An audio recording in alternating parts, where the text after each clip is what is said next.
Po truputį kolegos susirenkam. Please take your seats at the round table. This is a round square table. And those in the second row are asked to move forward to this round square table. I see people still drinking coffee. Please let us come closer to the table and let us begin our conference. The entrance security procedures at the Seimas are being very strict. Therefore, we are behind our schedule.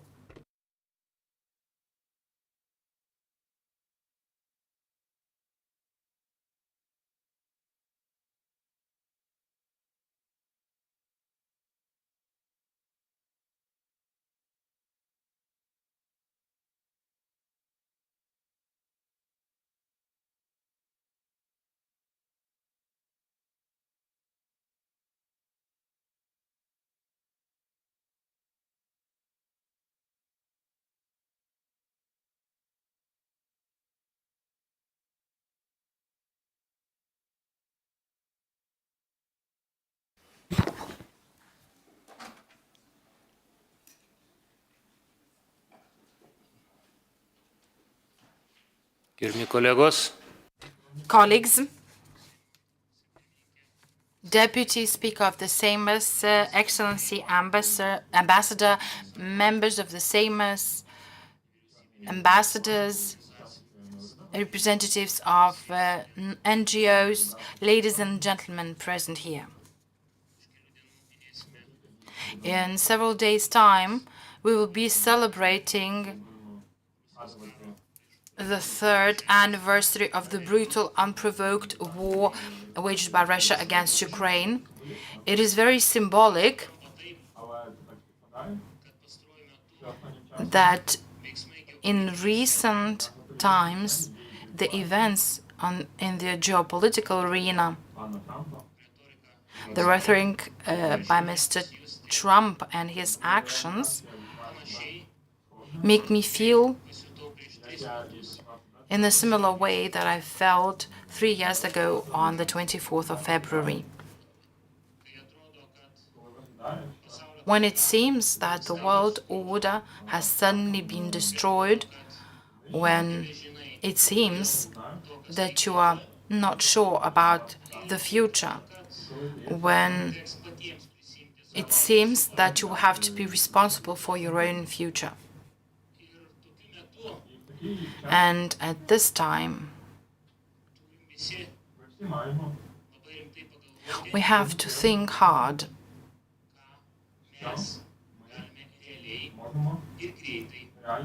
of what we can actually and swiftly do. And before giving the floor to the opening addresses, I will express two things that I believe we can really do and should do. First, we have to do our own homework. If Lithuania is weak, if Europe is weak, we will not be able to help Ukraine because we will not be able to help ourselves. Therefore, I invite our government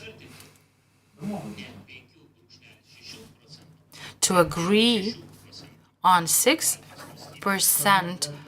of GDP for defense rather than 5% of GDP. And I invite all the NATO allies to agree on 5% of GDP defense. I invite all the political parties to be patient and try to help, sincerely help, to agree and reach this agreement. I invite our media outlets and the public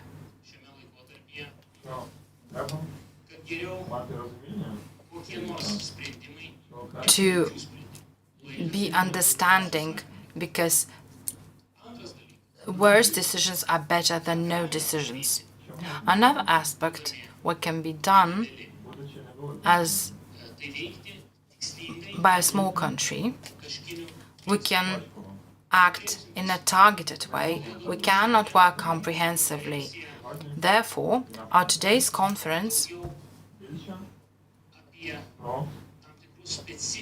is mostly related to specific challenges and problems faced by Ukraine. We can do much more if we work in a targeted way. I mean the front regions. All Ukraine is at war, all the country is suffering, but the regions at the front line are the most vulnerable and suffer most. Therefore, we, as a small country, could focus more on these regions. Today with us, we have the head of the military administration of the Kherson region, Mr. Prokurin. I'm very happy that you're here with us. I welcome you.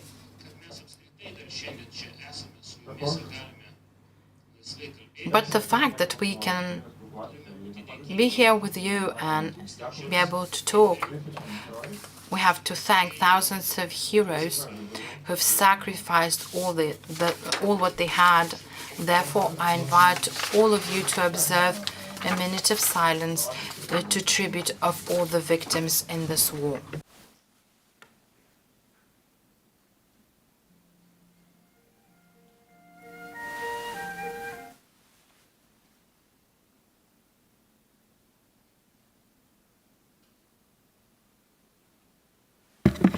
Ačiū. Thank you.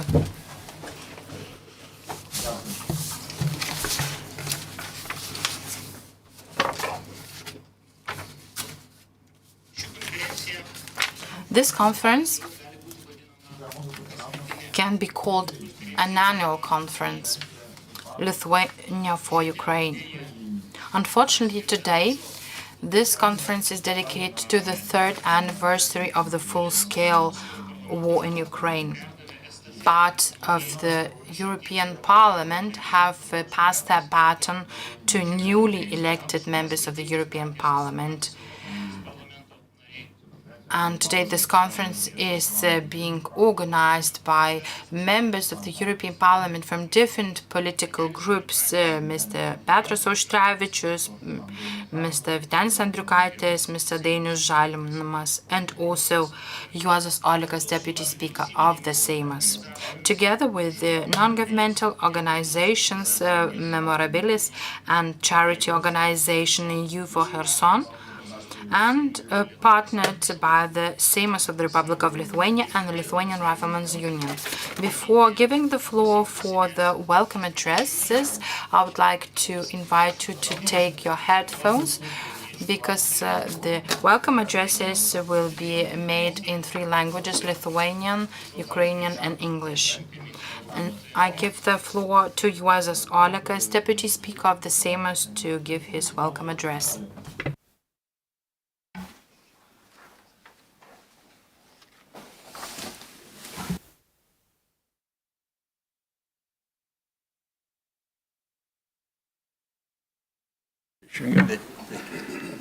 Gerbiami konferencijos dalyviai. Ladies and gentlemen, excellencies, ambassadors, head of the military administration of the Kherson region, members of the Ukrainian delegation, representatives of NGOs and government organizations. It is a pleasure for me to welcome you to the Seimas. Although, as my colleague has mentioned, the occasion of the 3rd anniversary of the war is not something to be congratulated with. But I still welcome you here to the Seimas, to the heart of the Lithuania. As in my capacity as the member of the European Parliament, I was happy to first organize this conference, and now as the First Deputy Speaker of the Seimas, I welcome you again to Vilnius. The activities that we started last year continue, and it is very important that state institutions and non-governmental organizations are engaged in that. We're happy that we have this sense of unity which unites us with Ukraine and especially with the Kherson region, which has beautiful historical Lithuanian roots. But the main uniting link for us is the fight for freedom, for your freedom and ours. This is the slogan that was used during the uprising of 1863-64 against the Russian Empire. And today we use this motto again against our common enemy.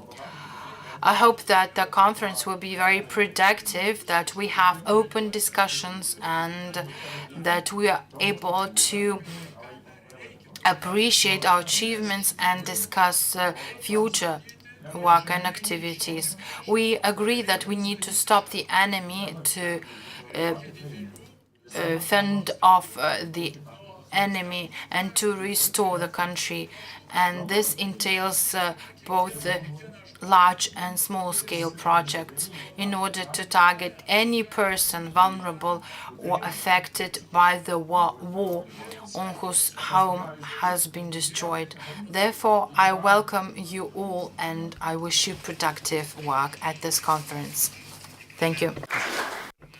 I thank the First Deputy Speaker of the Seimas, Juozas Oleka, and now I'd like to give the floor to Her Excellency Ms. Olga Nikitchenko, Ambassador of Ukraine to the Republic of Lithuania.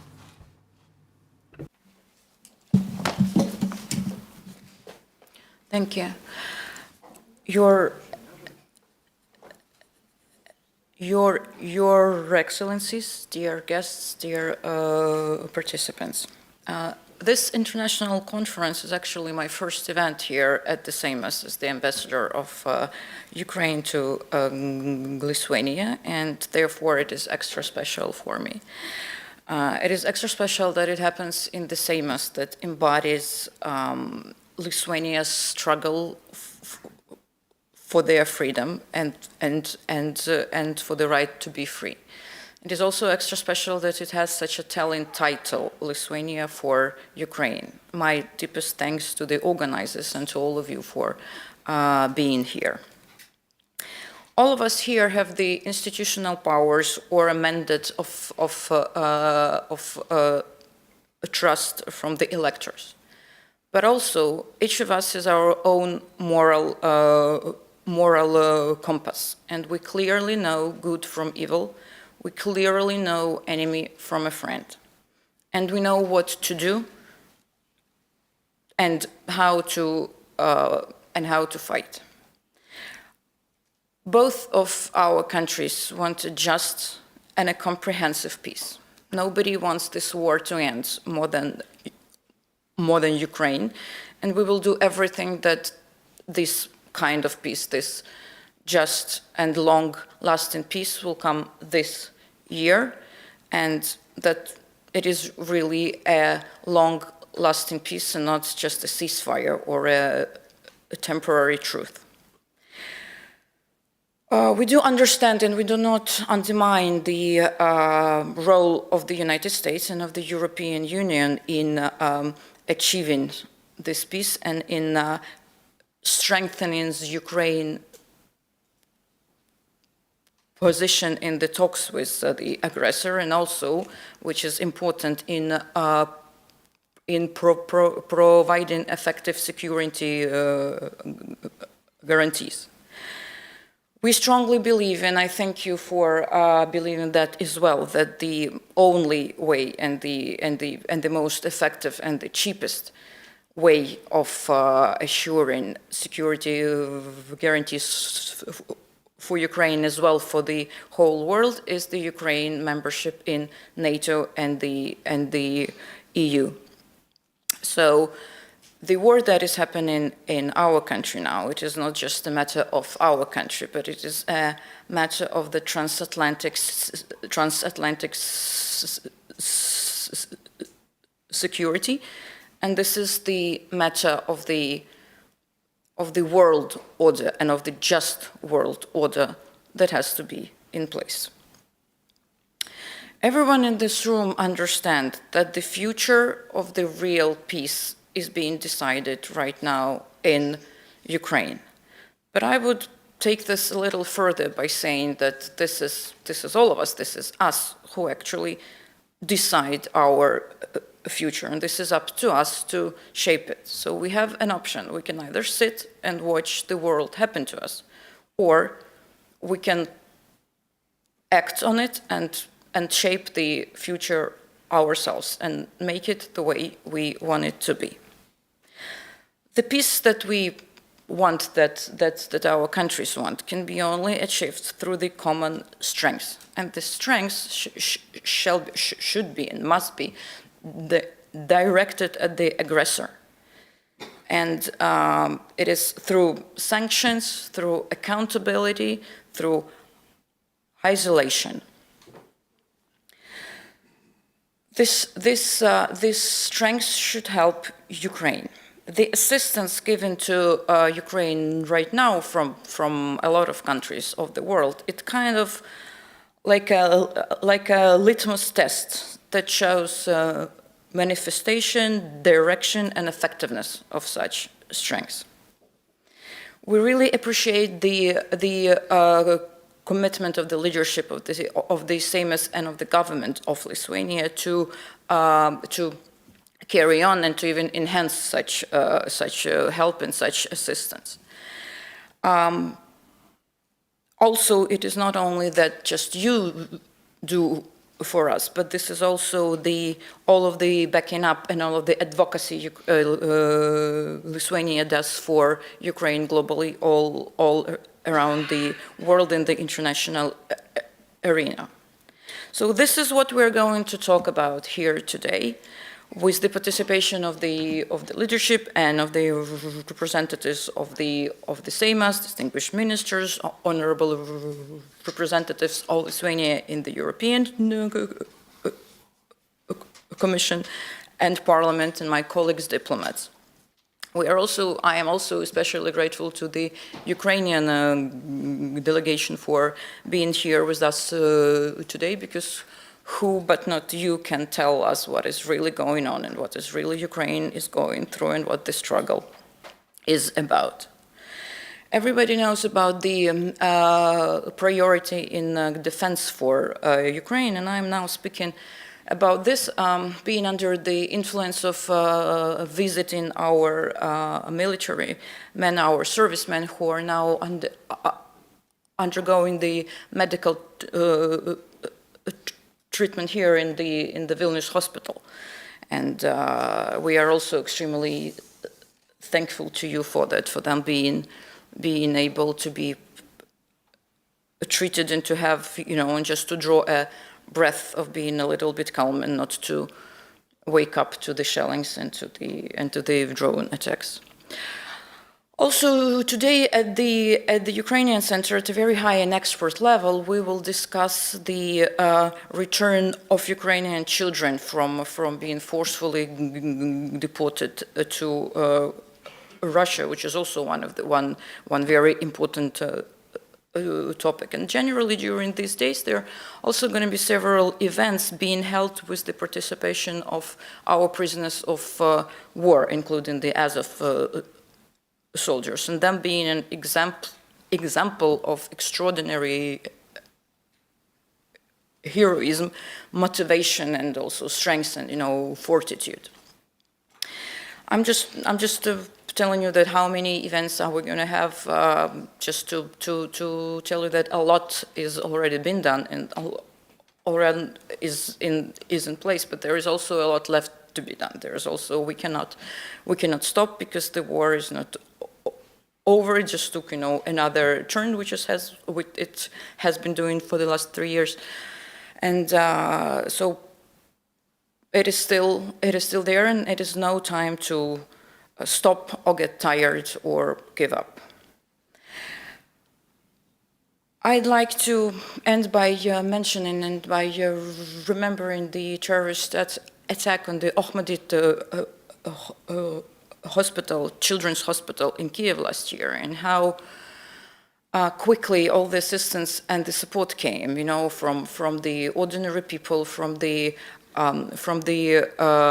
businesses, from our foreign partners, and Lithuania was actually one of the first ones. And the support and the assistance have been there when the smoke from the explosion even hasn't cleared yet. So people were there trying to help to disassemble the rumble from the explosion. So right now, Ukraine is like that Ahmadit hospital. We need all the support we can get, and we need it right now. We do not have time to wait, to hesitate, to I don't know, speculate on what can be done or what cannot be done. There is one thing that Russia can and must be defeated, not just for the sake of Ukraine, but for the sake of global security and global just peace. So, kartu iki mūsų bendros pergalės, slava Ukraini. I thank you. Героям слава.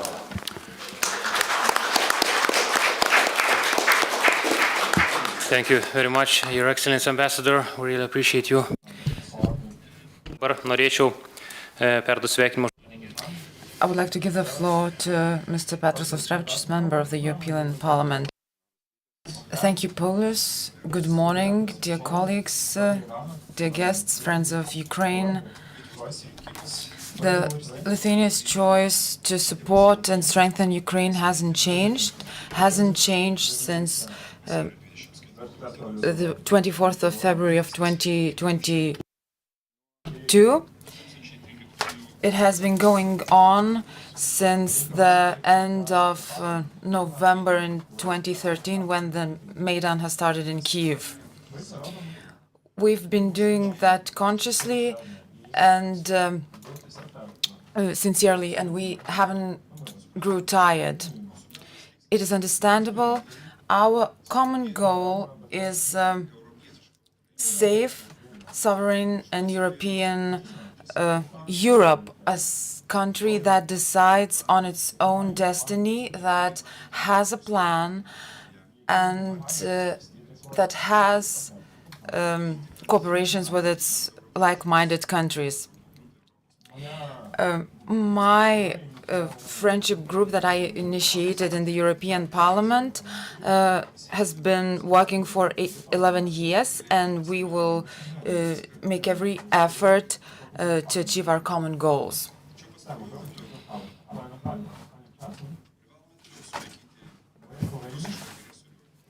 We have to stop the Russian aggression on the battlefield, but we have to admit that we have to tackle the political diversion of our transatlantic partners.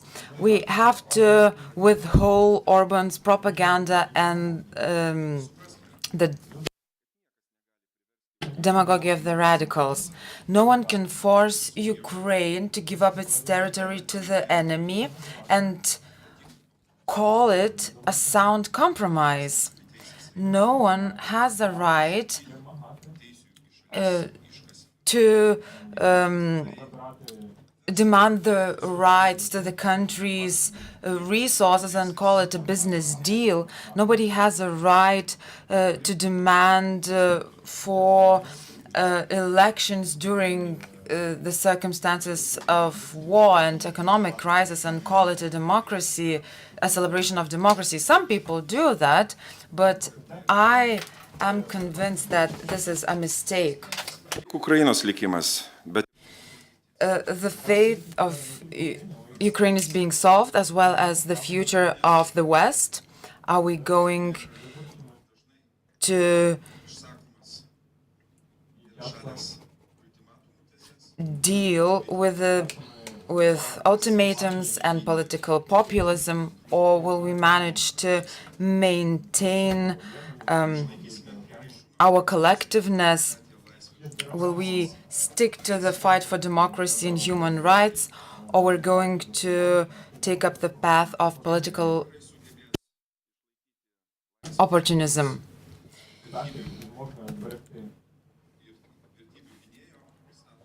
If the West manages to maintain its status of a defender of values, then Ukraine and similar countries will manage to fight against hostile forces from outside. There are no miracles in this area. The axis of evil is observing the weakness of the West, and they're waiting for the right time to strike because they have the plan. I am convinced that every responsible citizen of the Western civilization can choose a way to support Ukraine, because there are many ways to support Ukraine. The same must be done by the so-called Russian opposition and the Russian opposition. There's no other way. We might be too late, but we can't win. We have to admit that Europe itself didn't manage to make the needed decisions for its security, and we're still being late. The time will show the strength of our resolve. We will be tried, and as well as the quality of our common decisions will be tried.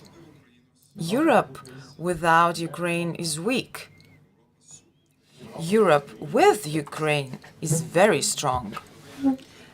Therefore, I wish Europe to understand and internalize it, because Ukraine has chosen the path to fight for its freedom. Therefore, I wish every success for Ukraine, for the freedom, for your freedom and for our freedom. Slava Ukraini. Dėkuoju gerbiamam Petrui Auštrevičiui ir dabar sveikinimo. Thank you, Mr. Petras Auštrevičius. And now I give the floor to Mr. Vytenis Andriukaitis, member of the European Parliament. Thank you, Pauliau. Thank you, Madam Ambassador.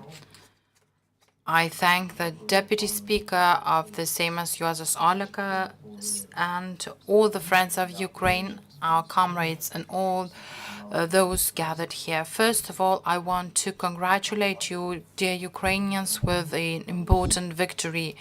You are real candidates for the membership of the European Union.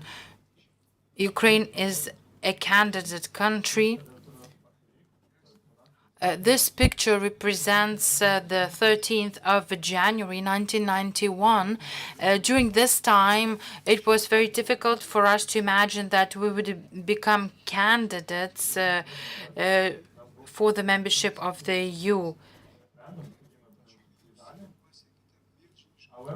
You have achieved a real victory. You have a real constitution, and you're real candidates for the membership of the EU. This is a real victory. I don't like panicking and weak words, especially when we're in a difficult situation.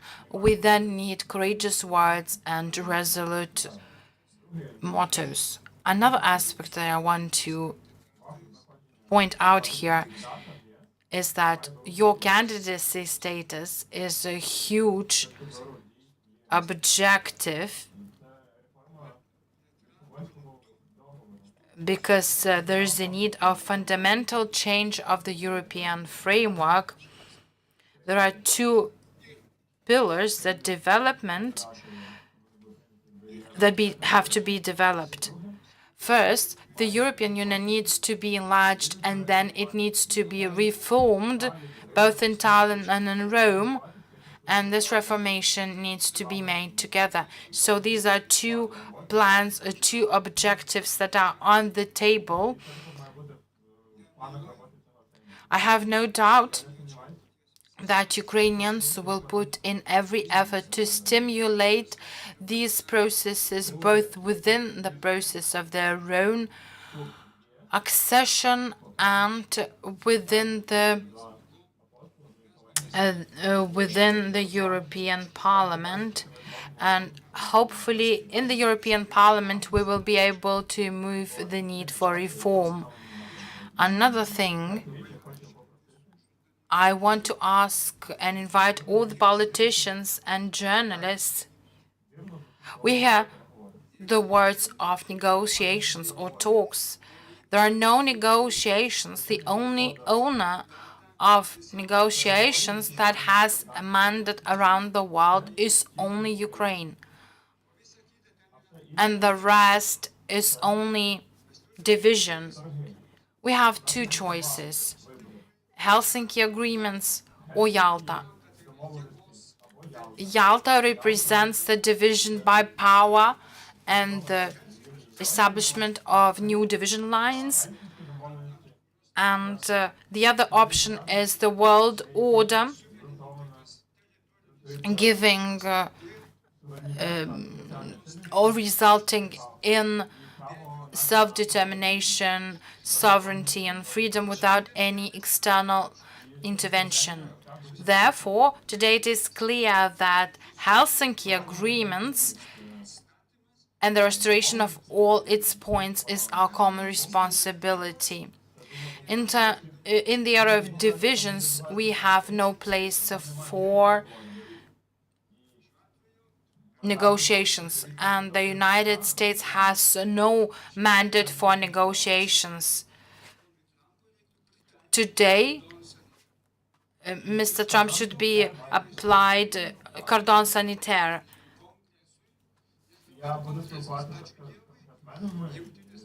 And thanks God, the United States is a democratic state which is ruled by Congress. This is not a Putin's Russia. Congress is a legislature in the US, has the right and can ensure that the Helsinki Accords are being implemented and that Ukraine takes its own decision on giving the mandate for negotiations. Nothing can be solved without Ukraine. It is for Ukraine to decide who will take this mandate during the negotiations, whether this will be the United Nations, the European Union, or the Rheinstein countries, or whether Ukraine decides otherwise.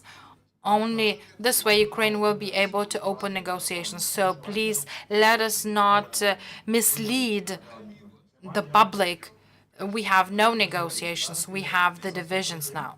Now, before the negotiations, the entire democratic world needs to be united, and Helsinki Accords need to be implemented. And we have to say that we will give our support until it is needed. This is incorrect motto. We should support Ukraine until the very end and full implementation of the accords. I thank Mr. Vytenis Andriukaitis, and I would like to give the floor to Mr. Kęstutis Kudzmanas, Chief Foreign Policy Advisor to the Prime Minister of Lithuania. Thank you, Paulius. Your Excellencies, members of the Seimas, organizers of the conference, guests of the conference, allow me to read the Prime Minister's opening address. I sincerely thank the organizers of the Lithuania for Ukraine conference, which is the second one, for the opportunity to gather and mark the third anniversary of Russia's brutal war in Ukraine. It's been 3 years of horrible days that have ruined people's lives, taken innocent lives, and devastated the historic cities of Ukraine. It is a year of pain, and Europe and the whole democratic world had to answer the question of what the price of our freedom is.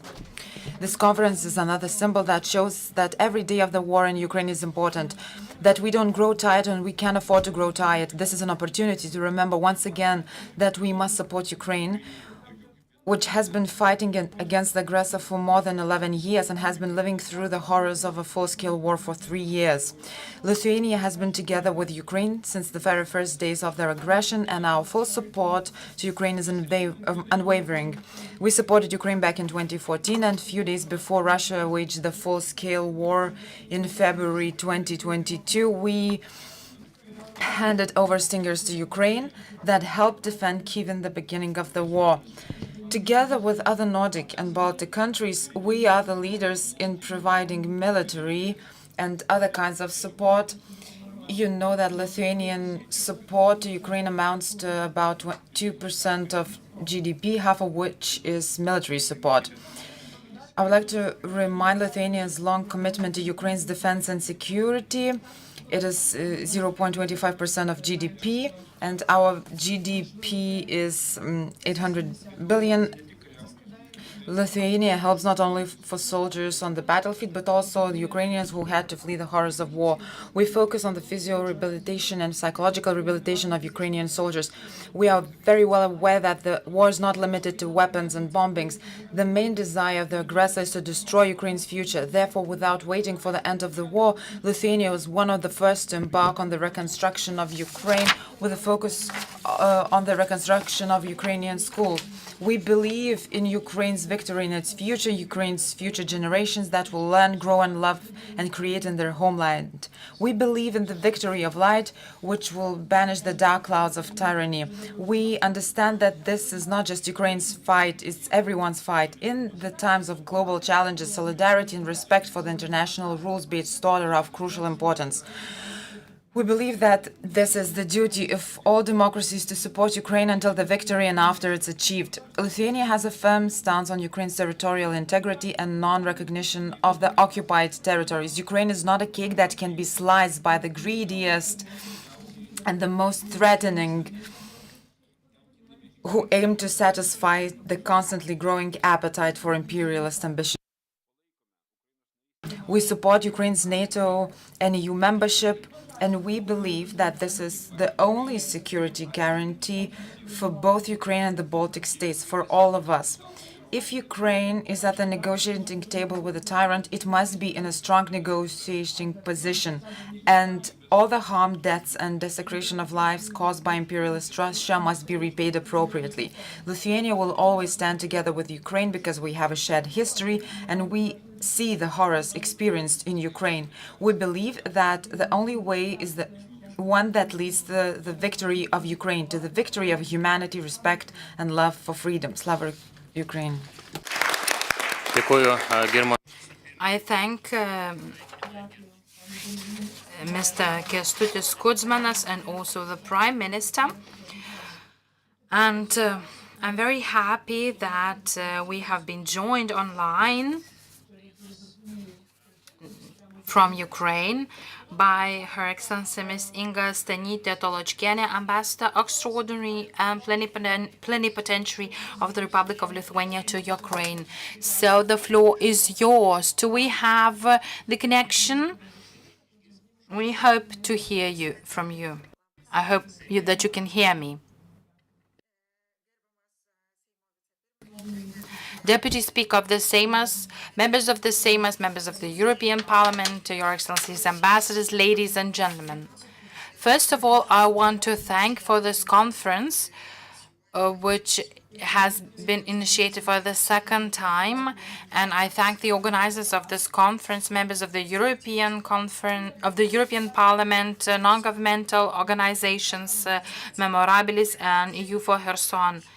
And not only for this conference and for the possibility to join you from Kiev and to welcome you, but also for your daily work in Ukraine by providing voluntary assistance and by attracting great assistance from Europe to Ukraine. 3 years ago, Russia shocked the world by its full-scale invasion in Ukraine, or its blitzkrieg in Ukraine. It was planning to topple the democratically elected government and to install the puppet government, to demilitarize Ukraine and to force upon its power to demonstrate the division of the West and to force NATO to reach the borders of 1997. We often hear that in this period, the West has a constant mantra of repeating that Russia failed to achieve its strategic goals thanks to the courageous and heroic fight of Ukraine and the support of the West. If we look at today's realities, it seems that Russian strategic goals have not changed. Its appetite has been growing still. In terms of Ukraine's fight for freedom, being in Kiev, I see shock and disappointment, but I also feel this great determination to fight for its own freedom despite any geopolitical turmoils. But it is evident that we're facing great challenges ahead of us. Russia has been giving us wake-up calls repeatedly from its invasion into Georgia and even earlier in Moldova, which was ignored by the West. The annexation of the Crimea was a wake-up call, as well as the destabilization of Donbass, and it all was crowned by the 2022 invasion. Today, it seems that Washington has also made a wake-up call for us. We have been shocked, and we feel as if a bucket of cold water was thrust on us. We might think that Russian aggression will not be stopped. The war will take a different form and shape, and millions will be left in the prisons of occupied territories, and it will give an opportunity for Russia to regroup and restore its forces and then target other territories within NATO too. Europe needs to change its positions. It is inevitable. Time is ticking differently in Ukraine. I very much hope that this wake-up call will force a similar understanding in the European Union. First, in terms of military support for Ukraine, we want to be at the table as participants rather than a meal. Therefore, we want to propose an important package for Ukraine to be at a very strong position at the negotiating table. We in Lithuania also have to be ready and be able to provide security guarantees for Ukraine on its path towards NATO membership. NATO's path needs to be restored irrespective of the will of the large countries, because it is Ukraine that is able to decide on its alliances. There's membership aspirations or accession to the European Union is also something that needs to be appreciated. But it is important to ensure that it is not halted by trying to find some hybrid membership forms. When we speak about the means, much can be done, both in terms of the preservation of sanctions against Russia and Belarus, and also the increase of tariffs for Russia and Belarus, and also in terms of the use of the frozen Russian assets. Certainly, all these decisions that needed to be taken yesterday, alpha and omega, is that fast and speedy decision on the hurdles for for the elimination of the hurdles for the common and security policy decisions. And these hurdles are well understood by you all. In Lithuania, we have to wake up Europeans, and we have to put in our own efforts. President Zelensky, speaking with our leaders, emphasizes that Lithuania is a rock of strength. I hope that we will be able to remain this rock of strength, and we will be able to voice clearly our messages, to continue our projects, and will strengthen, boost them, and to step up our military and other assistance and support for Ukraine. And the source for this is Ukraine. The source for our patience is Ukraine. For yours and our freedom, glory to Ukraine. Labai dėkoju, gerbiamai. Thank you, Her Excellency, Ambassador of Lithuania to Ukraine. It is time to take action.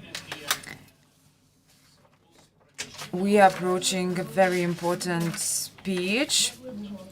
It is sad that our colleague and one of the initiator of this conference, Mr. Andrius Kubilius, cannot be here with us in person. It is understandable that the Commissioner for Defense and Space is very busy and facing many challenges, but he has sent us his video address.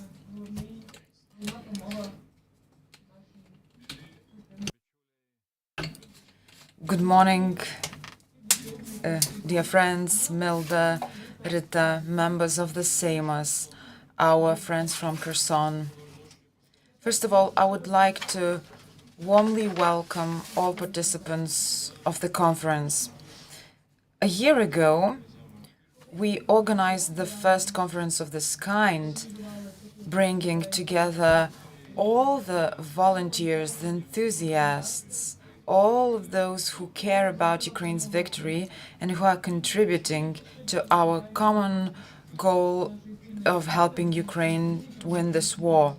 Today, this conference is particularly important because we are meeting after 3 years of war, and we're meeting at a time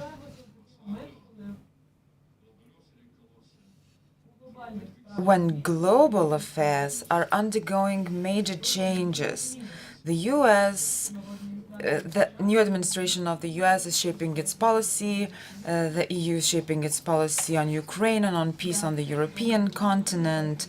Since I'm currently doing my work from Brussels, I apologize for not being able to join you in person this time, but I would like to take this opportunity not only to welcome you to this conference, but to once again reflect on the work that we have done so far and what needs to be continued. And also I would like to share a few thoughts on what I think is particularly important during this period, including what I'm doing as a Commissioner for Defense. And how important is the work that Lithuanian volunteers, together with their Ukrainian colleagues, have been doing and will continue to do in the future. Because although I do not want to repeat myself, but Ukraine is the most important element in the European defense. Currently, I have the responsibility of drafting a white paper on European defense, which aims to clearly underline how important it is for Ukraine to succeed in the short term in bringing the principle of peace through strength to a reality through the joint efforts of Ukraine and the EU and possibly the US. We are focusing on strengthening Ukraine's military power with our support, instruments in the short term, because this is the only way to achieve a long-term and just peace.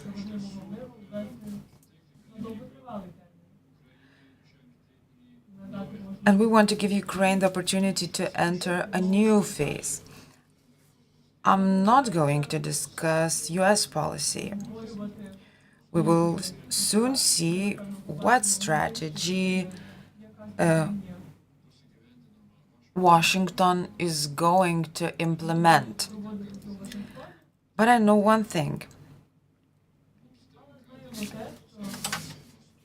What we're doing at EU level needs to be done more rapidly and more intensively, especially when it comes to boosting Europe's defense capabilities and supporting Ukraine.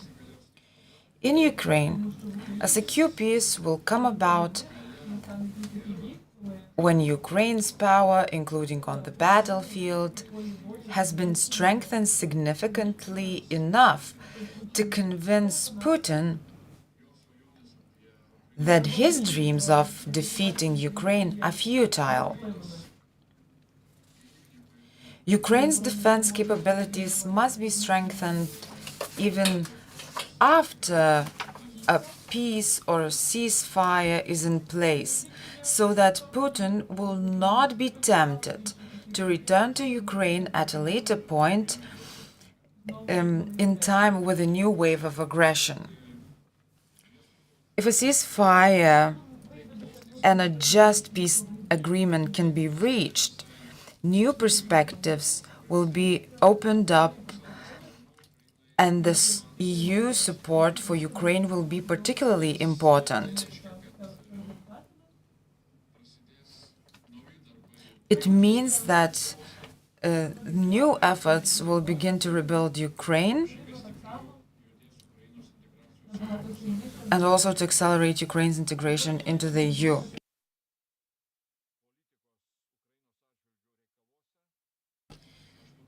I can see three directions in EU policy towards Ukraine where I expect the EU to take a more active action. This is strengthening the Ukraine's defense potential, accelerating the implementation of Ukraine's reconstruction projects, and speeding up Ukraine's integration into the EU.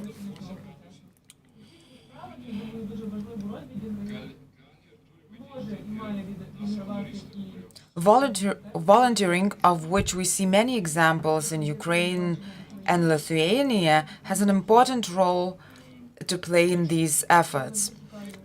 I'm always looking for ways to promote the examples of such volunteering in the EU and to encourage the EU to pay more attention to strengthening and developing the possibilities for this type of volunteering. To help the Ukrainian volunteers who are working now to help Ukraine and to develop the very idea of volunteering in the planning of EU perspectives. Because in addition to the white paper on European defense, for which I'm responsible, other commissioners are working on an EU strategy on threat preparedness.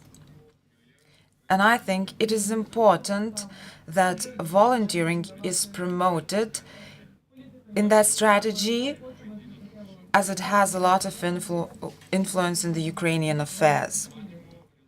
I think that Lithuania could lead the way for other EU countries in terms of how this type of volunteering can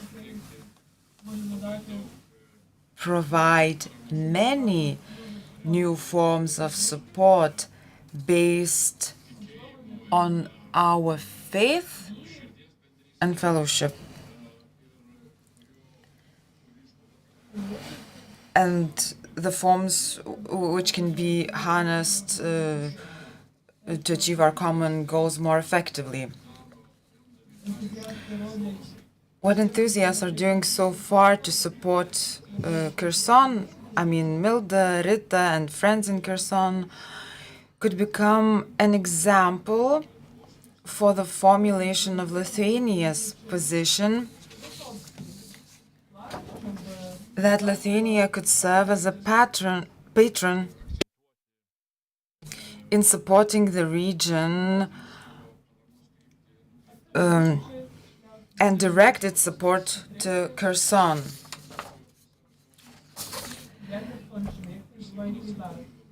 Because when one country and its society, as well as its community of volunteers, take responsibility for one region, it serves as a positive example for other EU countries, their societies and their volunteers to take responsibility for one or another region of Ukraine where the support is needed. Once again, I would like to welcome all the participants to this conference. I would like to thank the volunteers who provide assistance both for Kherson and for Ukraine as a whole. I would like to thank the people of Kherson who are present today in this conference, and I would like to repeat once again the words that have a very special meaning. Glory to Ukraine. Labai džiaugiuosi, I'm very glad that we had the possibility to hear from the European Commissioner for Defense and Space, Mr. Andrius Kubilius. We as politicians can speak whatever we want. And commissioners, unfortunately, can only speak what is being allowed, which is the general position of the European Commission. And I'm very happy for the focus made by the European Commissioner to the great efforts of volunteers and the civic society, because the civic society and volunteering is the real power and effort. And this has been clearly demonstrated in Ukraine when people stood up and defended themselves. I'm very happy to hear this encouragement for Lithuania to focus on the Kherson region. And now I would like to give the floor to the initiator and the soul of this conference, Milda Goštautaitė. Could you please move a bit closer, because you will be moderating this panel. And we will be speaking about Lithuania's humanitarian assistance to Ukraine. So I give the floor to you. Good morning, ladies and gentlemen. I don't like sitting in the front. I'm very happy to see you all here. And I'm very happy that we've managed to organize this conference for the second time. As the composition of the European Parliament has changed, we had hopes that we would be able to successfully cooperate with the new members of the European Parliament. Surprisingly, in Lithuania, due to different political reasons and other reasons or some value reasons, we hear so many discussions and debates among people who have different opinions and people representing or belonging to different political parties. But in terms of Ukraine, people have a united position. They overcome any differences and they stand shoulder to shoulder. And despite some disagreements in the past, or name calling even, Ukraine is the topic that unites and forces them to cooperate. And this can be seen not only among politicians, but among people too. As Mr. Kubilius said, volunteering is very important in this war, and Lithuanian support sees volunteering efforts very important too, and it is a very important factor in our support for Ukraine. Volunteers are often seen as people who have much free time, who are looking for ways to express themselves. The reality and the volunteering for Ukraine has demonstrated that people who volunteer are really very busy, but they choose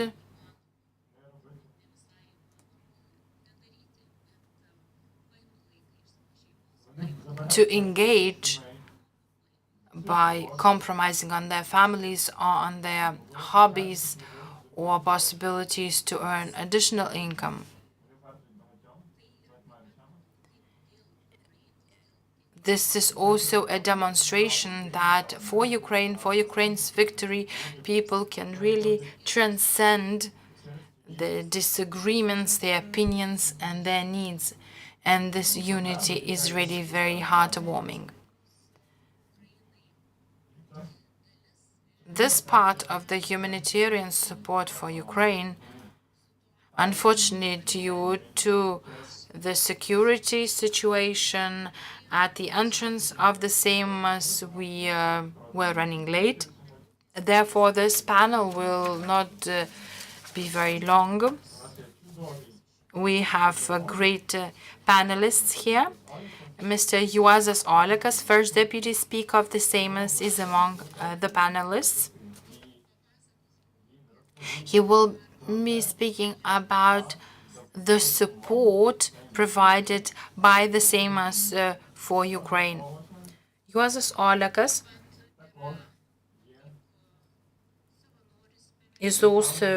can also be called a volunteer who has visited the Kherson region. He actually got himself into a trap. Well, I'm joking. Together with Andrius Kubilius, Juozas Olekas came to Ukraine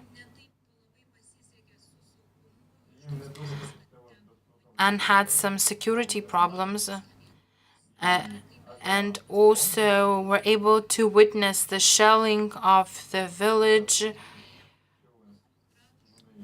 and also heard all the Grad shellings.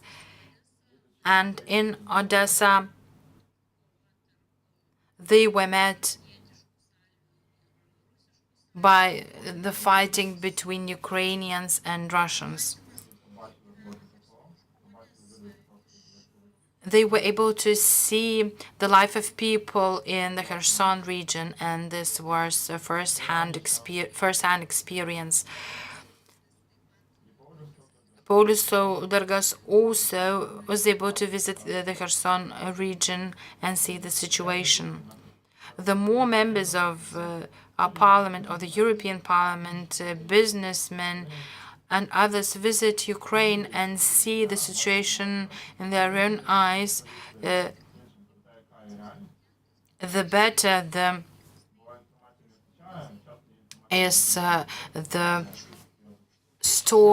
better is the story of the reality. Thank you, Milda. Thank you for your introduction. We will still be visiting Kherson in the future. Dear participants of the conference, the support of the Seimas for Ukraine is very specific. Since our last conference, support for Ukraine started from Maidan. The speaker of the Seimas was the first to speak and to address the nation from the rostrum of Maidan. But since our last conference in this hall a year ago, the Seimas has been continuing its strong position by adopting resolutions. In March last year, the Seimas adopted a resolution on comprehensive support for achieving victory in Ukraine, where the Seimas reiterated the commitments of the previous resolutions and also reiterated its commitments to further support Ukraine and to mobilize the international community for supporting Ukraine by providing both military and humanitarian assistance.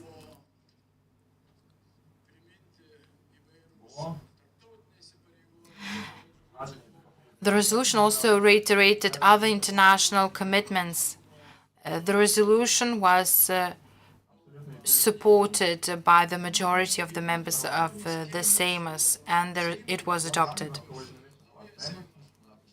As the newly elected took office with a new ruling majority, the Seimas reiterated its position and adopted a new document, a resolution, on the 14th of January, where it categorically condemns unprovoked and illegal Russian aggression against Ukraine, further commits itself to support Ukraine, that is, defending its independent sovereignty and territorial integrity, and commits to further cooperation with the allies in order to provide comprehensive military, humanitarian, and legal support for Ukraine. I believe that this position is very strong within our parliament, and we are unanimous on that. Another thing that can be clearly seen is visits by members of the Seimas to Ukraine and the position in different international organizations. This year, on the 20th of January, the Speaker of the Seimas, accompanied by heads of different parliamentary committees, visited Ukraine and Kiev. He met with fellow members of Parliament of Ukraine and demonstrated the position of the Seimas once again. I also want to thank the government.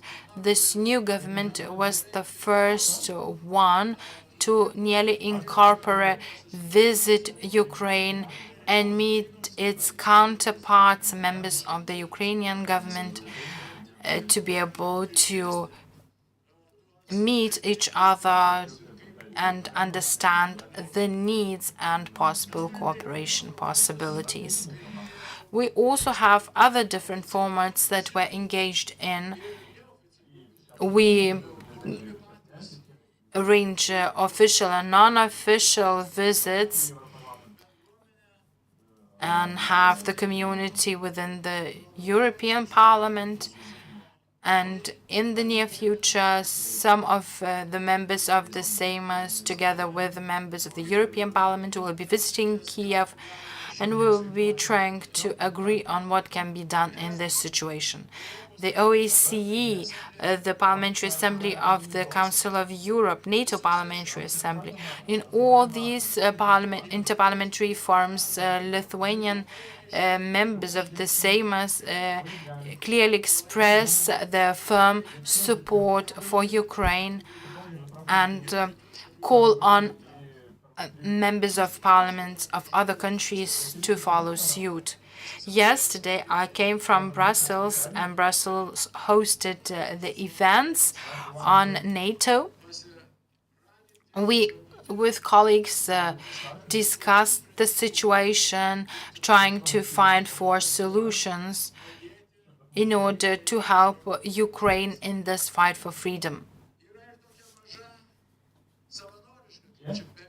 We also have a small voluntary example mentioned by Milda when some charity is being collected from the members of the Seimas and the staff of the office of the Seimas to be given to Ukraine. I believe those small campaigns are very important in maintaining this human connection and contact, and by giving those small but important support. The Seimas has a very strong will for the necessary decisions that were mentioned by Paulus and others. Last meetings and discussions on different formats on additional funding of the defense budget and the speedy increase of the defense budget has a very wide consensus. At the beginning of the session, we will be hearing the proposals by the government, and I believe that the decisions in the Seimas will be adopted swiftly. As far as I hear from my colleagues, the support is very wide, and this is not some partisan support or the support of majority, but actually the support achieved by consensus. We have engaged in these activities, we continue to engage in them, and will continue to engage in them. We will be adopting new laws on the needs to ensure that the importance of volunteering is significant. Some of the necessary relevant laws were adopted. Now we have the possibility to transfer part of the taxes to the non-governmental organizations. And I believe that this margin could be increased even further. Another thing that I feel to mention is that in the newly elected Seimas, we see the establishment of pro-Ukraine natural structures, parliamentary assemblies, bilateral assembly between Lithuania and Ukraine, and a trilateral assembly between Lithuania, Ukraine, and Poland, and also the largest friendship group with the Verkhovna Rada of Ukraine. And it was very encouraging to see that this group has a very large number of members of our parliament. And this is another example demonstrating very wide support for Ukraine in this parliament. And I hope that with our common efforts, we will be able to fight the challenges that we are facing successfully. Thank you.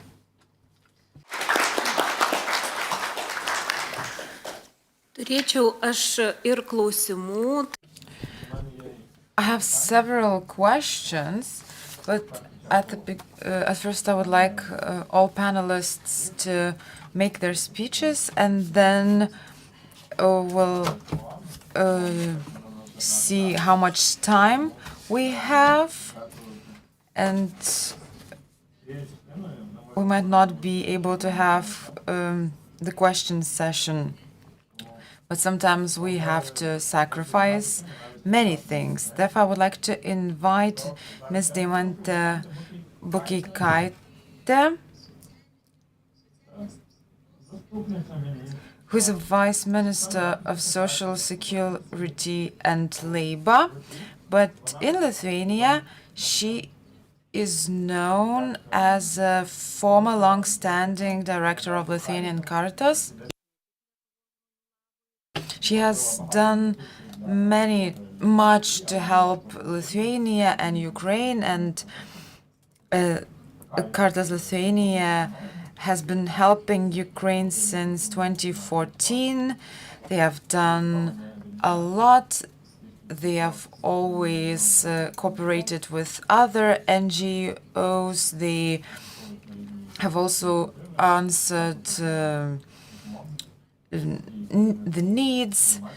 And I think the leadership of Ms. Deimantė Bukeikaitė has helped to establish the line of support of Ukraine in Caritas Lithuania. And so NGOs have lost a good leader, but we are happy that the state has acquired a very good professional, and I hope if in the future you will do a lot of meaningful work. Thank you, Milda, the organizers of the conference, participants, guests from Ukraine. Thank you, Milda, for the introduction. My personal experience regarding support to Ukraine is very long, but in my current position, I will be judged more harshly. I changed careers, and now I'm the Vice Minister of Social Security and Labor, and this ministry works also with non-governmental organizations. As for the support to Ukraine by Lithuania and the work of our ministry, there are two directions. One of them is helping war refugees for Ukraine in Ukraine, which has been continuing since the beginning of the war. Also, the implementation of NGO policies and support for a variety of NGOs that operate in Lithuania, together with the help for Ukrainians who are suffering the hostilities of the war. We support institutions and organizations in Ukraine, the institutions who work with social affairs of the Ukrainian people.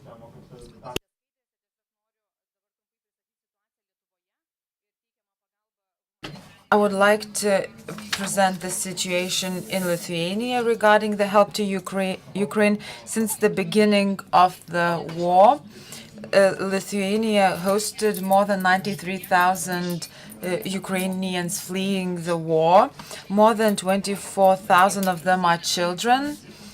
NGOs, since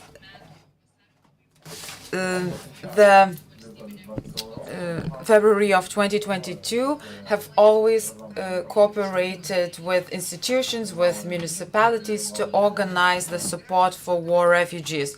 According to the Migration Department, there are 77,000 of Ukrainians in Lithuania. Most of them are women and children.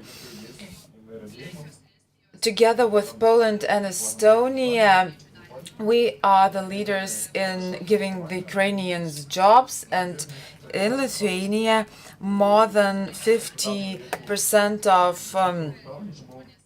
Ukrainians who can work, they have a job. So they can make a living in our country. Unfortunately, the war is ongoing. People are suffering. People travel to other countries. They flee Ukraine.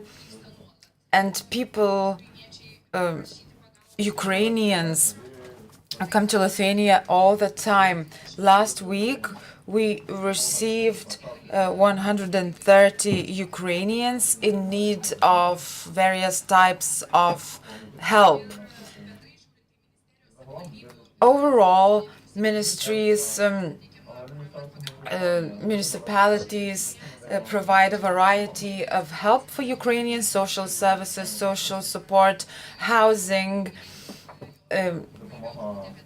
inclusion into the labor market, so a variety of means to take care of people and their employment, also language courses, so that the Ukrainians are able to integrate into our labor market. We hope we're also working on the improvement of competences which will be beneficial for Ukrainians for a long time.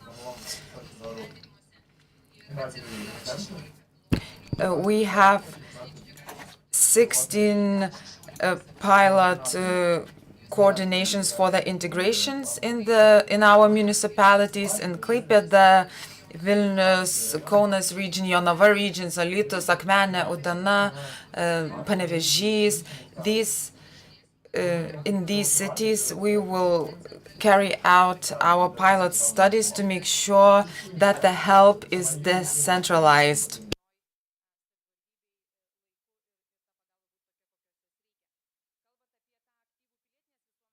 As for the involvement of the civil society,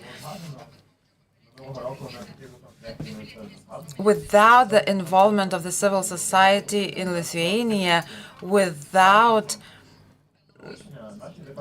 it, our state would not have managed to help the vast numbers of Ukrainian refugees. So together with organizations, we've opened registration centers, and we provided the initial information for the Ukrainians who have just come to Lithuania.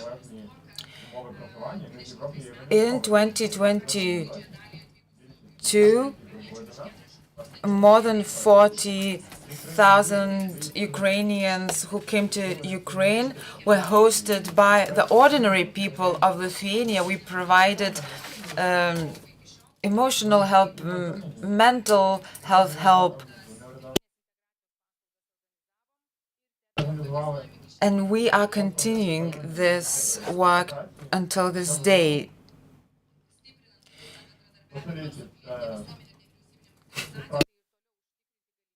It is important to further ensure the possibilities to receive information and initial support for the Ukrainians who come to Lithuania.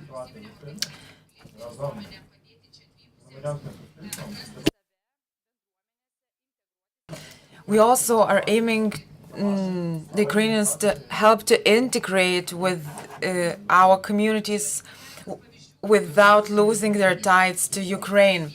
These are several examples of our activities in which the Ukrainians are involved. Here are several examples. There are drawing contests, and a girl, Maria from Ukraine, was the winner of this contest held on the occasion of the 16th of February.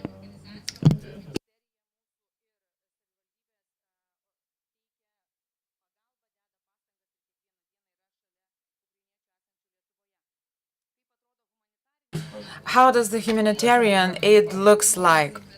I would like to point out that this information is according to the Ministry of Foreign Affairs in Lithuania, but these numbers do not reflect the real humanitarian aid supported by other Lithuanian institutions. Because the organizers of this conference, Memorabilis and Milda, have been working for many years very hard to deliver support to Ukraine, to the Kherson region. So based on this data in 22 and 23, the humanitarian aid to Ukraine by Lithuania amounted to 50 million euros. However, the support of NGOs to Ukraine amounts to almost 1 million euros. the humanitarian aid to Ukraine through the United Nations in 2024 amounted to 30,000 euros.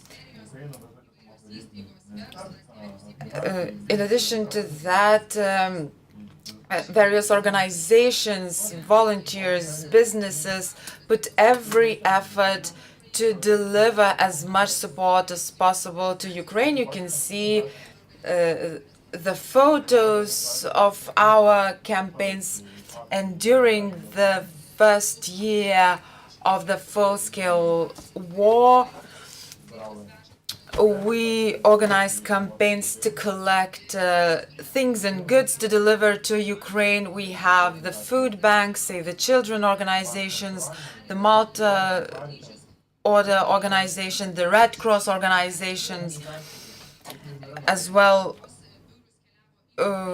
We also are distributing international health, and we have hundreds and hundreds of NGOs in Lithuania who, together with volunteers, work every day to collect the support and to deliver it to Ukraine.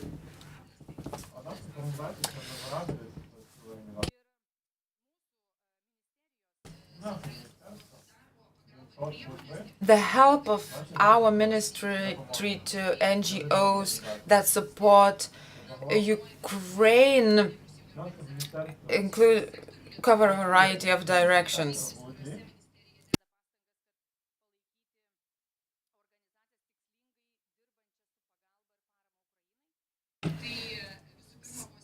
The first direction is that we allocated substantial financing to finance the humanitarian help to the Ukrainians who came to Lithuania. The ministry is funding the NGOs, its partners, to respond to the needs of those who come to Lithuania from Ukraine. We cooperated and supported a variety of NGO initiatives that take place in Lithuania. We helped with communication. Our ministry provides funding for approximately 80 projects every year. We have a foundation of NGOs which is aimed at strengthening institutional capabilities in order to provide help for Ukrainians who live in Lithuania and to support Ukraine by delivering the support.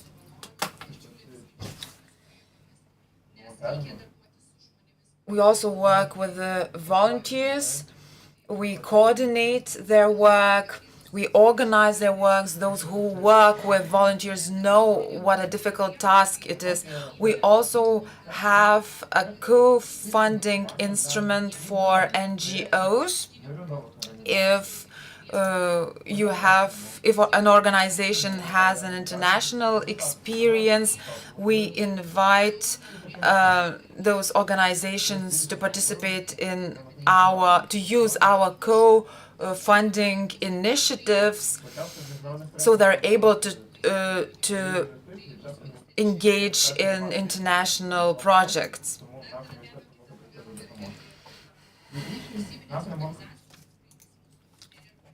Many NGOs address our ministry and we help them as a ministry.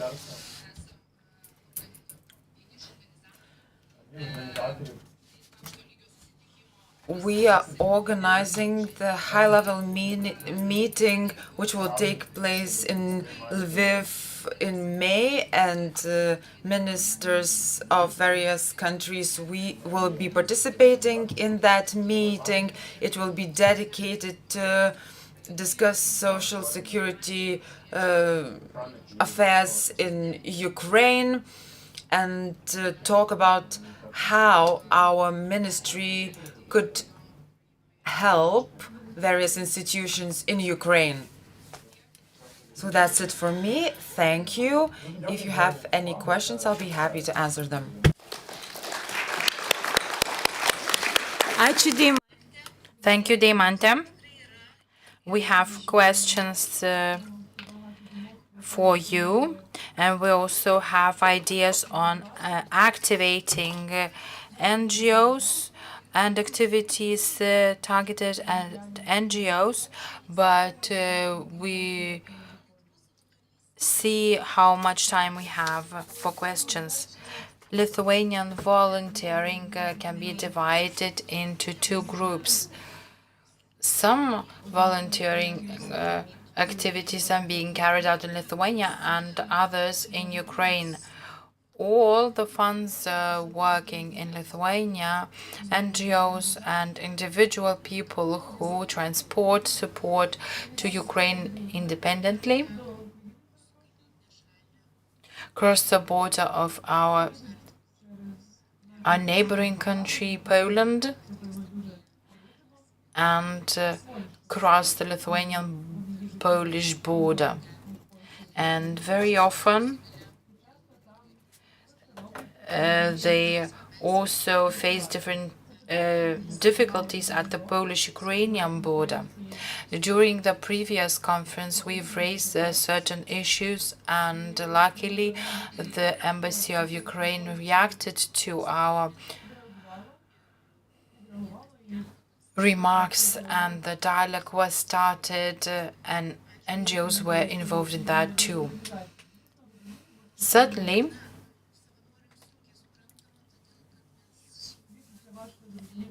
it is very difficult for volunteers to understand this bureaucracy. We have different legislations, and we have different situations in other countries as well, and the bureaucracy makes things work very slowly. And luckily, this year, we have among us the representatives of the Polish embassy, because when we speak about Poland, we tend to name the problems we face with crossing Lithuanian and Polish border.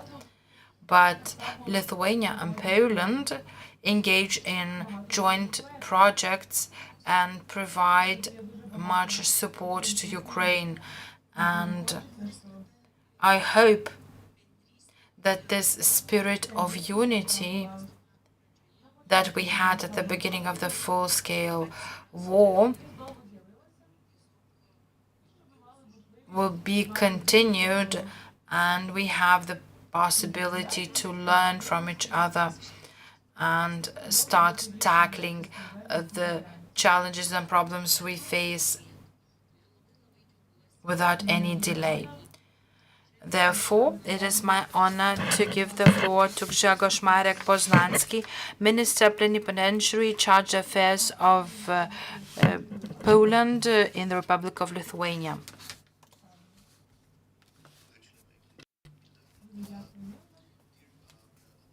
Members of the Parliament, Excellencies, dear guests from Ukraine, and all friends.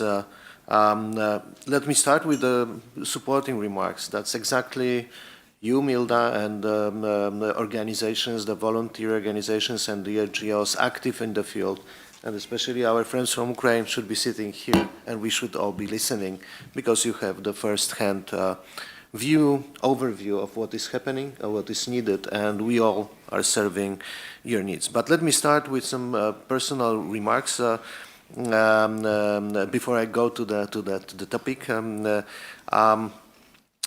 It's based on my previous work as a Director General of the Secretariat of the Council of the Baltic Sea States. So I was representing the kind of the all Baltic Sea region, and I was so proud that Baltic Sea region was really at the forefront of assisting Ukraine when the time of need. And on all levels, parliamentary, you talked about it, the governmental, municipal, but also civil society, NGOs, and volunteer organizations. Actually, we are very proud. We worked in the CBSS on activating a network of this, voluntary organizations active in the civil protection, crisis management field. And it wasn't ready yet in 2022, but we already activated it to provide additional assistance to Ukraine, and I was very happy that it was happening exactly that way. That shows that everyone had a role in 2022, but has a role today. So I would like to really salute everyone who came forward in the time of need for Ukraine, in the spirit that we know so well in this region, for our freedom and yours. Of course, I could talk for long about what Poland is doing in assisting Ukraine. Let me just say 1.5 million Ukrainian people, more than 800,000 in Polish social security system. It means they are equal to the Polish people, to all the services. You've mentioned a lot of them have work, and we are very happy that they find a home at the time when they cannot go back to their real homes. I think that Rzeszów is the very difficult word in Polish that is well known worldwide, and people know how to pronounce it. The real hub of providing assistance to Ukraine in the most sensitive and most needed fields. Of course, today, after the Munich Security Conference, symbolically, the Polish-Lithuanian partnership for Ukraine gains new momentum. It's of bigger importance for Europe, delivers an argument for others to still support Ukraine, and serves as an example of unity and security. And let me say very briefly, the Polish views are very much the same as Lithuanian when we talk about the Ukrainian and today context. It's not only the priority to support and rebuild Ukraine, which unites Poland and Lithuania. We are the main and constant lobbyists for sanctions towards Russia, promoters of negotiations through strength, opponents of territorial concessions, and believers in NATO and EU open door policy. We express jointly the full support for Lithuania, for Ukraine's territorial integrity, EU partnership in talks, EU participation in talks on future peace, real peace, and full preserving of the principle "nothing on Ukraine without an Ukraine." You mentioned about the very practical side of our cooperation, and I would like to thank you, but also the Lithuanian Foreign Ministry and Lithuanian Embassy in Warsaw, because whenever we got the signals about the problems in delivering assistance to Ukraine, we try to address them at the full scale and to make sure that these problems disappear. And we had a few rounds of talks on different levels. The deputy ministers were meeting, but the most importantly, I think that we were very glad when we provided you a direct access to our Polish institutions, customs, border control, and the others, to explain how to make sure that the assistance is delivered without any delays and any problems. You can be assured that Polish government doesn't want to build up any additional bureaucracy or necessary bureaucracy. Actually, current government is literally cutting red ribbons whenever it is possible. But you also have to understand that we are talking about the border, which is the border of the European Union and NATO, and which is also crucial for the security not only of ours, but also NATO. I think that we explained pretty well that when all the procedures, especially proper registration in Lithuania of any assistance is preserved, then this assistance can go without major obstacles. And I think that the best proof of our really good cooperation was smooth transfer of Lithuanian big aid package to Ukraine, financed from public donations at the end of last year. I don't want to. Maybe we'll have time for questions, but you notice that we have a little bit shorter time. So let me say very briefly at the end. Our cooperation is crucial. Our unity is crucial. Especially today, there are a lot of efforts or challenges to the unity of the European Union and NATO. We have to stand firm and help Ukraine. And I'm sure that as we did it during the last 3 years, as we do it today, we'll continue to do so. And we are also, Poland and Lithuania are at the forefront of mobilizing the continuation of the assistance and help in Ukraine, but I think there will be next panels to discuss that, so I'll not go into that. The Polish presidency in the European Union motto is Security Europe. That is why we are committed to strong, safe and effective European Union and Europeans' unity in assisting and helping and support for to Ukraine. I would like to thank organizers and all the participants. I think that today's conference is a great example of our unity and resolute concrete support for Ukraine and Ukrainian people, as only together we can win. Thank you. Ačiū labai.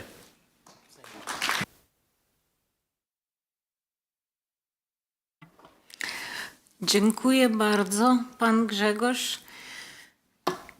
Panašu, kad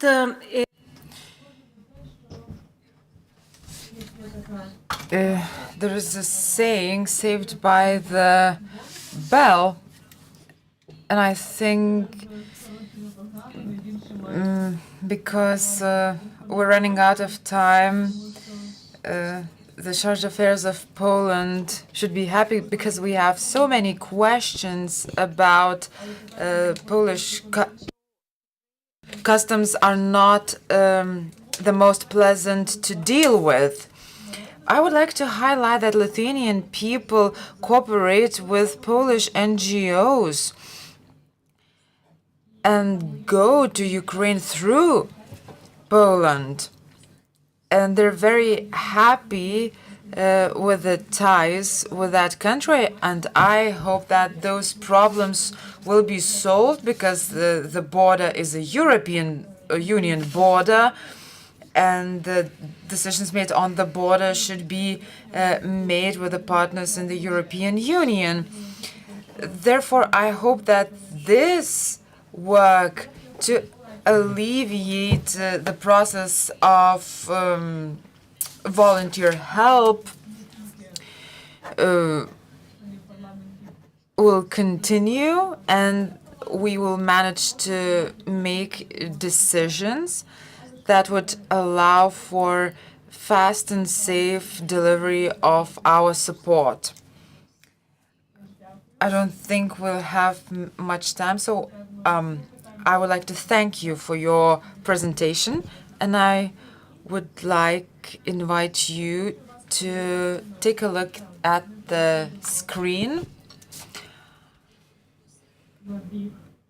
We're moving to the Ukrainian part of our panelists, and before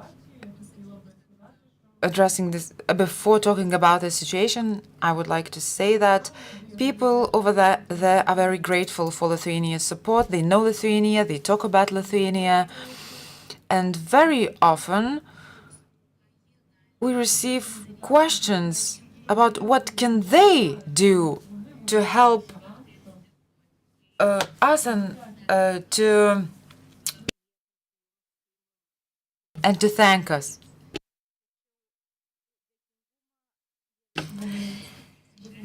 But they try to express their gratefulness.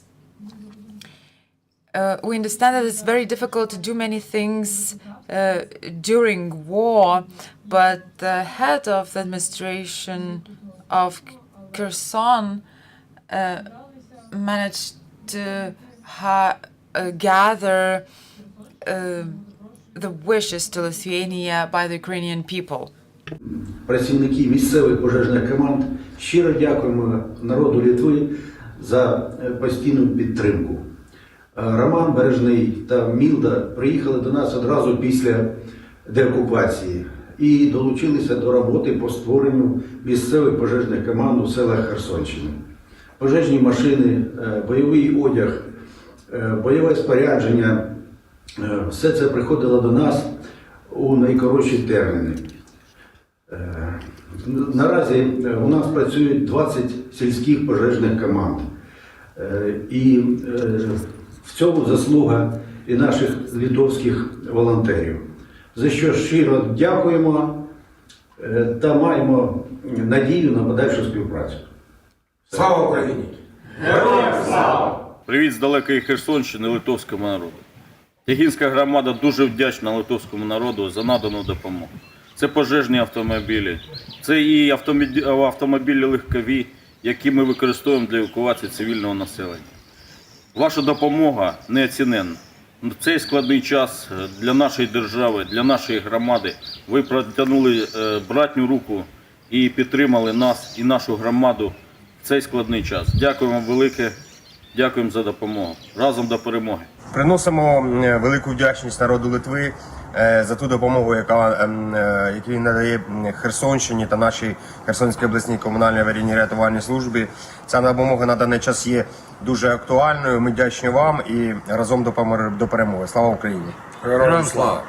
Висловлюємо слова щирої вдячності громадянам Литви за надану гуманітарну допомогу. Надаючи цю допомогу в цей нелегкий для всіх час, ви даруєте не просто матеріальні цінності, а даєте надію, що разом ми подолаємо всі труднощі. Дуже приємно працювати з людьми, які вболівають за життя та здоров'я пацієнтів. Сподіваємось на подальшу співпрацю.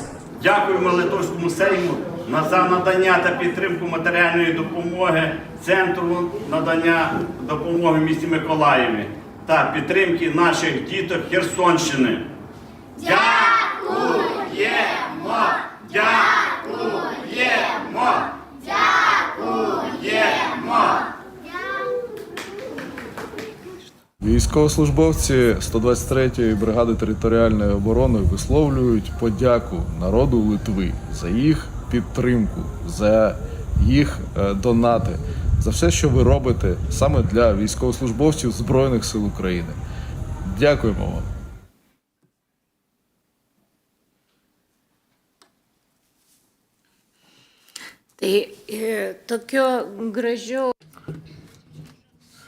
Well, this is a beautiful introduction, and I would like to give the floor to Mr. Mykola Yatsenko, who is the head of administration of Tiehinka, who is a second-time guest of our conference.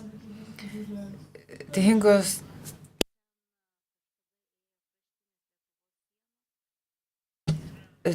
Hromada is related to Lithuania, and there are many traces of our history.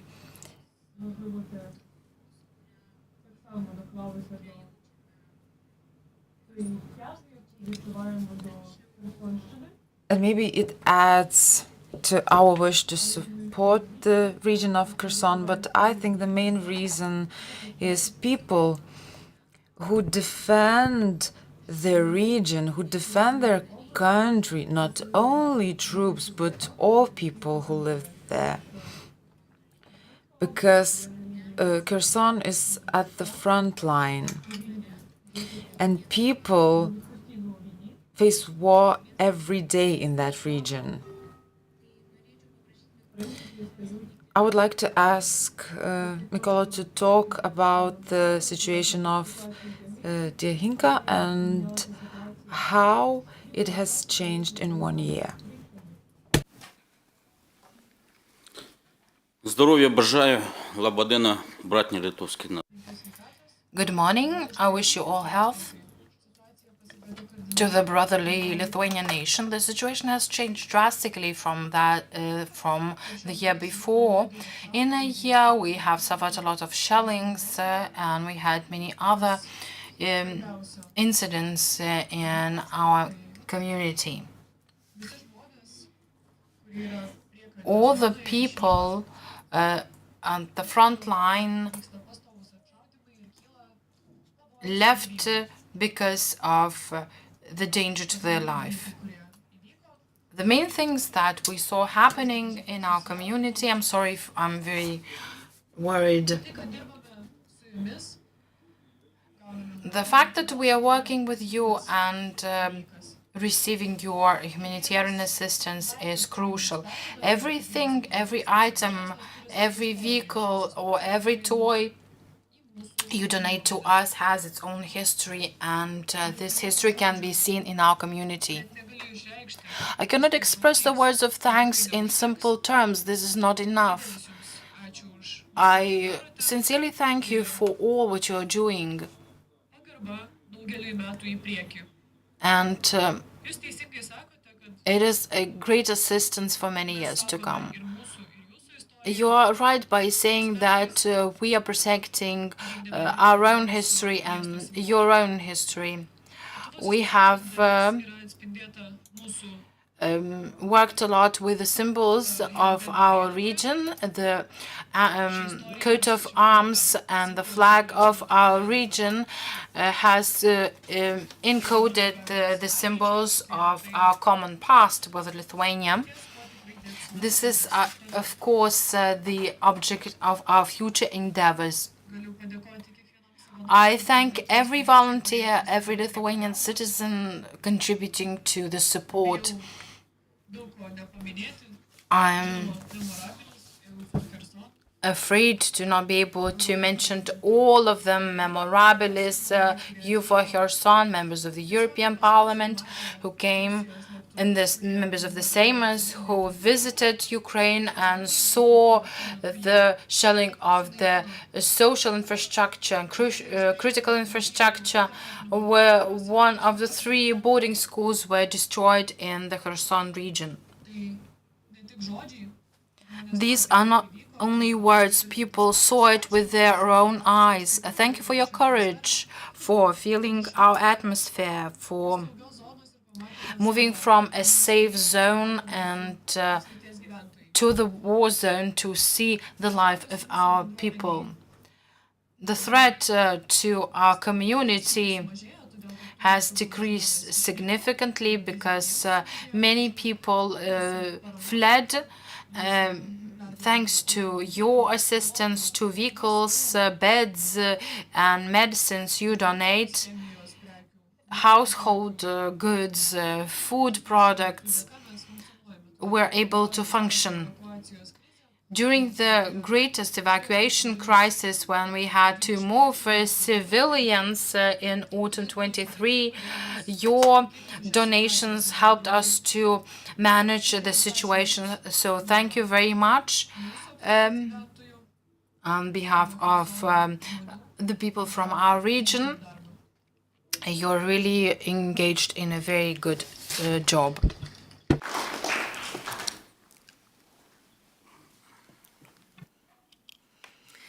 Na, Mykolai nepavyks išsisukti be klausimų. Mykola won't be able to avoid the questions because we're not interested in what we have brought to you. We're interested in how you're doing over there. Could you please elaborate on how does the process of evacuation work? How do you work? How do your employees work? Because there's no service that you can call and they come to you and they help you to leave your home.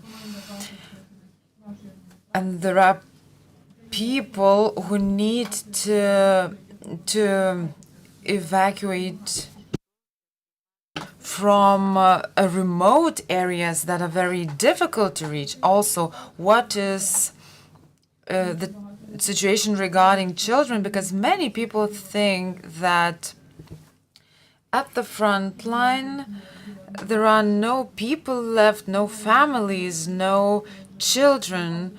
But what is the situation in Tehinga Gromada? Завдяки вашій допомозі отримані. Ми отримали пожежні. Because of your support, we received fire trucks. We set up a small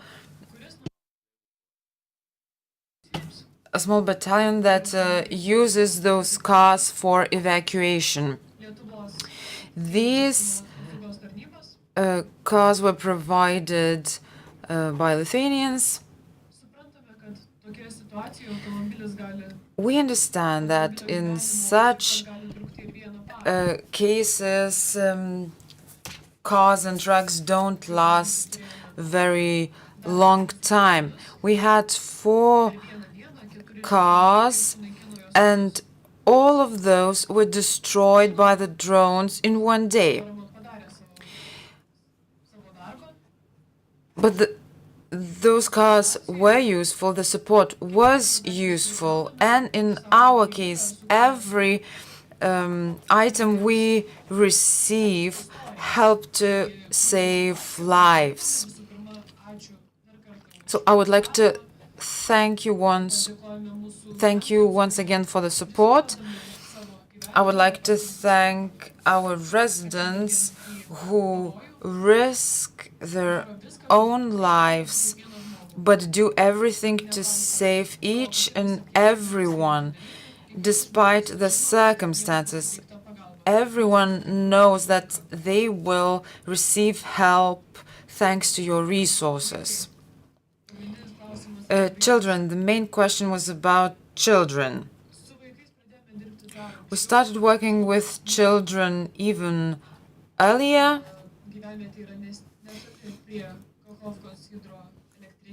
Our settlement is near Kakhovka.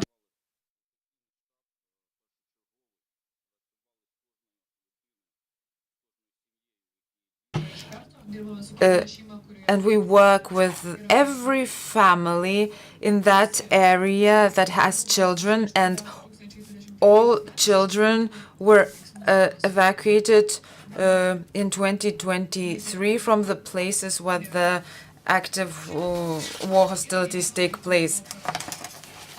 There are no children in that area. Thanks to your help, we managed to save their lives, which is an invaluable contribution. Thank you, Mykola. And we are all very happy that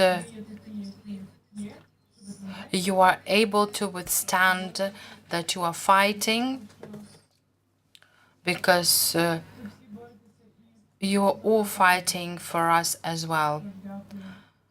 I thank the people in your Hromada for withstanding all the hardships.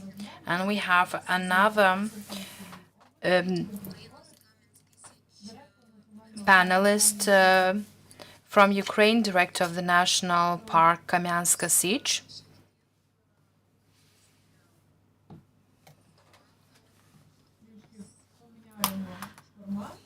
We want to change the format, therefore we'll be able to see some videos and some information will be shared with you that you haven't heard before. Sergei Schorik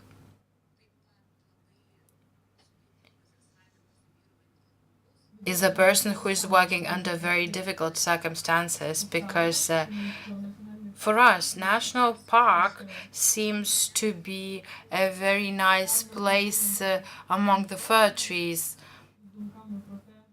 cone picking, sun shining and fresh air. But the situation in the national park at the front line is very complicated, and people have to upskill or be reskilled and change their lives and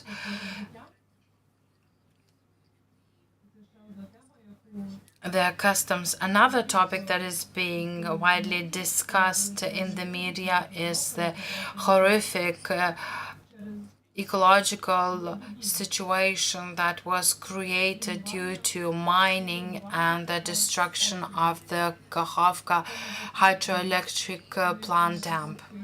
So this situation, or the national park, is more than a beautiful natural place. So Mr. Skorik is going to speak about it. Good morning. First of all, I would like to thank Lithuania, to every citizen of Lithuania, for the understanding and support and the long-term support and assistance. Now I would like to present the video about the life of our park.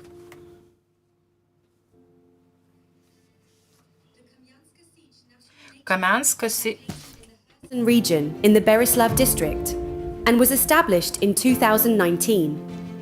The team had bold and ambitious plans for the development of the protected area, tourism, scientific research, and international cooperation. But February 2022 changed everything. From March 9th to November 9th, 2022, the park was under occupation by Russian forces, and since November 2022, it has remained in an active combat zone. During the occupation, almost all property of the Kamyanska Sich National Nature Park was either stolen or destroyed. Some employees relocated to Ukrainian-controlled territory, while others remained on site until the park was fully liberated from the occupiers. From the very first days of the full-scale war, the team focused on protecting the nature reserve and combating fires caused by shelling. During the occupation, fires were extinguished using only their own resources, with fire beaters, and only in areas that remained accessible. The occupiers restricted movement, with most roads being blocked. The park's office was completely destroyed by a direct hit from an enemy shell. Historical landmarks within the park's territory were repeatedly subjected to shelling. The occupation and combat operations caused significant damage to the park and disrupted the natural balance, as the territory is home to unique species of flora and fauna. At the beginning of the occupation, Russian military forces stationed their equipment within the national park. Information about its location was provided to the leadership of the South Command. The director of the national park, Serhiy Skorik, endured captivity and torture. After escaping, he assisted in evacuating team members and fellow residents from the occupied territory. He personally transported those in immediate danger from the front line.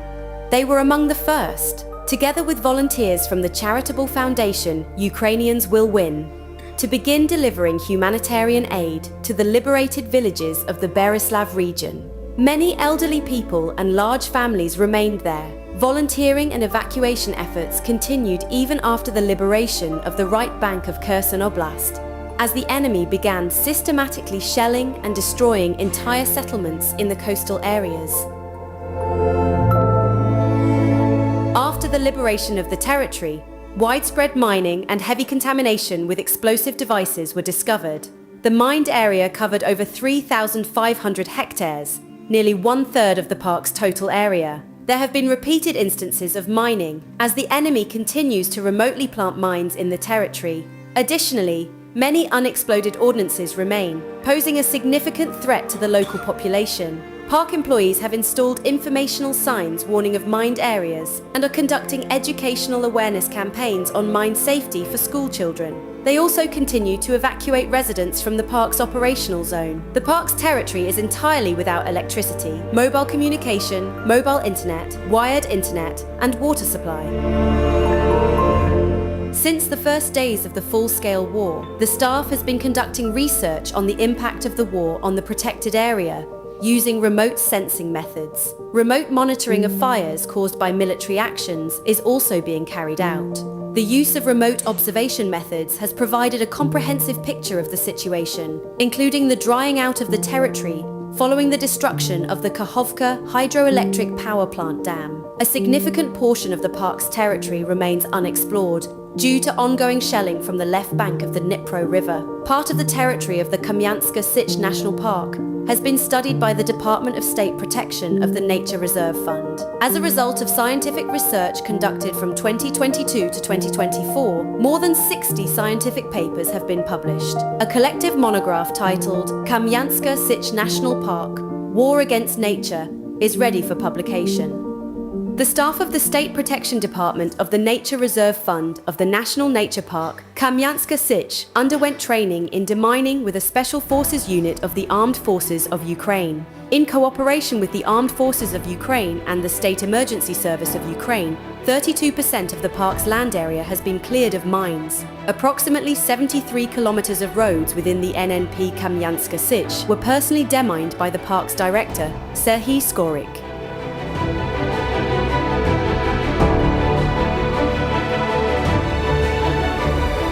After the deoccupation of the Berislav region, large-scale contamination of the territory with solid household waste was discovered, especially in areas of prolonged presence of Russian troops. Illegal tree felling by the invaders during the occupation was also discovered, and the damage was calculated. The land surface was disturbed as a result of bomb and shell drops, as well as the creation of fortifications, such as bunkers, gun positions, anti-tank trenches, etc., by the Russian military during the occupation.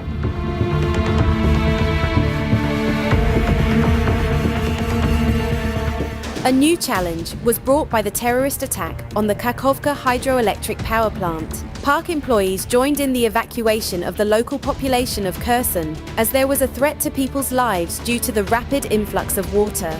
Scientists and park staff are conducting comprehensive research on the drained territories, during which 4 biodiversity monitoring plots were established for study. Monitoring of water quality indicators is being conducted, soil samples have been collected, and conservation measures have been carried out for the relocation of aquatic biological resources.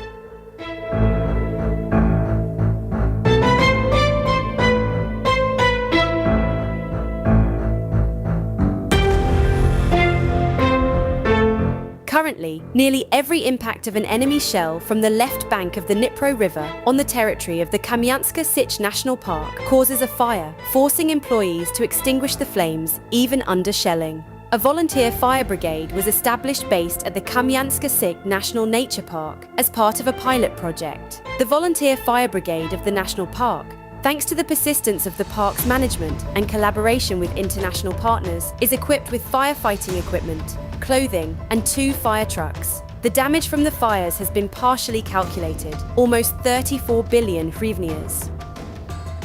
Thanks to the efforts of the head of the Kamyanska Sich National Park, it was possible to partially restore the material base in 2023 to 2024. The park staff ensures round-the-clock protection of the territory and all of its facilities, as well as the preservation of valuable natural complexes and historical cultural objects located within the park, despite constant artillery shelling, drone threats, and airstrikes from the left bank of the Dnipro River. Together, we will win. Glory to Ukraine!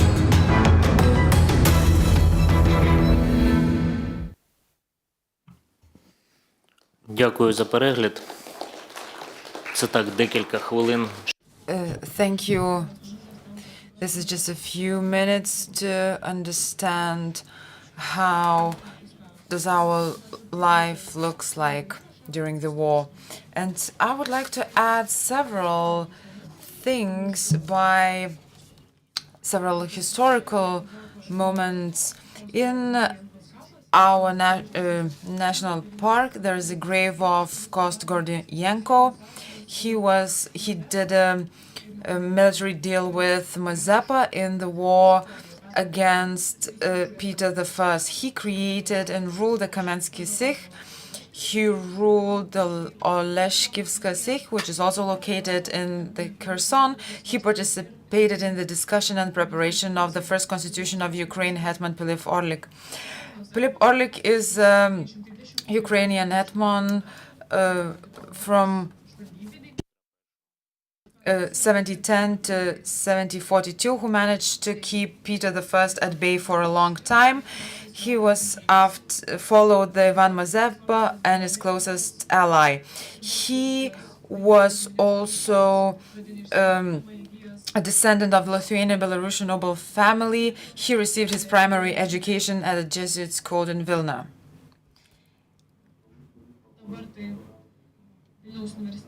Which is now Vilnius University. When he was elected hetman, it was done during an important political act, which has meanings today.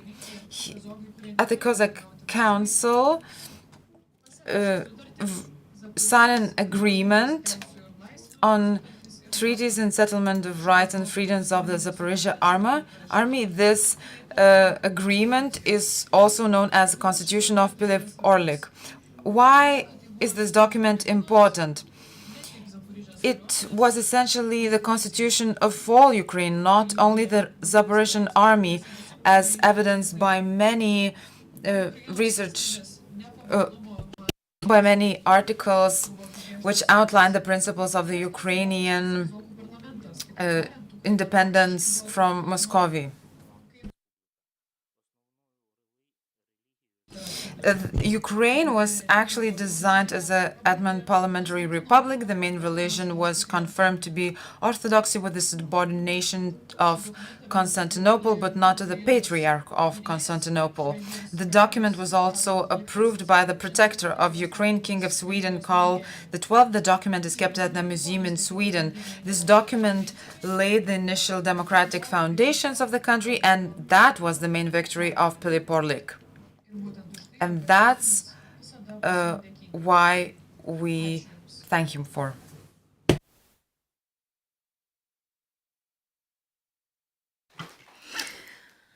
Ačiū labai. Nepaprastai gaila, kad iš tiesų. Unfortunately, we don't have time at all. We've managed to narrow the gap, but we're still 10 minutes behind the schedule, meaning that the next panel of the conference will have to be shorter. I think that more information can be found online.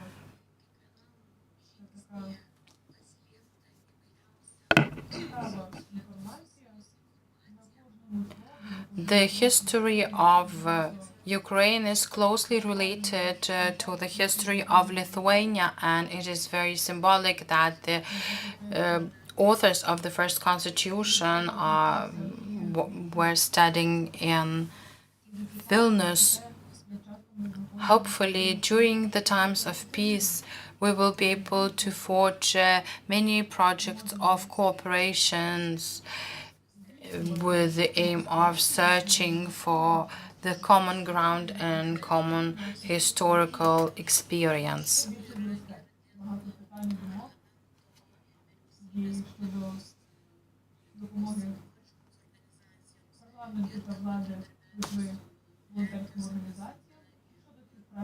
We saw the speakers address many issues related to volunteering with the aim of assisting Ukraine, and have a lot of questions for all the panelists. Unfortunately, we have to end this part of the conference. I believe that we will be able to have many other occasions for the questions and answer session. Now we will be having a coffee break for 15 minutes.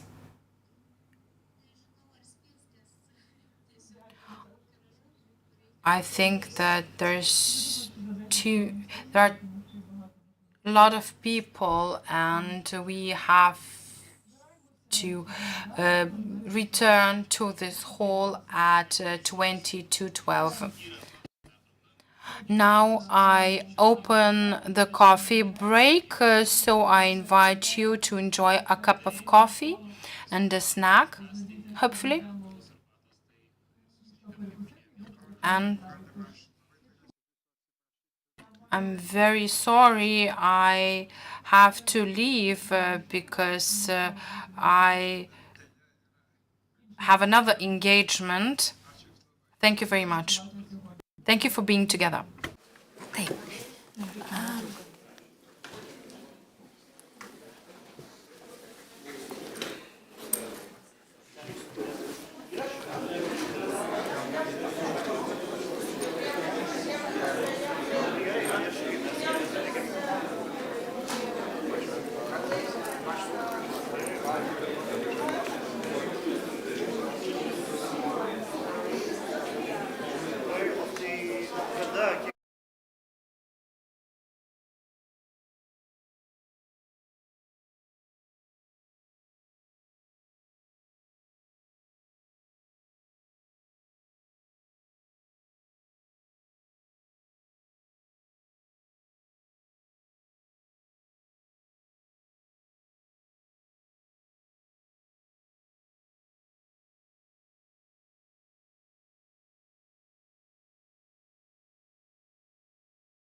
gražu.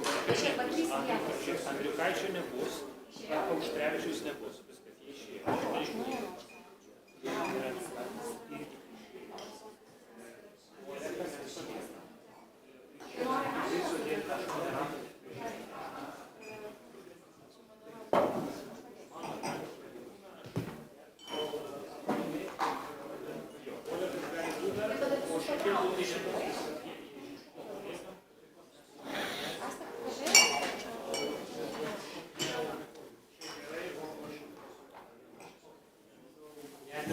Atsiprašau, dovanokit labai šio. Aš pridirbu, ką? Jūs bus taip. Čia sėdi šitai lieka savo. Galim vienas speakeris čia pasakyti. Nereikia, taip pat.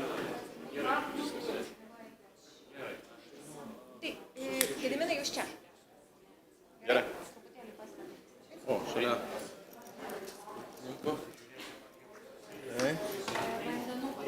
Čia taurės reikėtų Gediminui. Susirasiu, tenai.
Можете перед моим...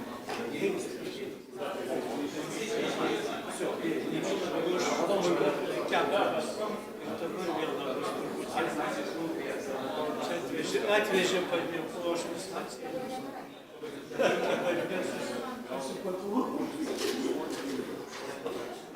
Nereikia negalvoti, kokius dalykus.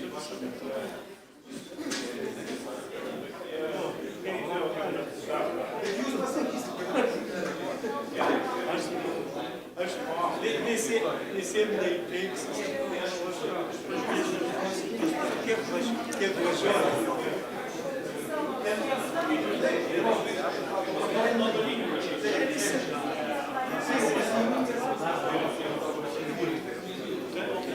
Mūsų kelios komandos dirba.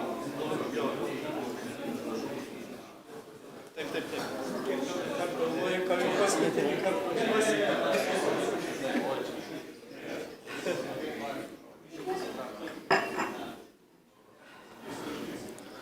Taip, prašome visų po truputį.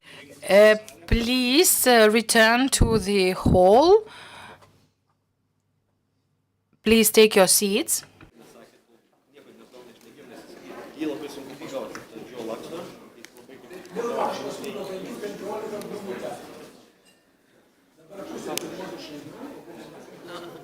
Taip, galit būti po 5-10. Gerai. O mes atnešim viską. Oi, aš su mikrofonu.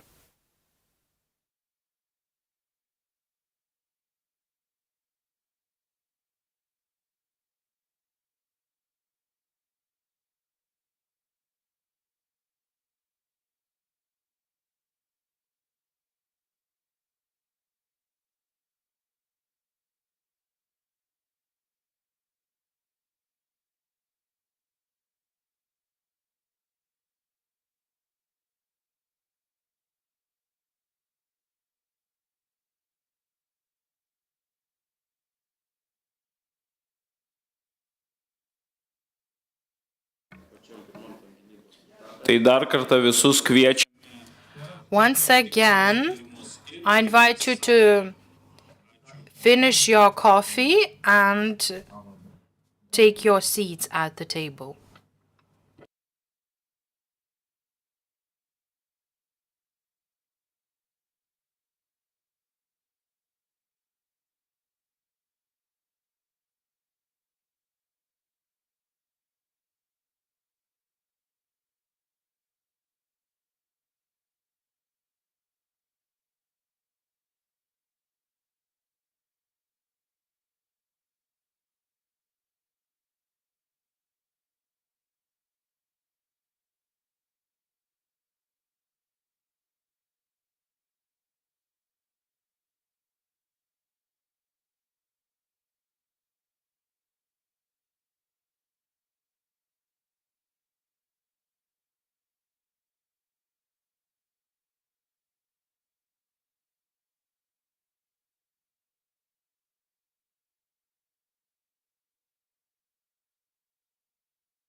Tai sveiki visi. Good morning, ladies and gentlemen. Thank you for coming back. I'm Alminas Sinevičius. I will be the moderator of the second panel of our conference. And first of all, I would like to share with you a story of my past. At the beginning of February 2022, I was recording a video with Sakalauskas and Jonas Omanas. And at that time, we had no ideas about possible support for the Ukrainian troops fighting the war. We were sharing the experience then, and Jonas Omanas said the establisher of the Blue-Yellow organization said that he was collecting donations for Ukraine that was being collected once in 2 weeks, and the donations had decreased drastically then. And on Monday, we will be celebrating 3 years since the beginning of the full-scale aggression against Ukraine. And despite the brutality of the war that cannot be understood currently, and its close proximity to the border of the European Union and the border of Lithuania,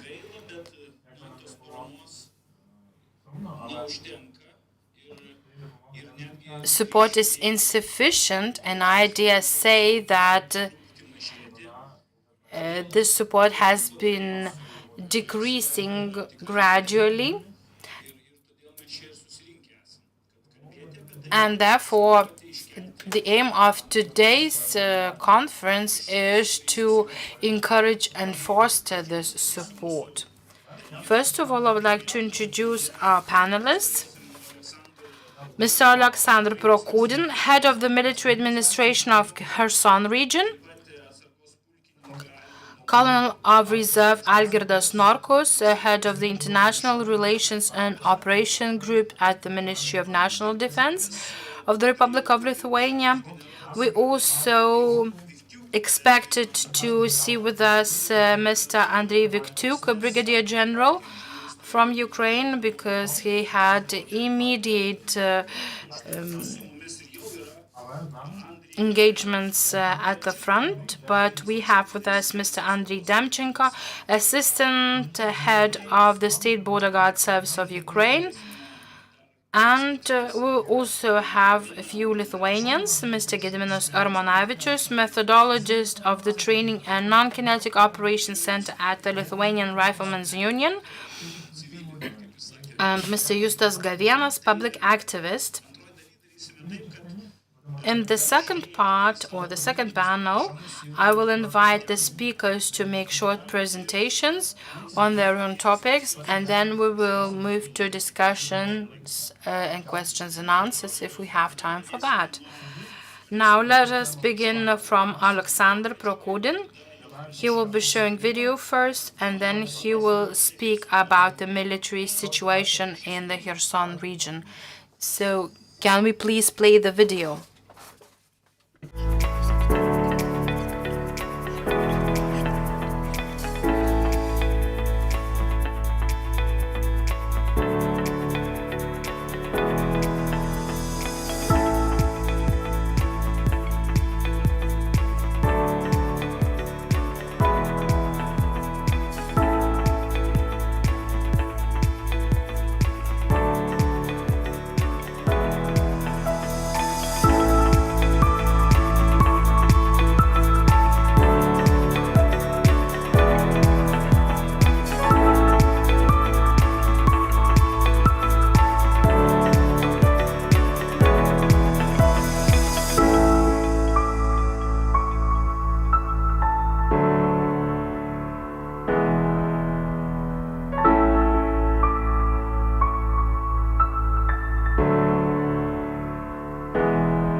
Здоров'я бажаю всім.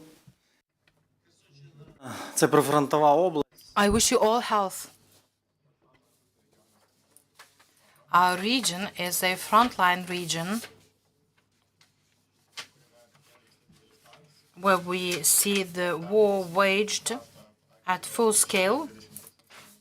220,000 Russian shellings hit our region.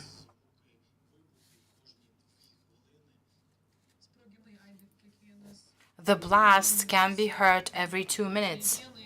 And for today, the biggest threat for the Kherson region was felt last August.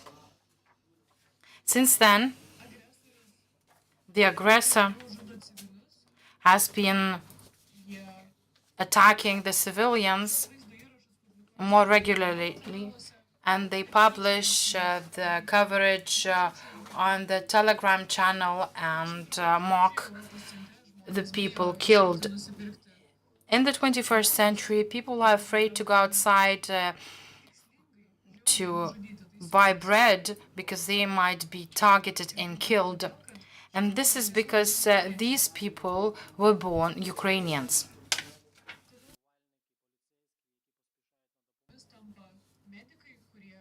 Medical personnel also become victims of the attacks as they come to rescue people and are first responders during the hostilities.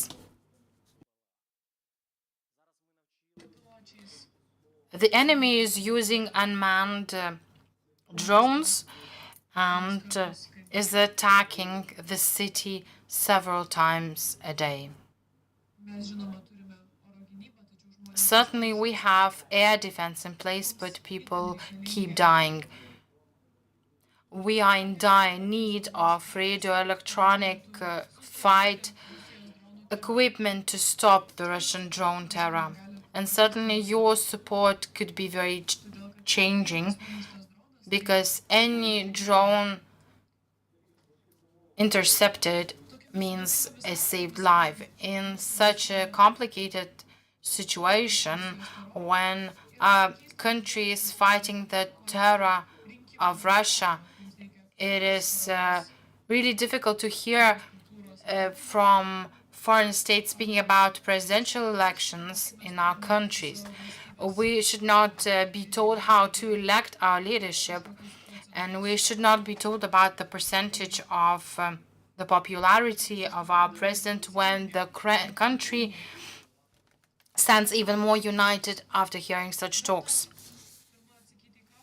First, when we speak about elections, we have to answer the questions: what type of elections can be organized? We might ask, how can the elections be organized in the Kherson region when 70% of the region is being occupied with many people fleeing the country? Security is a priority. Any point in the Kherson region can see the attack of shelling. And if people see it acceptable to organize elections, I invite you personally to come to Kherson, and I will be able to present the situation there. I don't mean it only about our region. We have other regions of the kind on the front line. We need to understand that the Kherson region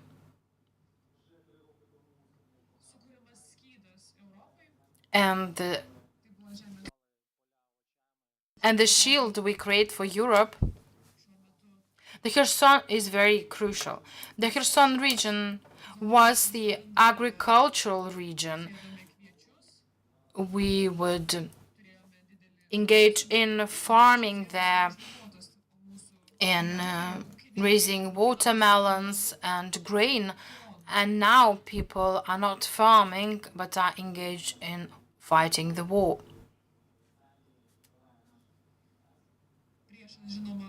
The enemy is attacking our fortifications, and if the enemy wins, it will move towards Europe.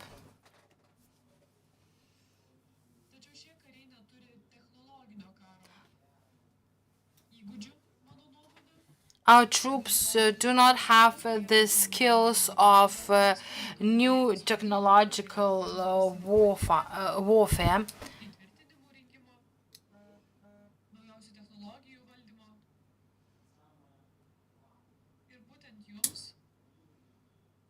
But we can share the skills that we have.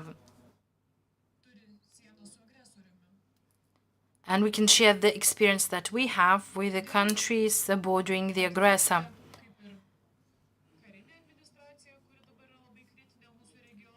The military administration, which is very critical for our region, we are ready to share our experience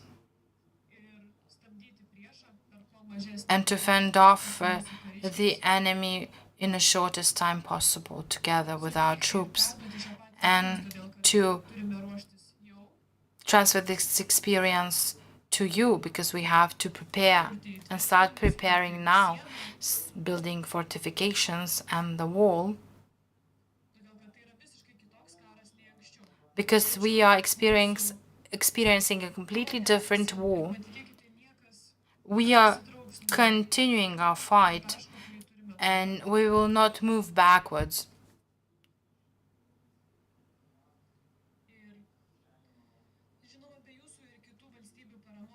Without your support and the support of other countries, we will be not able to win, and Russia will move forward.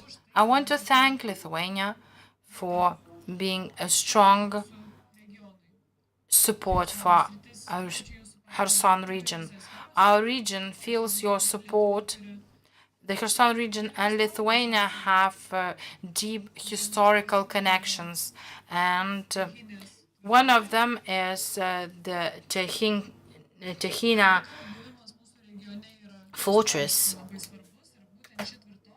This fortress is historically important for us. I have the picture of this fortress in my office. This is the symbol of our common past with Lithuania. But most importantly,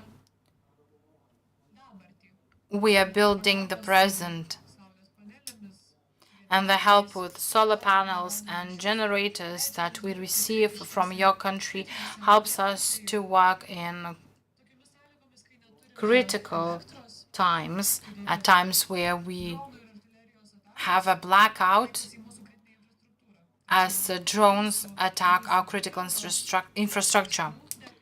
Thanks to your equipment and your medicines, we are able to save people's lives. Now taking huge steps towards stepping up our current cooperation, we are ready to share our experience. Thank you very much for your cooperation, and I hope that our further cooperation will help us to tackle all the challenges that we face in the Kherson region, and that together we will be able to build a bright future. Glory for Lithuania, glory for Ukraine. Dabar žodį paprašysim savo mintimis ir įžvalgomis. I would like to invite Andriy Dimchenko to share his view.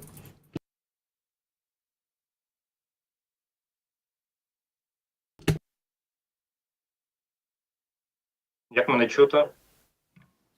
Дуже добре. Дякую. Шановні колеги. Good afternoon, colleagues, participants of the conference, partners, friends.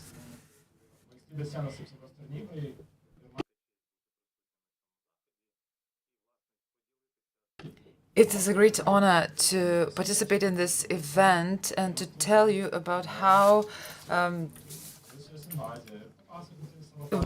Border Guard Service officers, alongside with the Ukrainians, are fighting the war, and about the experiences we've gained. In the midst of the war, we have a lot of important tasks related to the security and defense of the country, as well as within ensuring the international security. I would like to mention that cooperation with Lithuania is valuable because we receive technical support.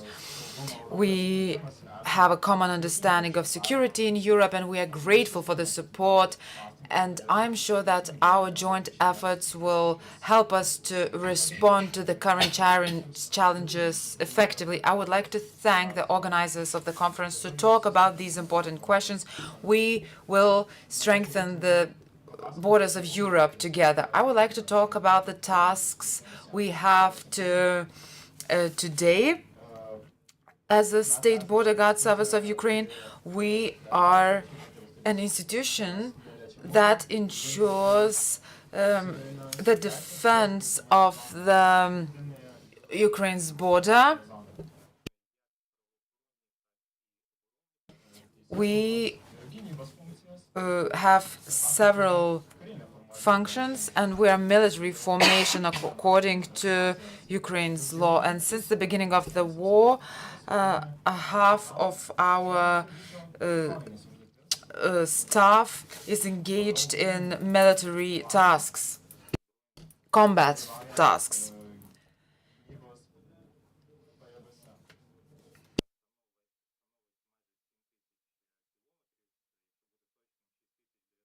Ukraine's border amounts to 7,000 kilometers of war, and to ensure the security of the border, it requires a varied approach, both for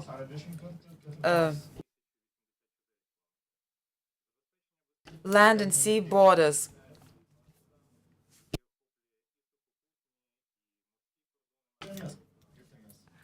We are working in different directions.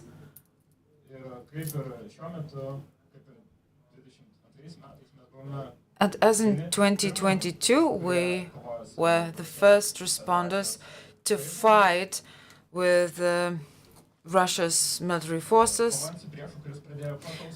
with an enemy that started a full-fledged war in our country from Russia and from Belarus, and Belarus is a sidekick of Russia because it provided its infrastructure. It allowed Russia to attack Ukraine from the north. In 2022, the first killed defender of Ukraine was Denis Kachas.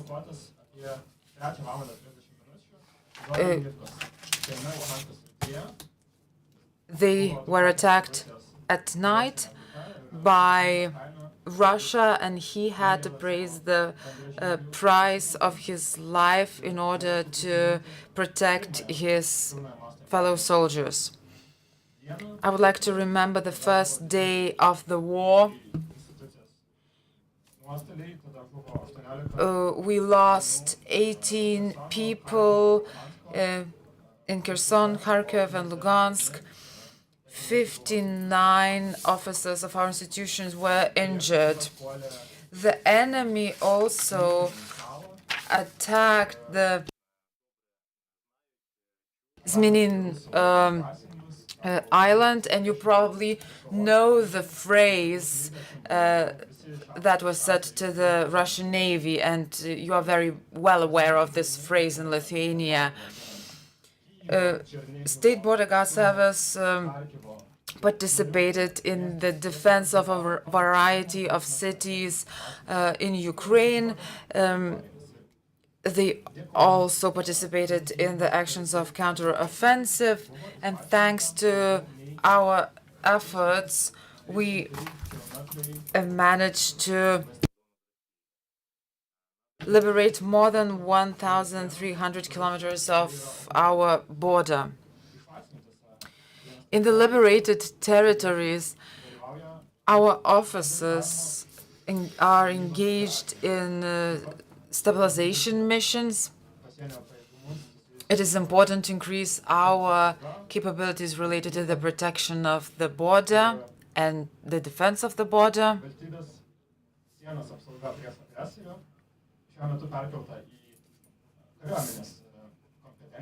And we are now under the military staff.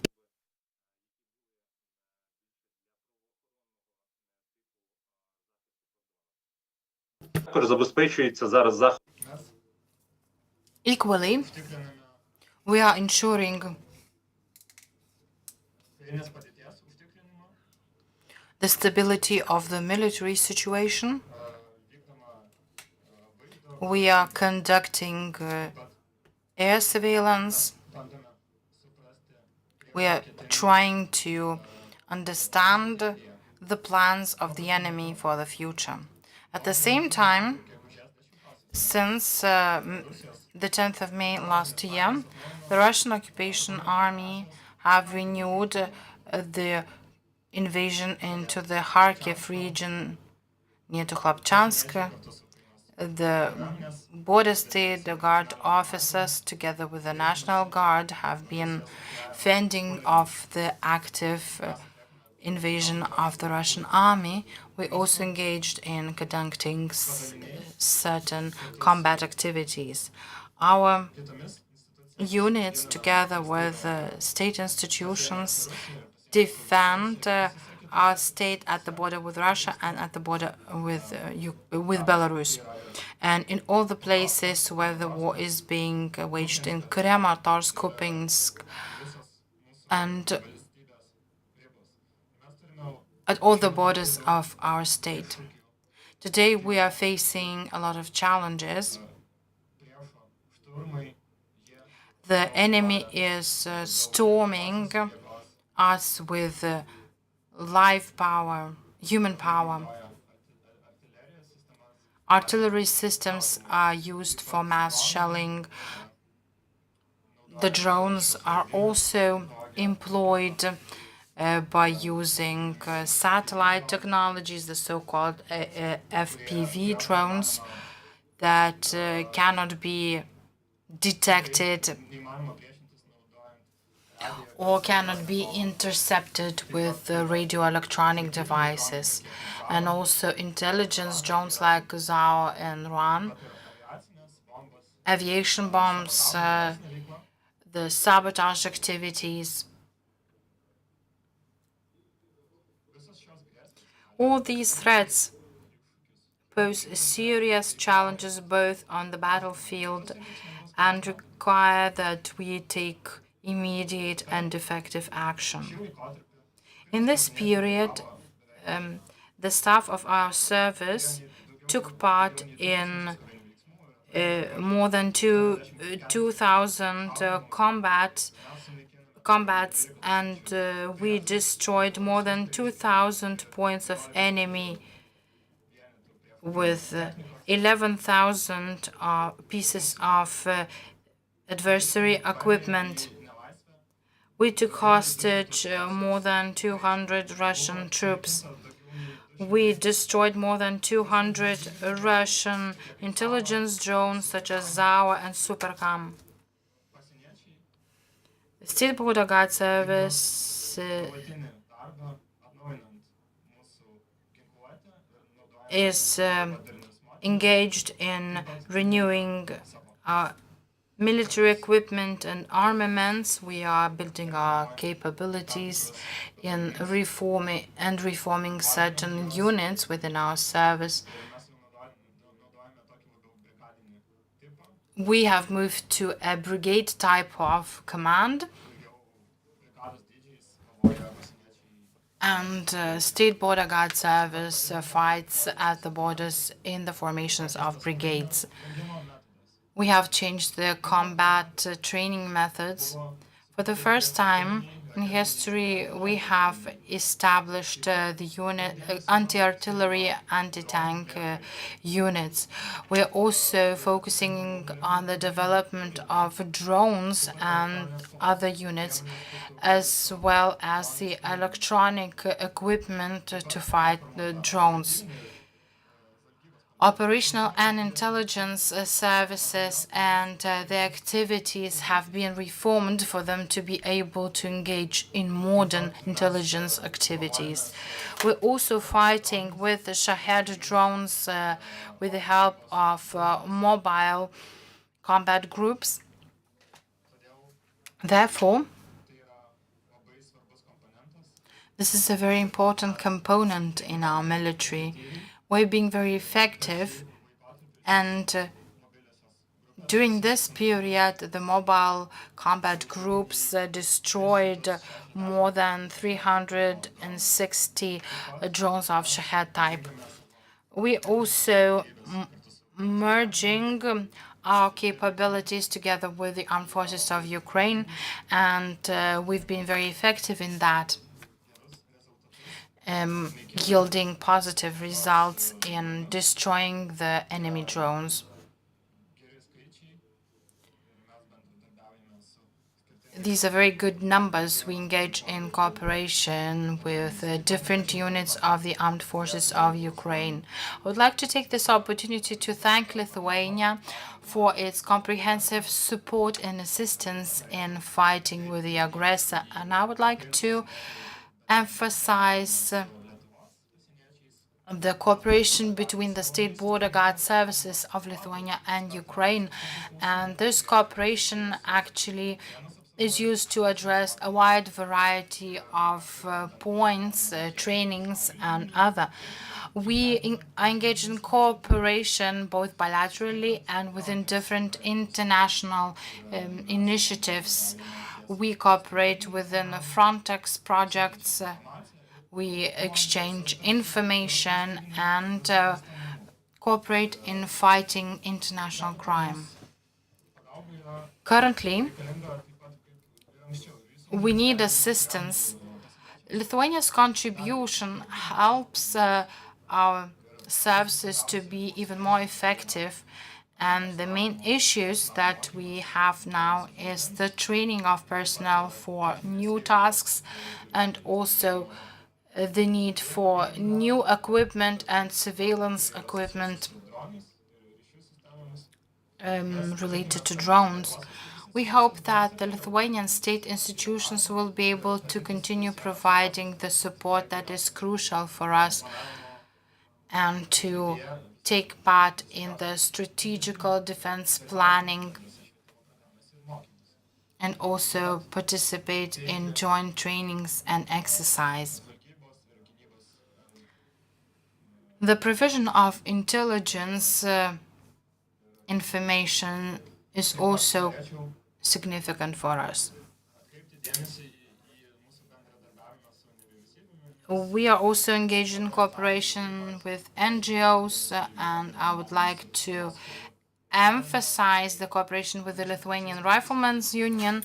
In 2023, we've launched a more active anti-drone activities. With the help from the Lithuanian Riflemen's Union, we've managed to increase our efficiency. Lithuania and Ukraine share a common aim of European stability. Fighting in Ukraine would help to ensure the security not only in Ukraine but the entire European Union. Today, our task is to adjust to the current challenges and to build our capacities according to the international and NATO standards as we cooperate with our partners. Our main objective is the safeguarding of the territorial integrity of Ukraine in order to ensure that the borders of the European Union are safeguarded after our accession to the European Union. The priority areas for us include capacity building at the border with Russia and at the border with Belarus, for us to be able to control our border after the liberation of the occupied territories. we also seek to implement the strategic guidelines of Europe in our services. The Ukrainian State Border Guard Service is trying to achieve the alignment with the NATO standards, and we're engaged in many activities here in order to protect our maritime territories.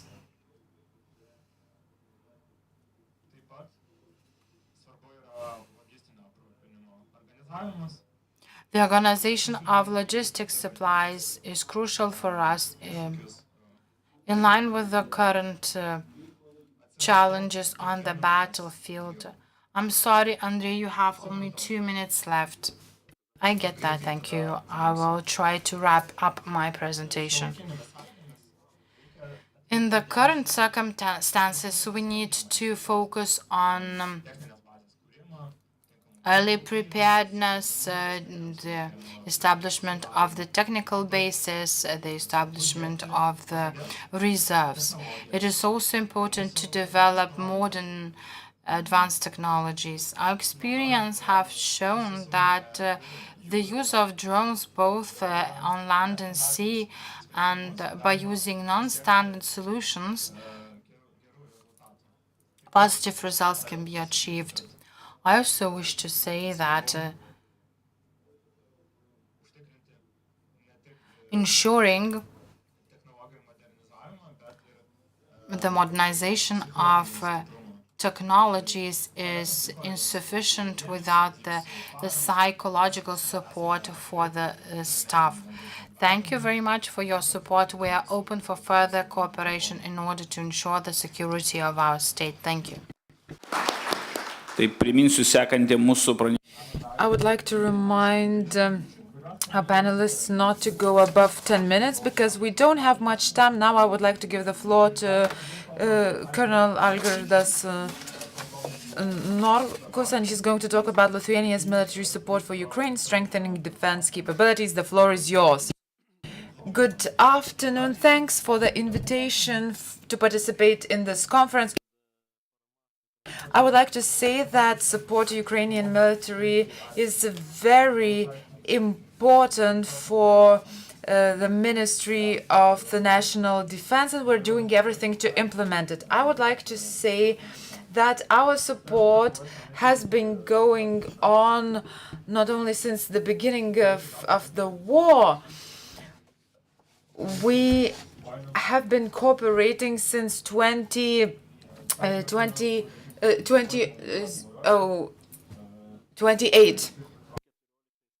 In 2014, when Russia's aggression in Ukraine started, we accepted the first wounded soldiers for treatment, and until the current war, the National Defense Ministry and the military actively cooperated with their Ukrainian counterparts. We would receive the wounded Ukrainian soldiers for rehabilitation. We would engage in military training. Lithuania in 2022 was one of the 4th countries that have a military training mission to help the Ukrainian soldiers. Until 2022, Lithuania was virtually the only country that transferred lethal weapons to Ukraine 3 times.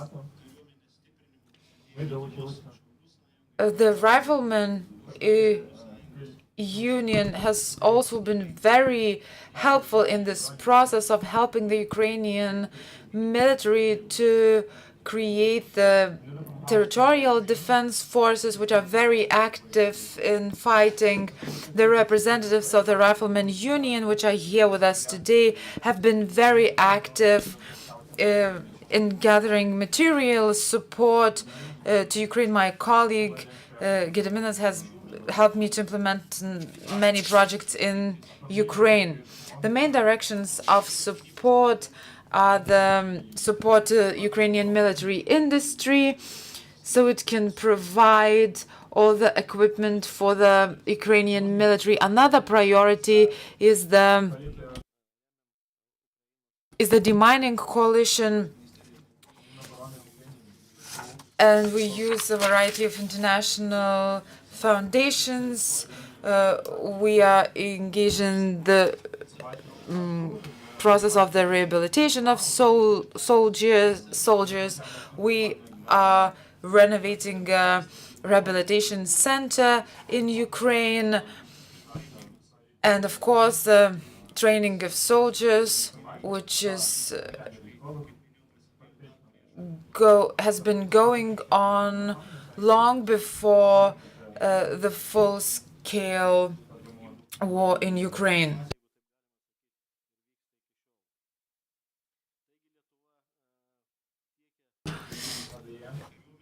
Lithuania is supporting the Ukrainian military with the necessary ammunition and other military equipment. You probably have seen media headlines regarding M13 trucks, ammunition, a variety of equipment that has been delivered until the very beginning of the war. As I said, Lithuania is supporting the Ukrainian defense industry, which is the main enabler for the Ukrainian armed forces to withhold the Russian army. Last year, Lithuania bought 56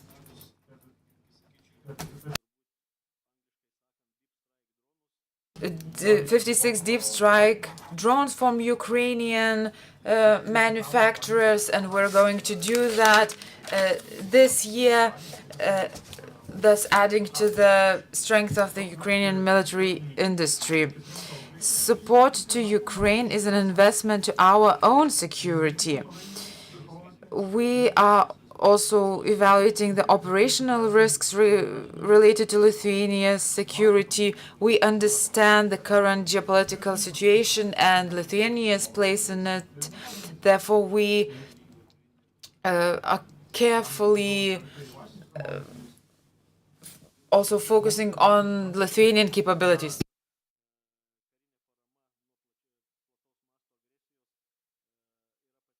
Lithuania's military support amounts to 716 million euros, and last year we signed a security agreement with Ukraine, and we have a commitment to allocate 0.25 of our GDP to Ukraine every year, and last year the number was 0.27%. We are actively involved in the training of Ukrainian trainings that take place in Lithuania and abroad. There are Interflex mission. There's Interflex mission in the UK, where our instructors, together with the instructors from other countries, train Ukrainian countries. Of course, the European Union mission and quite a large number of Ukrainian soldiers are being trained in Lithuania. You've probably heard that the Rammstein format comprised of 56 countries. We have 8 specialized coalitions, and Lithuania, together with Iceland, are heading one of those coalitions.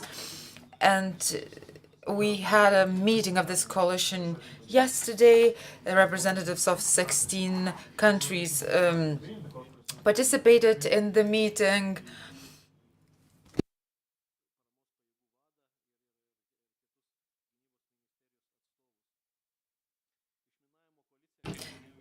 The demining coalition is one of our is one of the directions of our support to Ukraine. We're trying to coordinate the support in this area, and I'm talking about the Defense Ministry, and but our support is directed towards the Defense Ministry to support the demining efforts. The current events and discussions that have been taking place over the last 2 weeks do not change our support to Ukraine. The war in Ukraine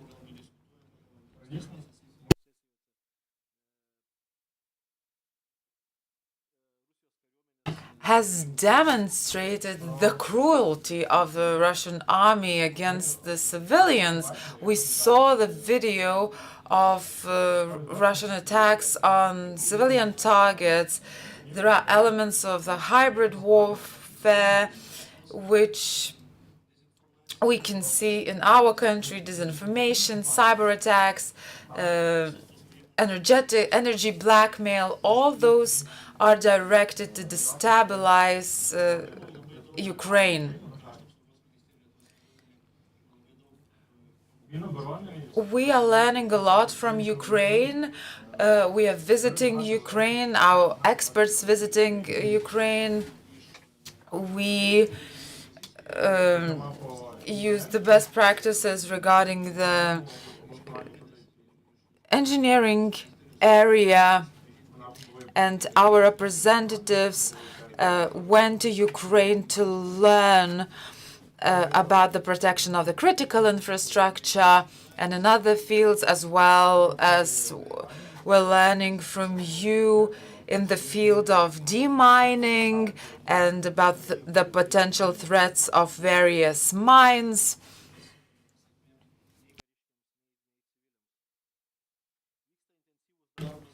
We are working actively to inform the Lithuanian public about the threats. Last year, our ministry published a leaflet, How to Survive if an X-Day appears, and the Lithuanian Riflemen Union also helped us to implement this project. Lithuania is also involved in boosting the resilience of our society. Our ministry is even increasing the financing to even further intensify the activities of the Lithuanian Riflemen Union in informing our public about the preparation for the possible aggression in the future. I don't want to go deeper in that, but that's all I wanted to say. Our support is directed to the Defense Ministry of Ukraine and the Ukrainian forces, and Lithuania was one of those countries that delivered lethal equipment to Ukraine even before the war, when the international community was still debating the possibility of the war. Thank you, everyone. Slava Ukraini. Ačiū pulkininkė. Thank you, Kanal. And my short idea, we support Lithuanians fighting in Ukraine too. We get information about the mood on the front and the needs they have. And as far as I know, the greatest needs that are expressed there, and which could be filled by the NGOs, this is medical support, transport vehicles, and drones. These are three main things that are seen as a need. Now I would like to give the floor to Gediminas Armonavičius. He will be speaking about the support for Ukraine from the Lithuanian Riflemen's Union. Please try to stick to 10 minutes requirement. Thank you. It is a great honor to represent the Lithuanian Riflemen's Union. I have taken part in Maidan myself, therefore Ukraine is my second homeland. I like to say that. I hear so many words of thanks to Lithuania for helping Ukraine, but I want to thank Ukraine for giving us an important time to do that. So I thank you because the time that you offer us is very important. The Lithuanian Riflemen's Union is a unique organization. Historically, it has proven its capacity to fight and work and win freedom. This hall and this photograph is a testament to that. This is where we were fighting with the same enemy, and this was the final moment of this fight. I can only say that the Lithuanian Riflemen's Union today is engaged in very crucial activities for the Lithuanian defense. The Lithuanian Riflemen's Union is preparing the society for a future conflict. I say future because we have been speaking about Ukraine-Russia war since 2023, but historically we have a different situation. This war has been waged for 1,000 years. Only the name of the enemy has been changing in that period, but the essence is the same. The enemy is the same. And the possibilities to fight this enemy are favorable for Europe because Ukraine has done a great job in this area. And we are the organization that has taken over the main lessons. Today we have 16,000 members. This is our first step.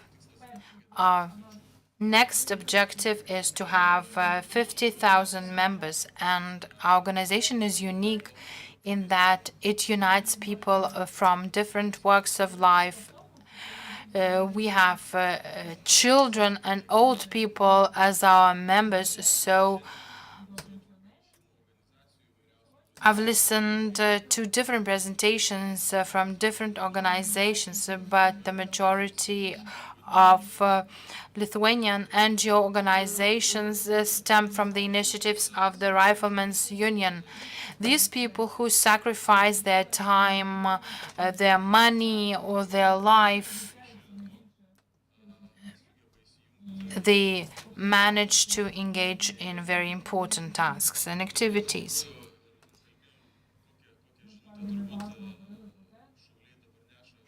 And as to the mission of our union, is that we all have to understand that our neighbor will never change.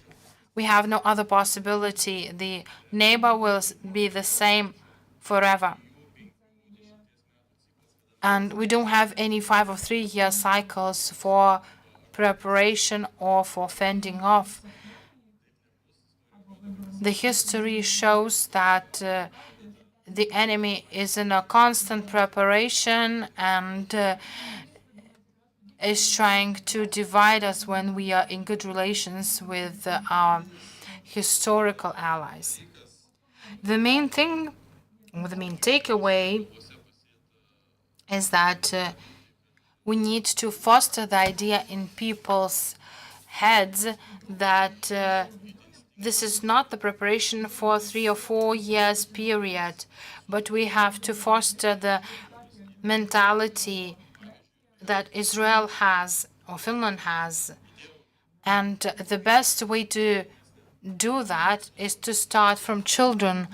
I've used a very good picture and the words of a officer of the 23rd Brigade in Ukraine, Boris, who said, if the hell exists, it is now here. This is in Avdiivka. Speaking about the members of the Riflemen's Union working in Ukraine, they operate in every city, so we can find members of the Riflemen's Union in any city and time. And we've been operating in Ukraine since 2014 and even earlier.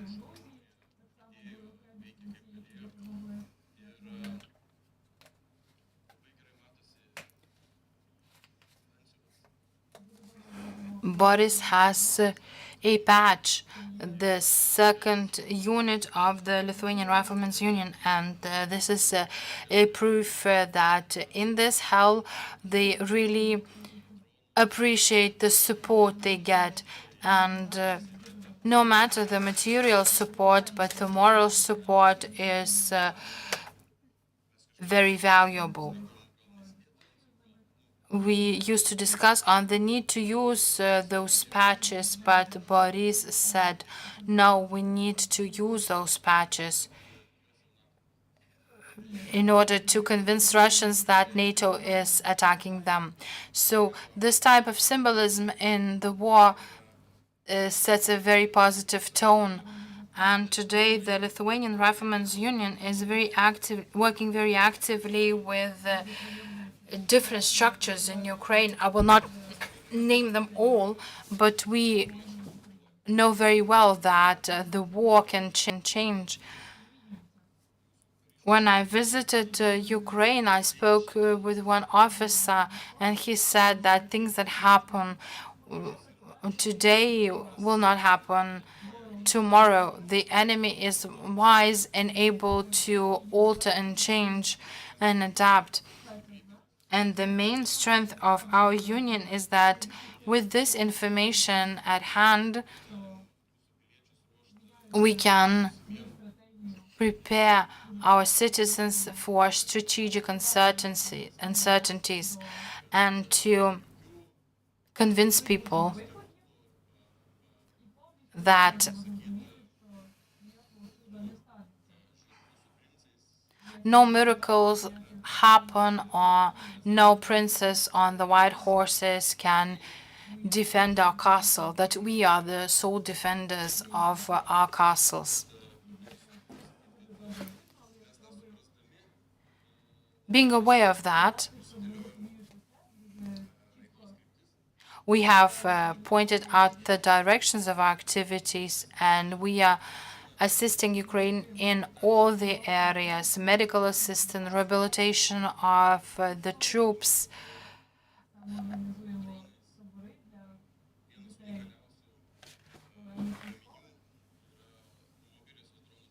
mobile drone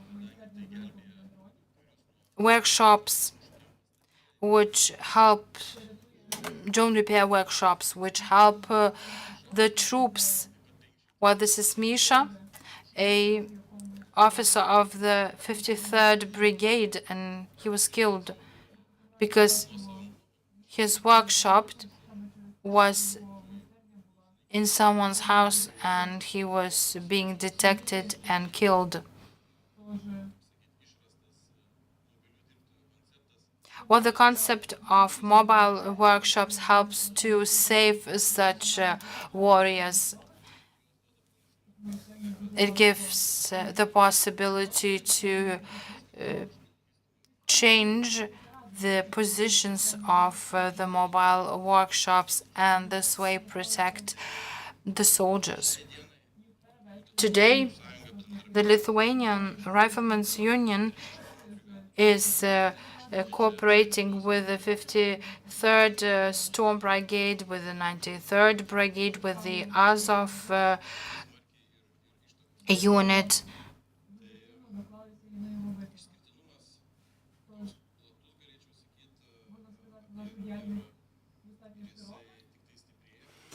Our cooperation is very wide and it is still growing.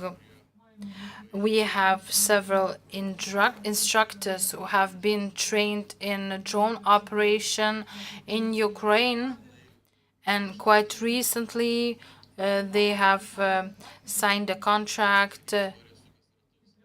What the history always repeats, and they have signed a contract in a training center in Ukraine, which constantly receives support and trains the troops. I want to thank Ukraine for this important time.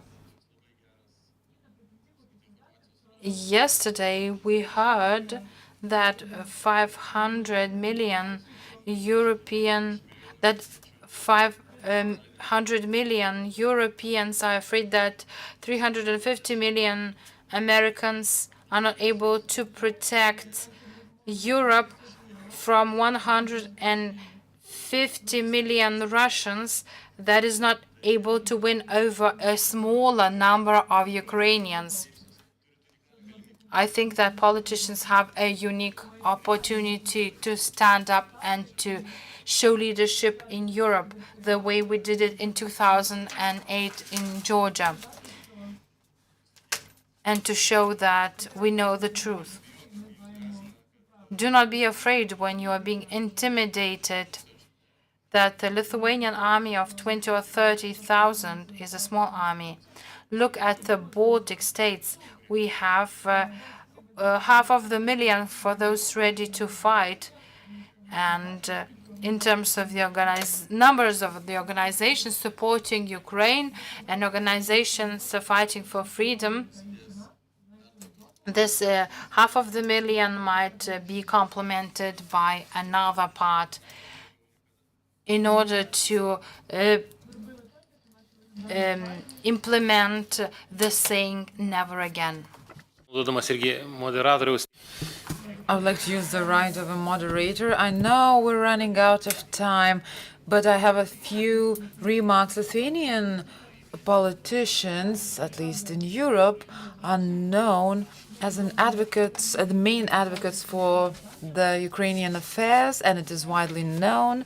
However, unfortunately, we have to fight with the ignorance of the southern countries, despite all of those wake-up calls. Another comment about the history running in circles. If the hell exists, it is here. You said that. And it's not the first time that I hear this phrase.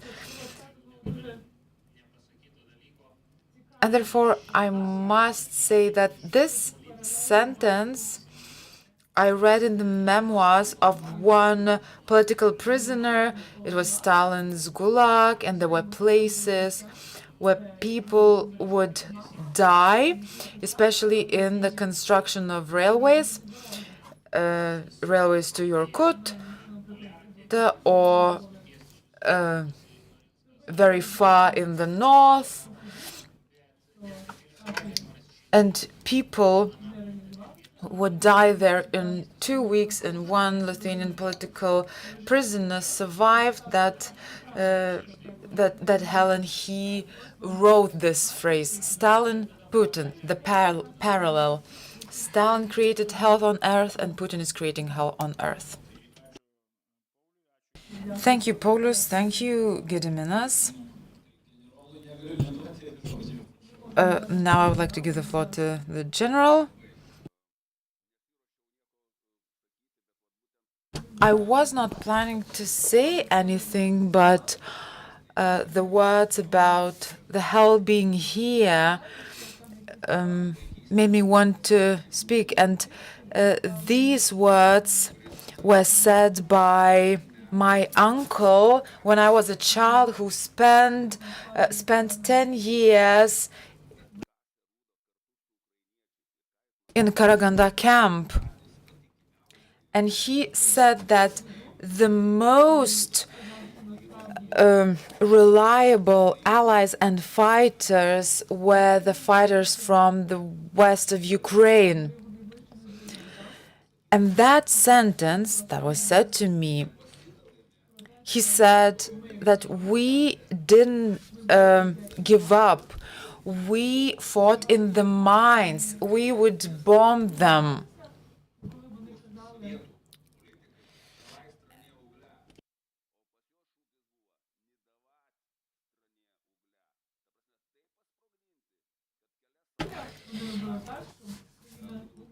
And they did everything to sabotage the Russian mines. They fought even underground. And the will to keep resisting is very important, and in terms of technology, in terms of tanks, in terms of iron, and iron is nothing without a person who has a strong will. Therefore, the foundation of everything is our people and their will to resist. Those people are the main strength, and I wish everyone that resilience to Ukrainians, and we have to do everything on our behalf to help them. Thank you, General. I would like to give the floor to Justas, who's going to talk about active minority during the war, the role of civilians in supporting the military. Please do not go over beyond 10 minutes limit.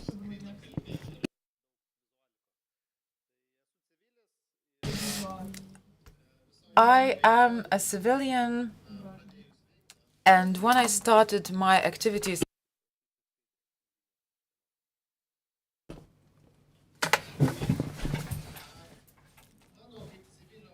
as a civilian, I wanted to see the humanitarian and military aid as something that has to be sustainable, meaningful.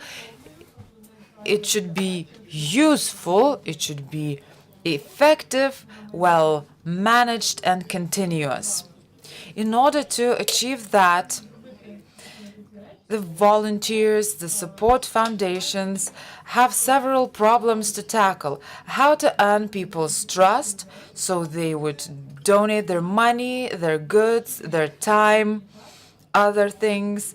How to multiply money, because you can provide your own support, but you will run out of your money. How to obtain what is impossible to obtain, because volunteers are working actively on how to obtain goods, how to make logistic shortcuts, how to buy time, and how to cover the gaps in your skills. I remember the day X in Ukraine and the first days in Lithuania. We felt empathy, we felt shocked, we were panicking.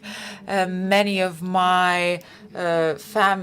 people of my family were talking about emigration. We didn't have any information, or too little of it. And the vacuum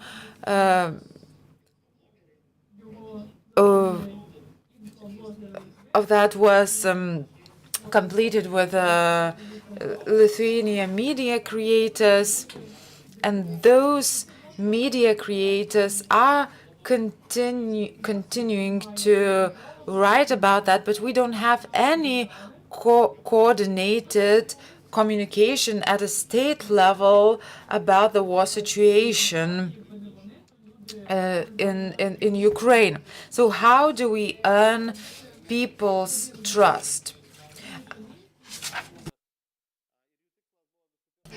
At the beginning of the war, we realized that we have to reduce the panic in the public, and how to provide the structured information to prevent people from believing propaganda. We started overviews that are continuing today with the help of our colleagues, how to multiply money. In 2022, we started visiting Ukraine, and we realized that we cannot do much on our funds. We invested 5,000 euros.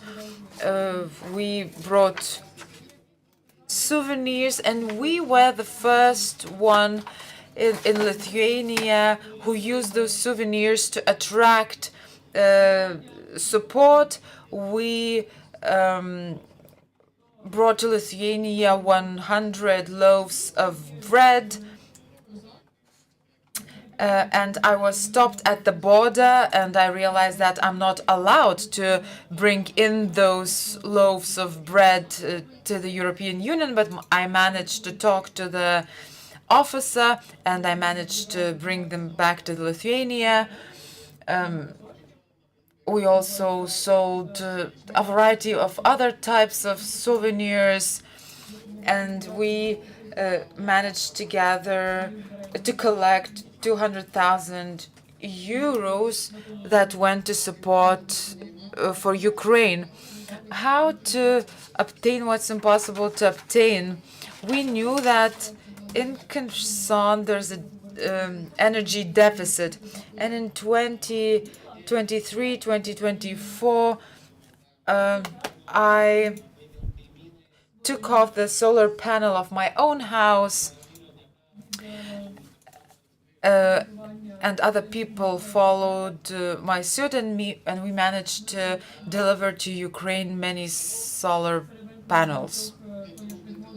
How to make logistics shortcuts? We delivered 3D printers. We printed those items at the front. You can see the granite, which is very cheap but has the same impact. So we delivered those printers so the civilians in Ukraine could help the Ukrainian military to produce weapons. During the break, we invited, as we talked, we invited the whole Lithuania to print 3D chess so that Ukrainian soldiers and children could play chess. In these difficult times, we started producing guns without Lithuanians knowing that there are parts and elements of guns that would be delivered to Ukraine.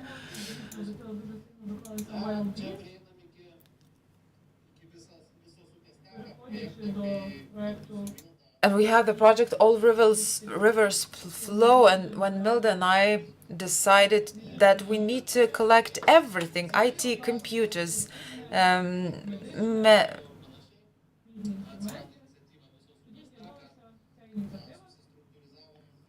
we structured our information regarding the needs of the support so we could distribute our support more effectively.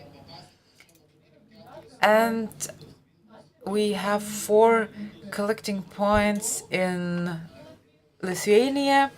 We have 15 qualified IT professionals who repair IT equipment, computers and other IT equipment. We have a clearly defined specialization, marketing and communication,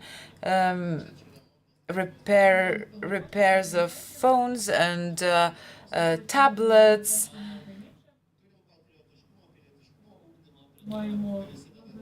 We have civil education in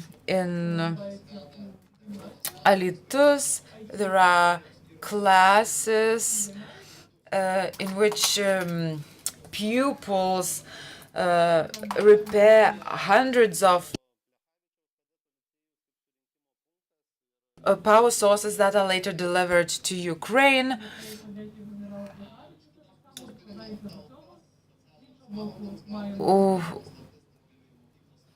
We also collect pupils who work for their social hours that are obligatory in our schools, and they're doing the work that's necessary to repair certain equipment. We have Lithuanians in abroad.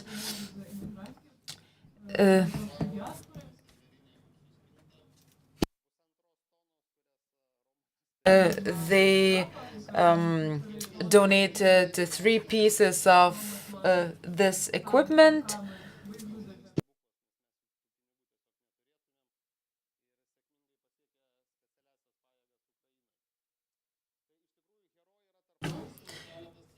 Heroes live among us, and these are the messages that I receive. I'm sorry that I donated only 500 euros.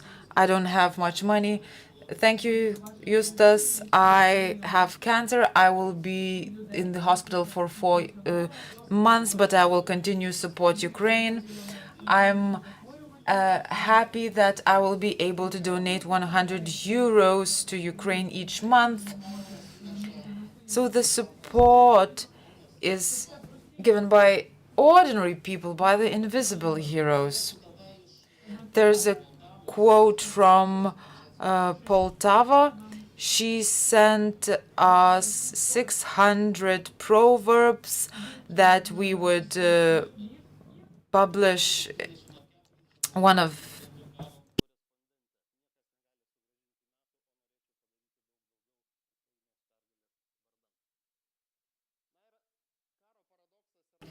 the paradox of the war is the following.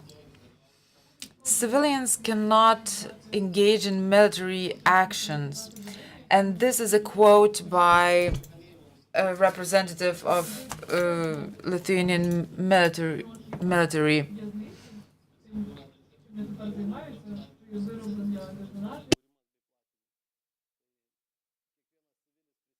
So every civilian that contributes to the production of guns actually deserves many years of prisons, but they're covered by the police forces and by the military.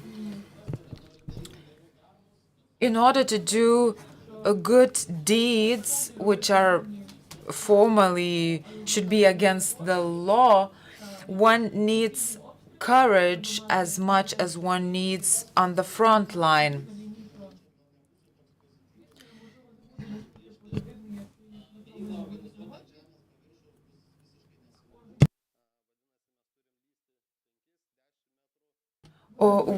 We need to establish our repair workshops underground. There might be no electricity. Therefore, we need to ensure the effectiveness of our generators. There's no mobile connections, no internet.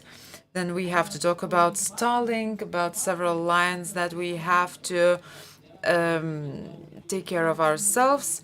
No possibility to receive raw materials or equipment to print 3D weapons. Therefore, we need to have strategic stockpile of those materials.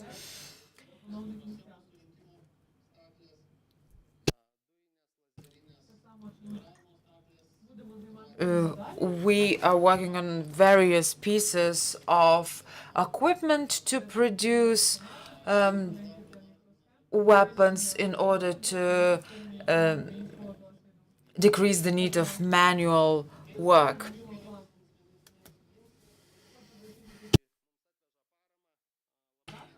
When we are delivered the goods, people say to me, it's good that you have time to engage in these activities. And others say that I cannot live without it, without the support. And many people say that I've already donated.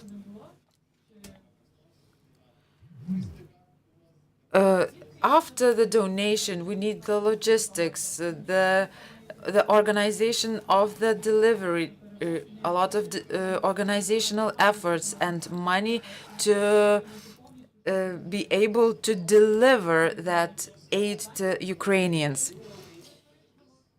Is anyone interested in the experience of Ukraine? I see it's not the case.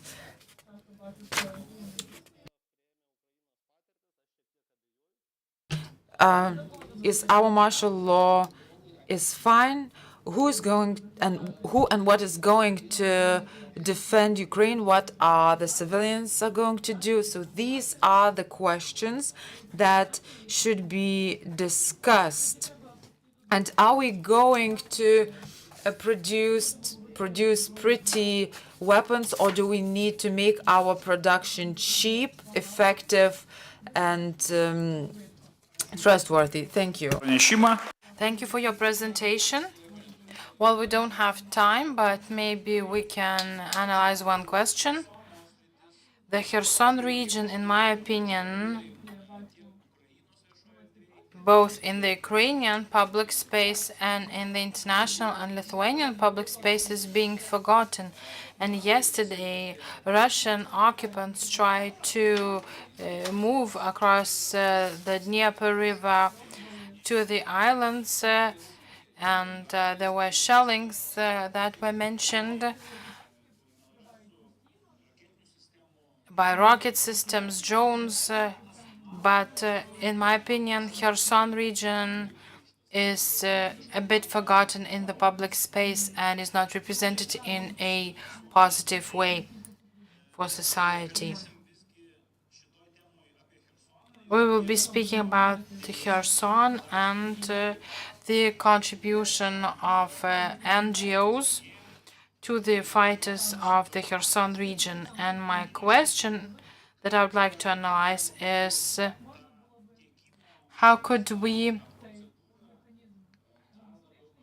improve or simplify the procedure of supply or to make it more active? So my question goes to Alexander and Andrei, and then other panelists. Alexander.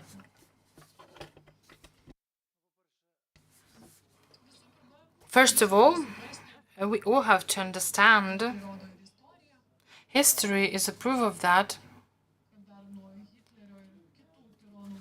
From the times of Hitler and other tyrants, tyrants do not tend to stop. Putin is a terrorist who wants to remain in history because he has achieved everything in his life and he wants to remain in the pages of history. But history shows that he will continue further. Everybody has to understand it and prepare for that. We had not thought that this would happen, but now the geopolitical situation in the world shows that this is possible in your country. You have to prepare and start doing it now. Learn from our lessons. The Tehinka community, which is very close to Lithuania,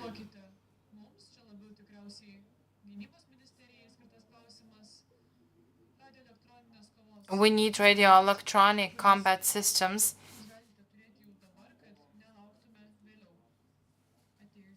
and you could have them now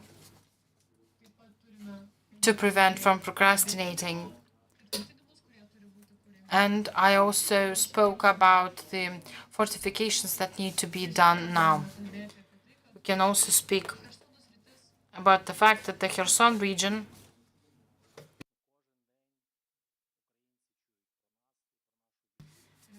is insufficiently represented in the information space, but Ukrainians hear about us every day and we spread information about us. Our mission now is to visit 2 more countries, and every head of the military administration is traveling around the world and sharing the news about us on the world level. Therefore, the main message is that Putin will not stop. He wants to remain in history and therefore he will continue fighting. And therefore we need to prepare for that. We need to exchange our experience and to exchange our troops. If Putin manages to occupy Ukraine, our troops will have to fight for Russia. And this war shows that it is high time to use our experience and start preparing now. Nobody knows where the borderline stops.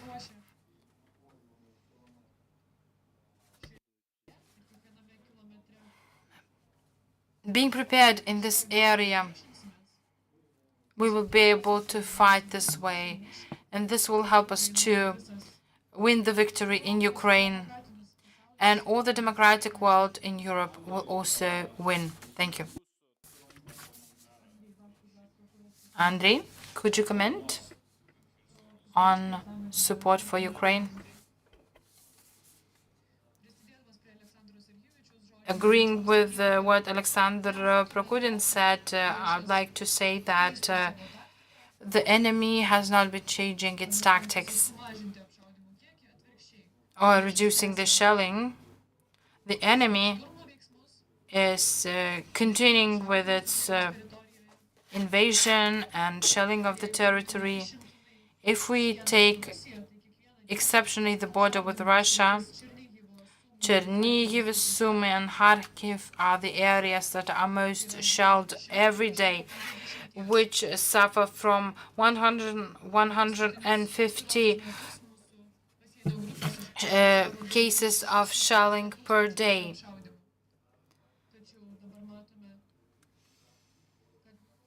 We now see that without the artillery, the enemy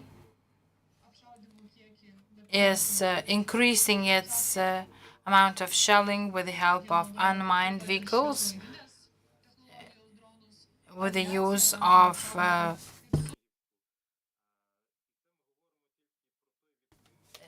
with the aim of laser technologies, and we are speaking not only about the active combat. On the front line, the situation is even more difficult.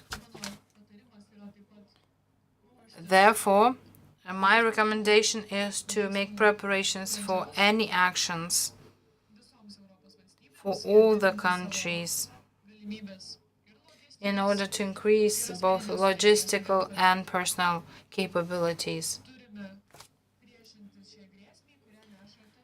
We have to fight back this aggression brought by the Russian army.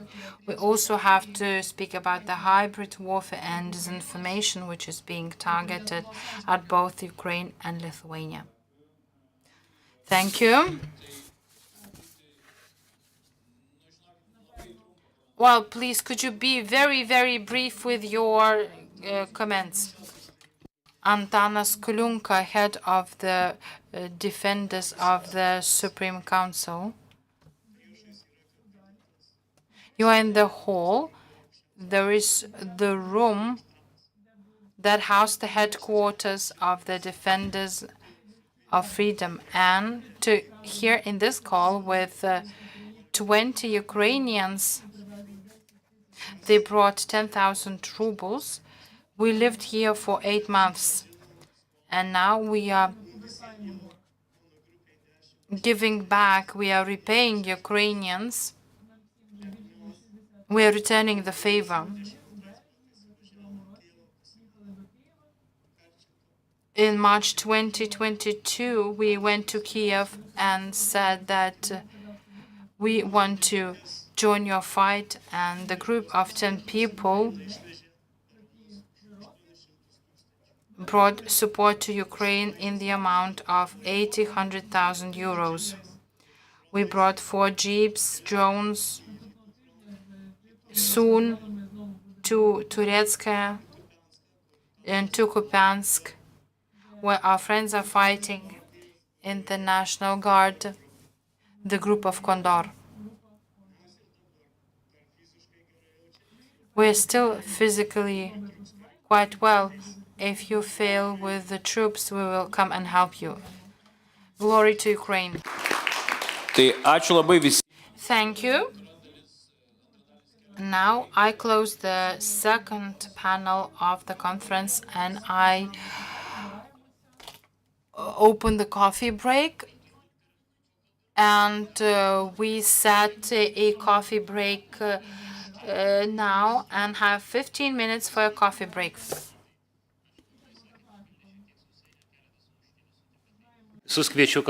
So I invite you for a cup of coffee and snack.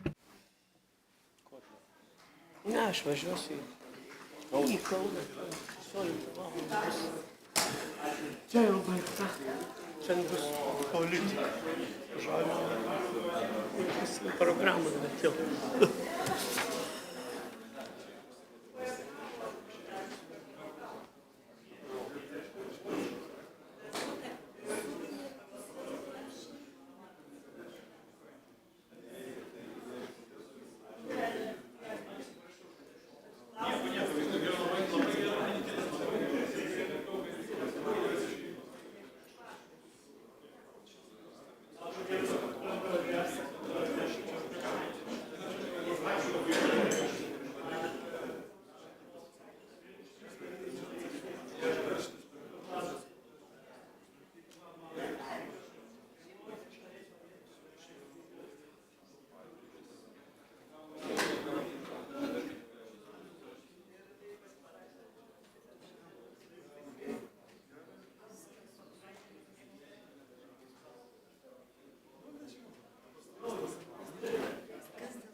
programos pasislėptuvėse, kur yra statomi, tai ten pasivykti vaikai.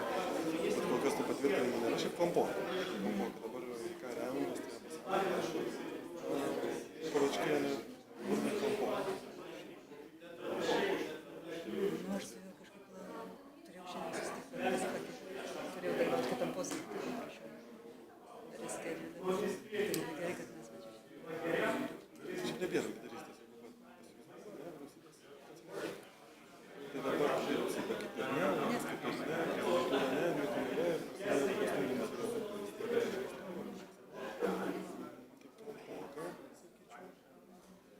šiaip labai nepatiko dėl dezinformacijos atakos. Jam parašė tekstus, video padarė, kaip Barodengas mokykla neveikia, jinai neatidaryta, jai trūksta 2,5 milijono, rusiški baldai ir viskas išvaukta. VSD padarė tyrimą. Patikrą mūsų informaciją, kad mes suinteresuotas. Tai ataskaitoje, kad antram aukšte nėra muilo, 800 vaikų, plus 26 laipsnių temperatūra, viskas tvarkoje. Patikrinimas, bet mes bandėm sakyti, kad čia nėra atsakymų reikalas, nes ten akivaizdu buvo, kad ataka yra prieš paramą Ukrainoje, net dėl Barodo. Tokie atsakymai šiaip nemalonu. Mes galime. Čia neatsiprato kojama parama Ukrainai kaip tokia. Tai jie ten, šnekas atvykas. Ir nusivežė jas kartelį. Nes jinai ten, skleidžia. Aišku, dabar jau jie ten gynybos procentas, jie ten turi kitų užsiėmimų, bet aš manau, kad čia ne pabaiga. Galiausiai visą tai pasibaigs turbūt Seimo komisija, tai nuo Žemaitaičio. Kad išpirkim projektus auditų.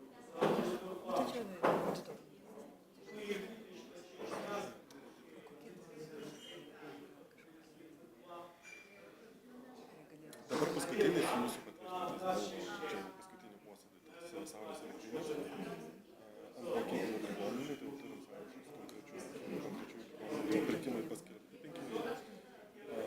Tai čia on the top uždėta. Iš tų 13, kurie buvo pervesti, mes turim planą, kad dabar pasiūlė Udėlas didžiulę programą EU for Reconstruction. Prašo finansavimo pusės milijoną, bet ten bus sunku, nes jie mums duoda agentūrą visą transformuoti. Nuo valdybos narių iki patariamųjų organų, iki ekspertų pirkimuose, planavime ir taip toliau. Udėlas sako, čia turi būti Pillar Assistance Agency. Šita agentūra, bet ten blogai. Ten reikės labai daug darbo. Eina vokiečiai. Ne, juos nori paversti Pillar Assistance. Ukrainiečius. Tai ten bus nemažai darbo. Čia pats užmainis. Tai sako, jūs esate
Lauros atsiprašysim.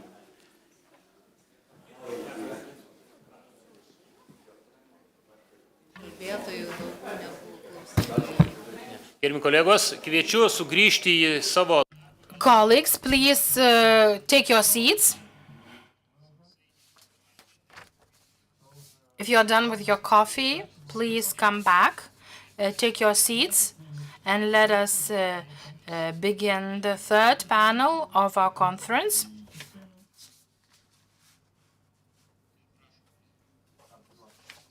Please come back to the table, let us take our seats. And the third panel of our conference, titled Lithuania and Ukraine's European and Euro-Atlantic Integration.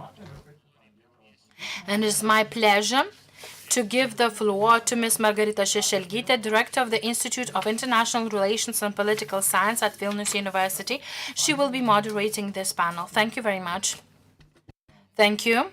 It is a great honor to be here with you and moderate this important panel, which is very relevant in today's context. Our topic of the panel is Lithuania and Ukraine's European and Euro-Atlantic integration. We know what this integration gave to Lithuania. We have been repeating that Lithuania has never been so safe, and the European and Euro-Atlantic integration gave the very foundation for that. We support these aspirations of Ukraine. We were disappointed when Ukraine failed to get the invitation for the membership in 2023 in the NATO summit. In Vilnius, our president, Gitanas Nausėda, has recently said that we will seek to support Ukraine's full integration into the European Union, and we hope this happens in 2030. These are very important tasks, and we need to define them clearly. But there's a question whether in today's context, where one of our main partners questions the possibilities of Ukraine's NATO membership or sends messages that it is impossible, when the world seemingly resembles the pool table, when some of the rules fail to be applied. how important is the Euro-Atlantic integration? Or maybe we should focus on the tasks that we need to accomplish here and now without focusing on global issues. And we could also speak on what support could Lithuania give to Ukraine in helping it exceed both organizations, while some people might say that it is not that important or possible. We have a number of panelists on this panel. Mr. Dainius Žalimas, member of the European Parliament, Mr. Donatas Augulis, advisor to the President of the Republic of Lithuania, Mr. Darius Kusevičius, ambassador at large of the Republic of Lithuania, responsible for coordinating Ukraine's recovery and reconstruction, Mr. Magnus Hjortal. I hope that my pronunciation is correct, a deputy head of the mission at the Embassy of the Kingdom of Denmark, and Mr. Andriy Burak, counselor at the Embassy of Ukraine in the Republic of Lithuania. Let us begin with Professor Dainius Žalimas, and my question is related not with the topic of your presentation, which is related to the sanctions, but as an expert of international law, when we see the international rules-based order being destroyed, what can be done to help Ukraine? And then we can also speak about sanctions against Russia. Thank you. It's a pleasure to be here in this conference. And the events of the last week are altering the topics of our presentations, and I will answer the questions by the moderator, and I will also address the sanction. Sanctions are very important, of course. On the other hand, in the current context, they become secondary because we can agree on the 16th package of the sanctions, but they won't be successful unless we take meaningful action. As for the current situation, and answering the question regarding the collapse of the international rules-based order, I don't want to jump to conclusions too early based on an impression of one day that everything international law is collapsing, because as the history shows, we can talk 100 years old history. Aggression was banned in 1928. It was before the Second World War.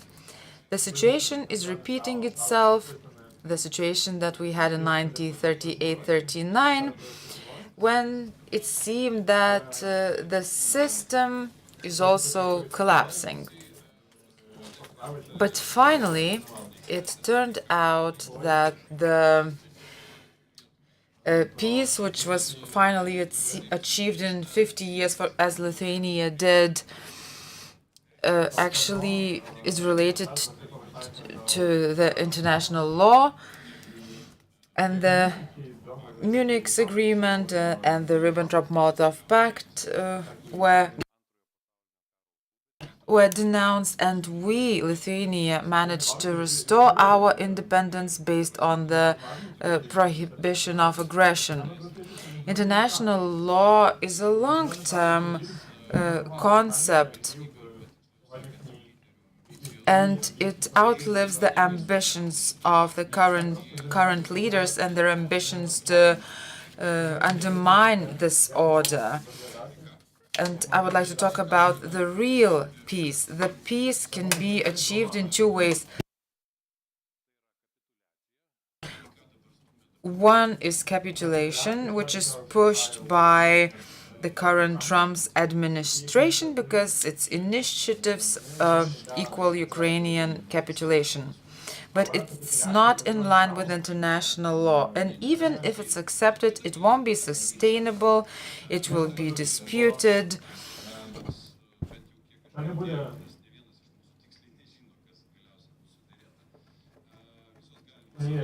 Because all the possible conditions are not in line with the international law. The real peace is in line with the international law.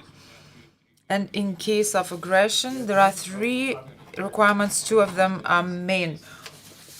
One of them is the restoration of the legal situation, reparations, but it's not the Ukraine that has to pay for the US, but Russia has to pay reparations for Ukraine.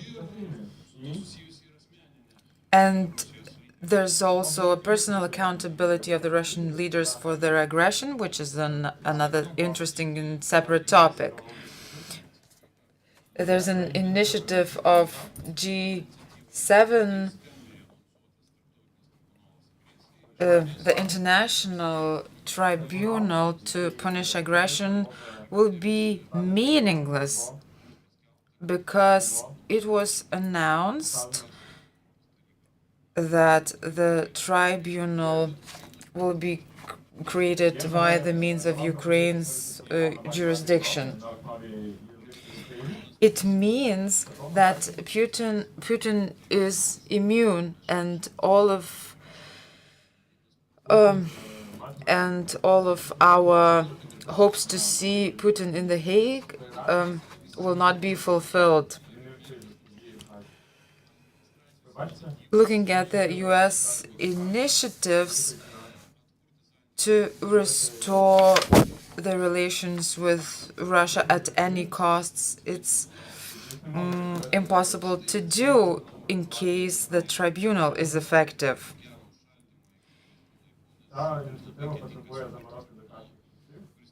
It would be a shame to create a tribunal which would not have jurisdiction to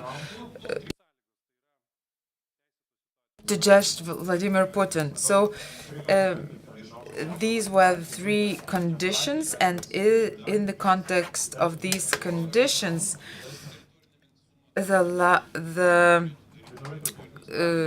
proposal that Ukraine should be giving up its territories is against the international laws.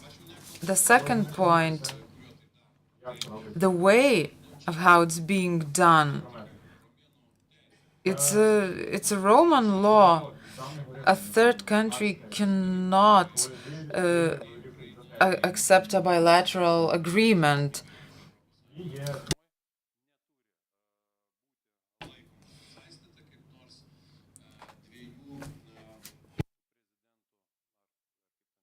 And a third country cannot be bound by the agreements made by other 2 presidents.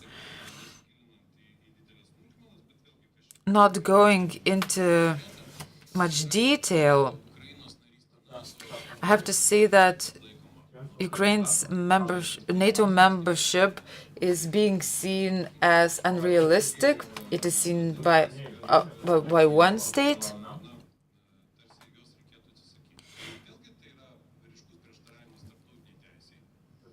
And this is not in line with the international law. All sovereign states are free to choose their security guarantees, but not a single NATO countries can doubt the decisions made by all NATO countries. And there was no invitation in 2003, but it was reiterated that Ukraine one day will become a NATO member. It was a commitment by NATO allies, and all strategic documents of NATO talk about the open door policy, and there's a provision that no third country can veto a country's accession to NATO. What is more, we're talking about Ukraine having security guarantees if it's attacked once again. And this is nonsense, and it cannot be put into practice. NATO has its own accession mechanism. It's a consensus achieved by NATO countries by ratifying the protocol regarding the accession of a new member, and this condition can be fulfilled only in one way. And all NATO countries, for example, right now ratify the protocol on the accession of Ukraine to NATO if Russia's aggression is renewed. So to circumvent the traditional mechanism of NATO accession is impossible. It is impossible to do legally. So what should we do? Because it's very easy to criticize.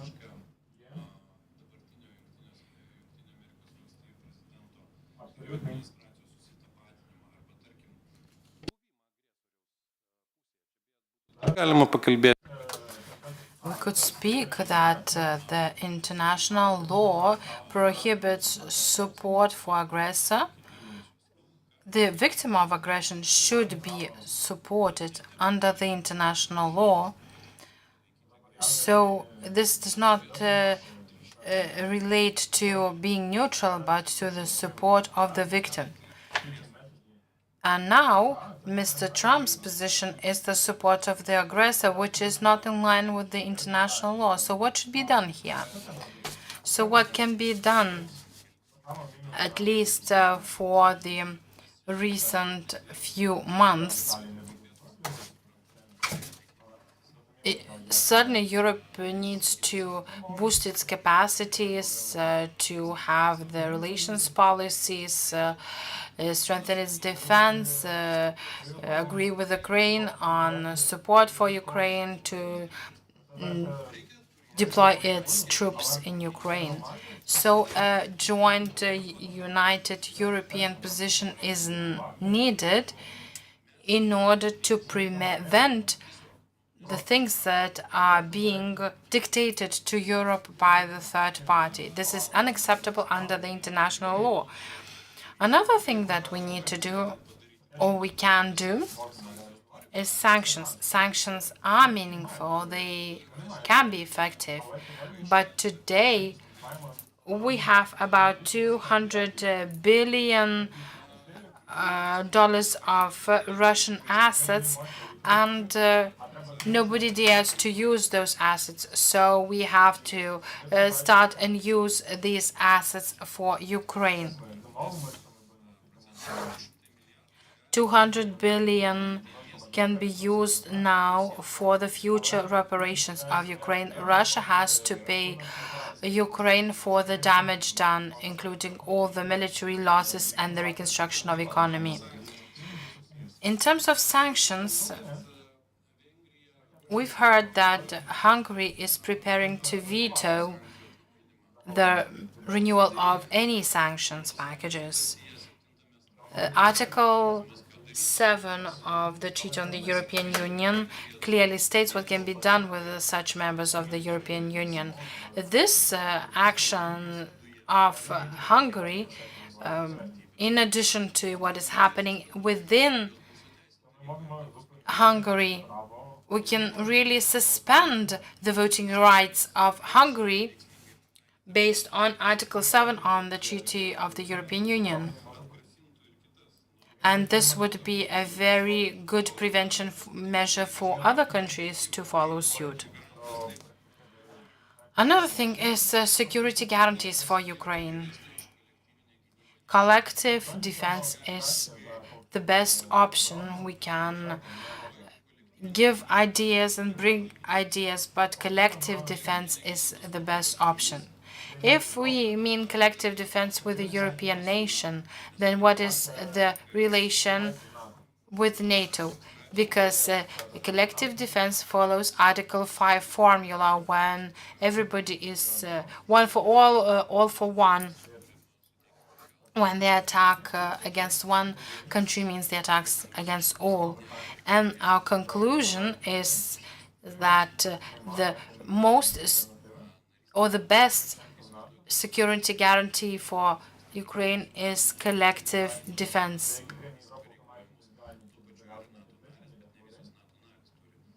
And some countries have the commitments of collective defense with the Ukraine agreements, but not all the NATO countries have this.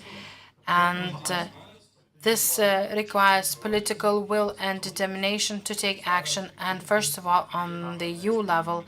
And I believe that at some point, this would help to disperse some pessimism that we see now, and we would have more optimistic tones, and Mr. Trump would be actually brought back to reality. Because Mr. Trump used to have an idea about the Gaza Strip and making it a French Riviera, but he has already forgotten that. And I believe that many of the ideas that he had and voiced should also be understood as only ideas. As the founder of the European Union, Jean Monnet, said, European Union was established during the crisis. Now it is the time of real crisis. So Europe does not need to decide its future on its own. Others will decide for it. Thank you, Mr. Žalimas, and you explained clear legal circumstances, but I have a short follow-up question. Well, you are a political player now in the European Union, and you are able to follow the situation. Article 7 within the European Union law has never been applied due to the lack of the will. Could you give us the perspective of the European Parliament? What could happen in order to really apply Article 7? Well, I cannot give you a simple answer to that on leadership, but a fact is that we need 4/5 of the votes within the Council in the European Union. The European Union could initiate this issue, but I think that it is quite possible. But if we don't take this action and Hungary blocks all the sanctions in March, then we stop talking about being the entity of global policy. I think that we need 4/5 of the votes in the Council in order to suspend the voting rights of Hungary within the European Union. Our political group, New Europe, has always advocated for strict application of this article against Hungary too. So we need political will and determination within the European Union. And now I'd like to give the floor to another panelist. On the one hand, we have many doubts about the about NATO and its future, and the European Union and its future, but we need to use the current situation as the starting point and to start planning the future of these organizations in order to ensure the security and stability in the region. So the floor is given to Mr. Donatas Ogulis, advisor to the President of the Republic of Lithuania. He will speak about the role of NATO and the EU in strengthening the security in the region. Thank you, Professor.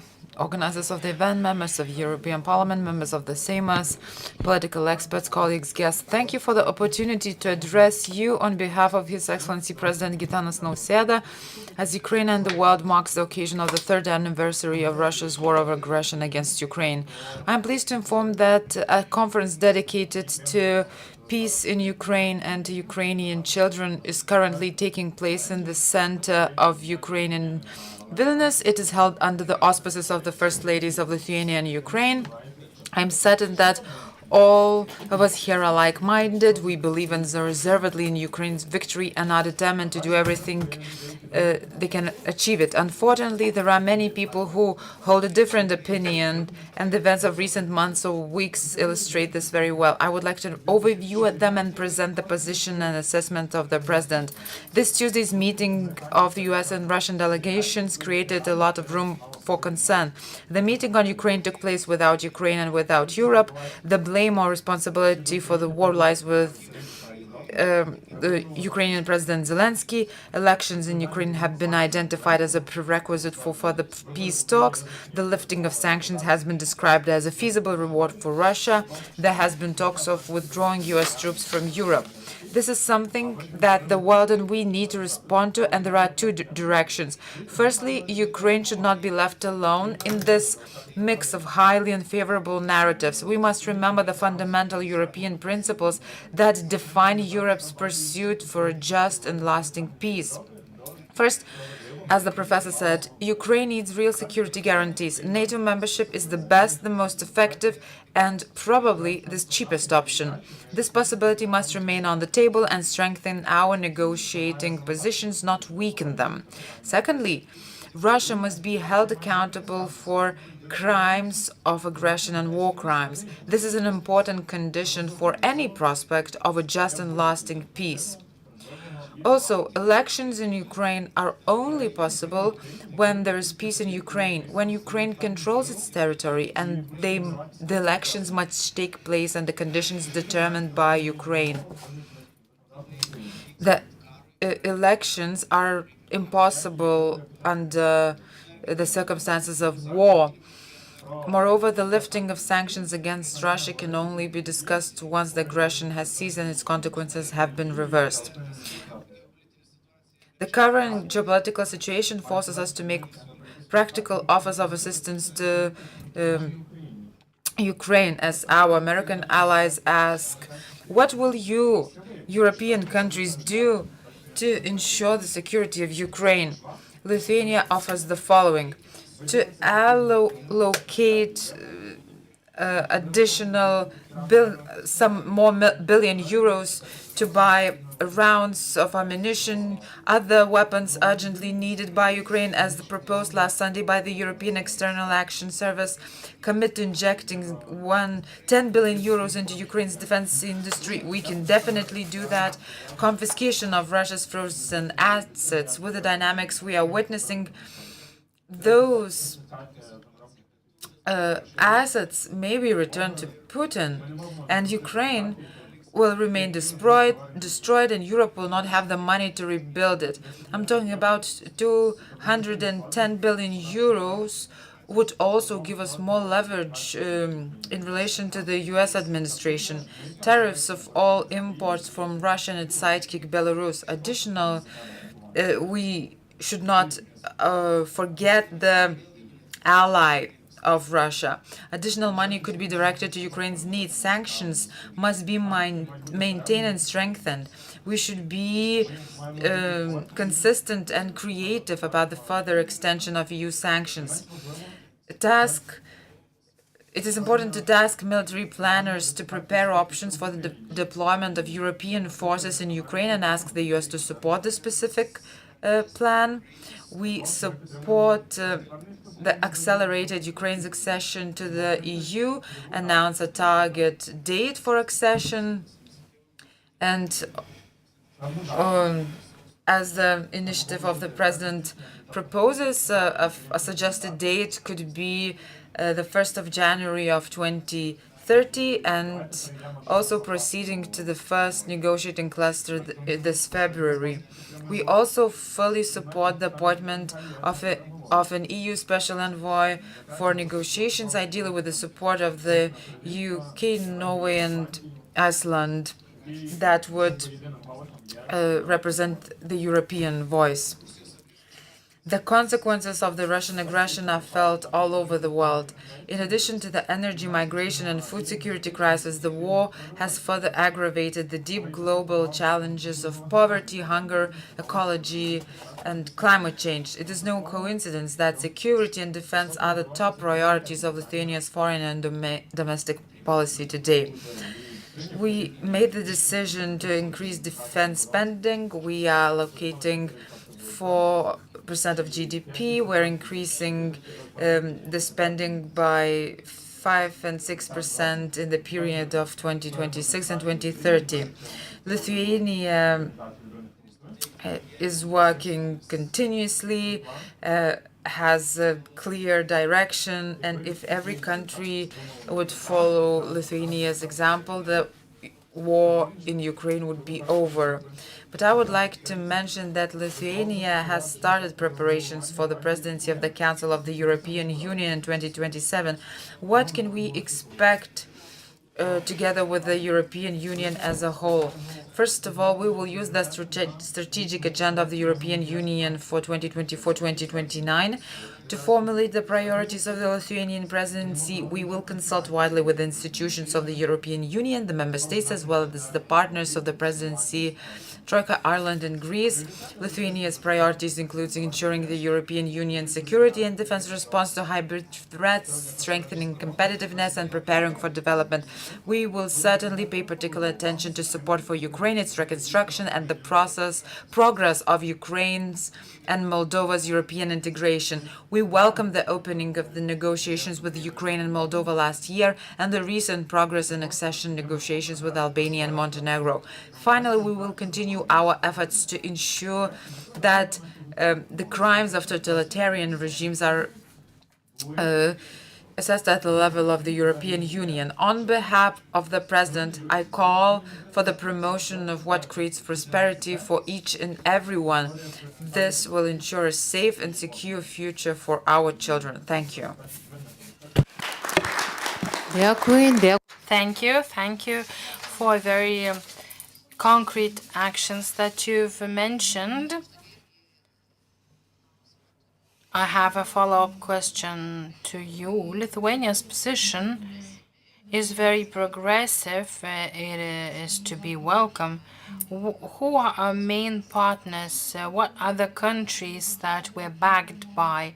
And what countries need to be still convinced for us to move down the line that we have planned, particularly in the area of enlargement?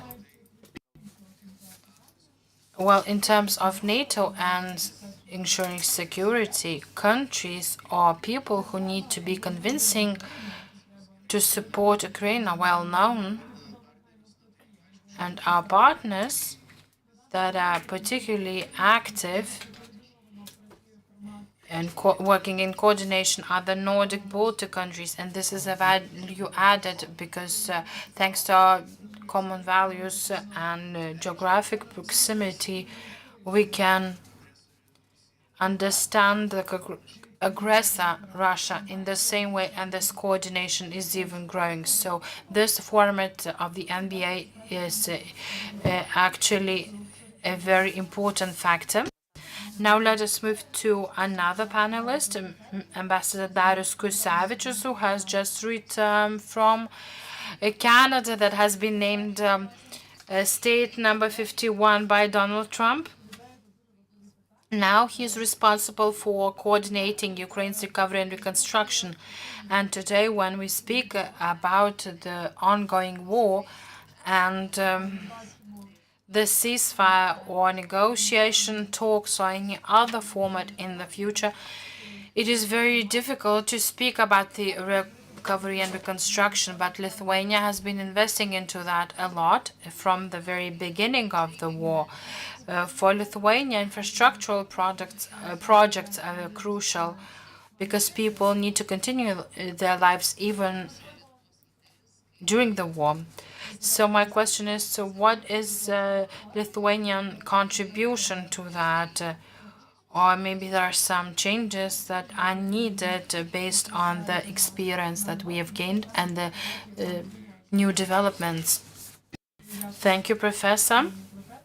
Good afternoon, ladies and gentlemen. It is an honor to participate in this event. I thank the organizers. During the first sessions, we spoke about military and humanitarian aspect, and another important area that I wish to cover, which is recovery and reconstruction and Euro integration. And now, as we coordinate our further activities together with donors, we will be working on recovery, reconstruction, and Euro integration. So these are seen as the main directions of support for Ukraine. Together with Ukraine, Lithuania has been working for many years in a row, and we've started our cooperation much before the beginning of the war.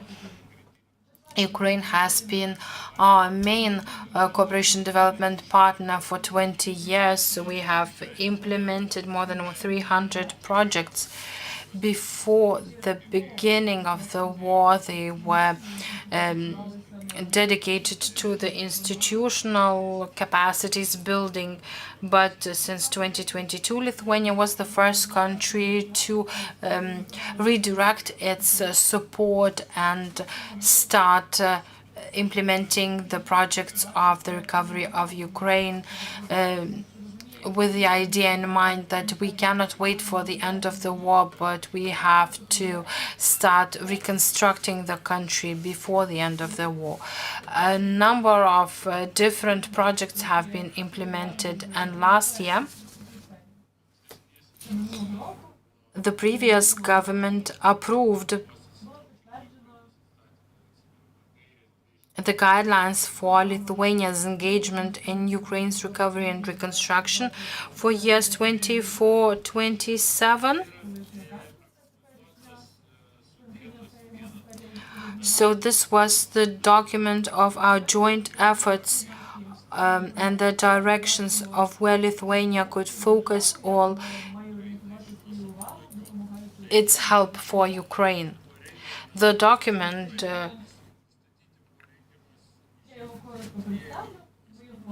was drafted based on two major conditions. First, on the needs of Ukraine, what is being defined in the strategical documents of Ukraine, things we've heard from the Ukrainian institutions working on the state level, not only the Ministry of Foreign Affairs, but also other institutions. And another aspect was the capabilities of Lithuanian possibilities for us to contribute. We have defined two objectives that are in line with other donors, which is infrastructure and reconstruction works that can start now and that will necessarily be implemented after the fighting in Ukraine. And Euro integration, we hear the slogans of the President of the European Commission and also a clear position of our leaders. And there are two aspects here. One is a political element, where member states at the table will determine the opening of one or another chapter of negotiations. And also another determining factor will be the situation on the ground, the ability of Ukraine to move in the necessary direction. Differently from other organizations, the European Union is a huge machine, and in order to become a member of this organization, you have to adhere to the requirements and to have your legislation aligned to the EU law. So these are the main directions, and thanks to Lithuania's competences, we did not choose the geographical but sectoral approach to providing support to Ukraine, and to this day we have implemented a variety of different scale projects in the entire Ukraine. We are targeting at strong institutions, assistance in Euro-integrational processes, third is education, and many projects have been implemented here.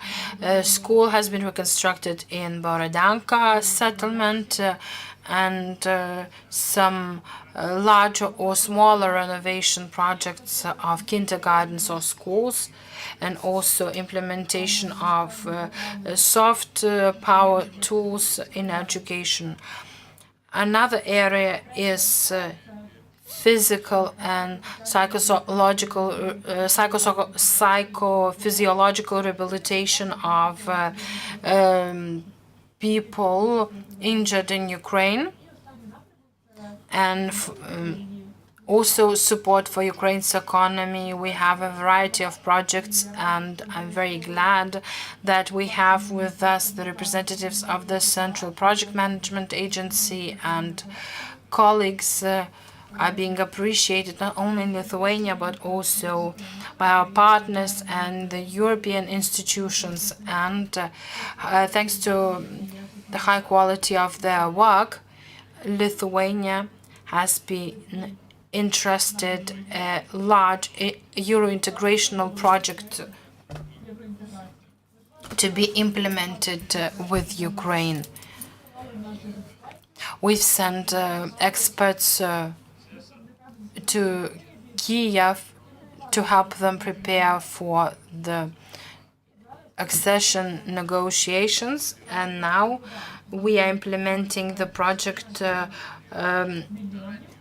that is worth of 14 million euros with the cooperation of Denmark's 10 million and the European Commission's 3 million euros. So our experience can really determine the size of the projects. Another aspect that I want to stress is partners and the circle of partners. And I also saw the representatives of Taiwan at this conference. I do not see them now. They also contribute to development cooperation projects by co-financing by 50% certain areas of cooperation. Ireland has also cooperated and contributed by several million in different projects, in building shelters, and we're also addressing demining projects. Another area that I want to mention, Italy,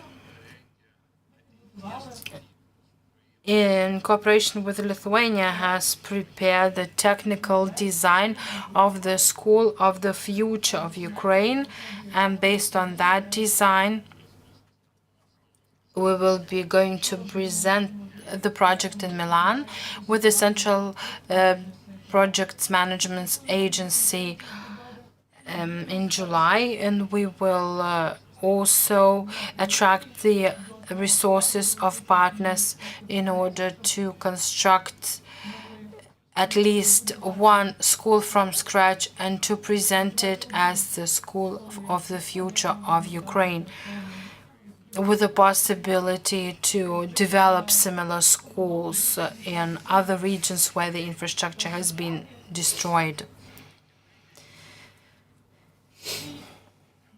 We have made a lot of contributions. We are seen, invisible, and our activities in cooperation with our colleagues and partners are creating added value.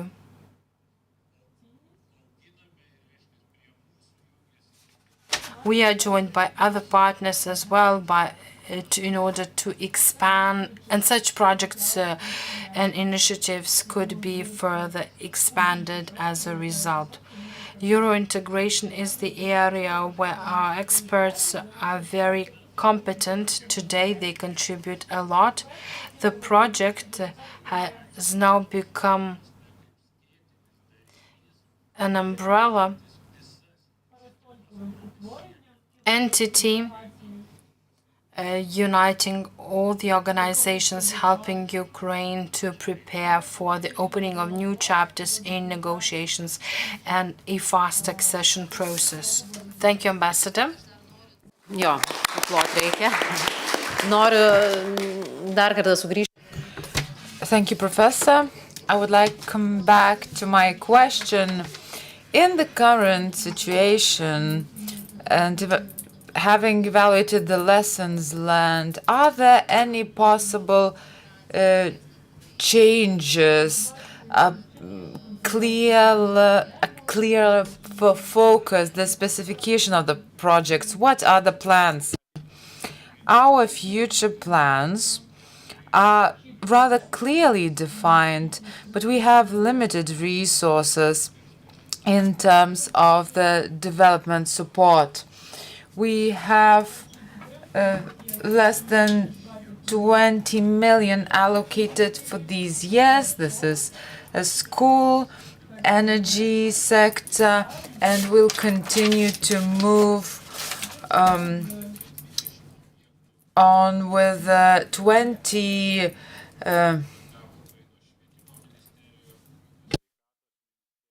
objects recommended by ministries in Ukraine that require solar panels for them to be energy independent and could operate in an autonomic manner. However, this uncertainty, yes, the uncertainty is large. But nevertheless, we need to continue with our work, and our goal is to show Ukraine that despite the aggression, Ukraine is rebuilding, is creating the conditions for people to live. Of course, we might need to send even more experts there in order to make Ukraine prepared for its Euro integration, which is a very difficult process.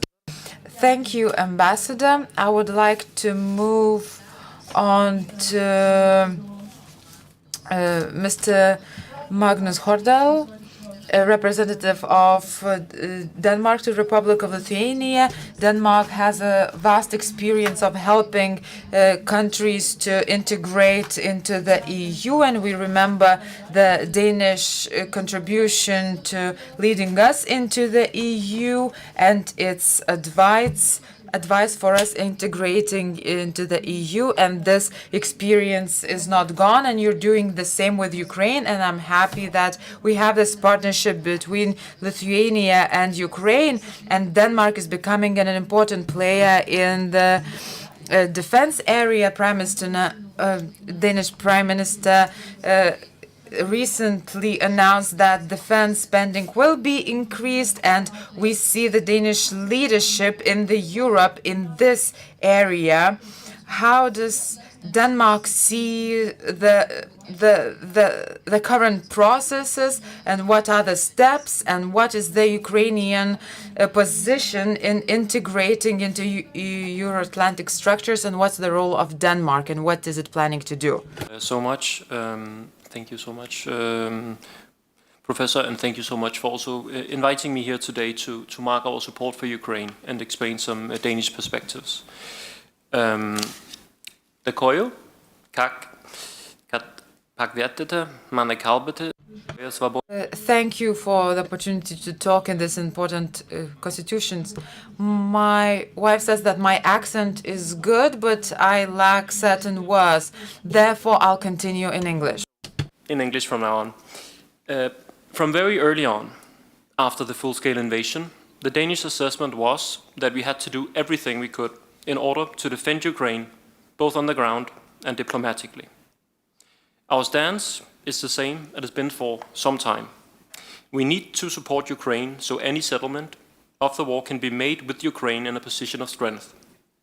Therefore, we will continue our support for Ukraine, and we encourage others to step up now as well. Since the outbreak of the war, Danish support to Ukraine amounts to approximately 7.2 billion euro in military support and approximately 709 million euro in civilian contributions. According to the Kiel Institute Ukraine Support Tracker, Denmark is among the top contributors to Ukraine by GDP, and Denmark is the fourth largest military contributor to Ukraine in absolute numbers. This might sound impressive, but actually we would prefer it would not be like that, and other countries would be ahead of us, since we have a lot of bigger countries in Europe than Denmark, and globally. With recent events, it is now clear to all that defense of Europe starts in Ukraine. Things are connected. We need to support Ukraine in order to avoid future Russian aggression elsewhere. At the same time, it is also crystal clear that we in Europe need to significantly step up our defense spendings, both in short and long term, to deter Russian aggression. And in this regard, 19th February, 2 days ago, the Danish government announced a $7 billion plan to accelerate the build-up of Denmark's defense capabilities. And over the next 2 years, this additional funding will ensure defense spending exceeding 3% of GDP, strengthening national security and bolstering collective security within NATO, as well as ensuring our continuous support for Ukraine. On the EU accession and NATO, of course, the most important on the EU part is to take all formal steps for Ukraine and for other countries that are in the process, deliver results, and implement needed decisions. EU accession depends on doing the hard homework. That is something some Lithuanians here today might also remember for their own accession to the EU. And we are happy to see great progress and desire to become an EU member in Ukraine, even under conditions of war. The EU has decided to open accession negotiations with Ukraine and has made around 111 billion euro available to Ukraine since the Russian invasion. And this is a proof of both the EU's and Ukraine's enormous desire to move things forward as fast as possible. And Denmark looks forward to continuing the process for Ukrainian accession to the EU under our presidency that starts at 1st of July this year. On the NATO path, needless to say, Ukrainian NATO membership still is the most viable option for the long-term security of Ukraine. NATO leaders' decision at the 2008 Bucharest summit that Ukraine will become a member of NATO is still valid and have our full support.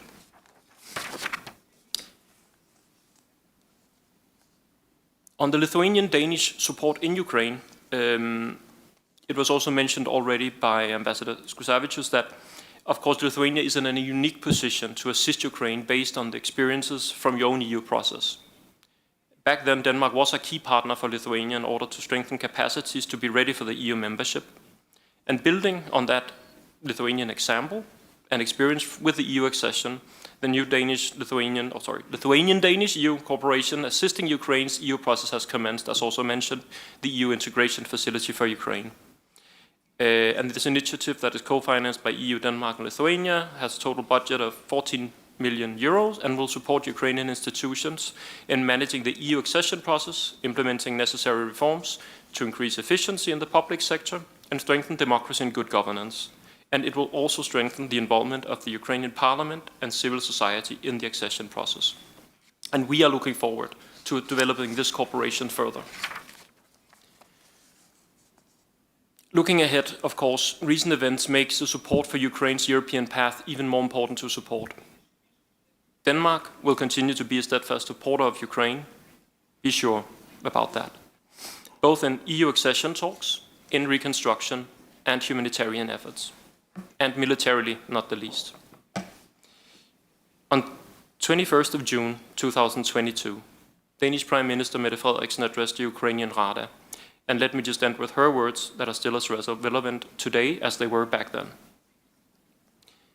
You are fighting, not only for your own country, but for all free nations over the world. It is a war between freedom and oppression, between democracy and tyranny. A war none of us can afford to lose.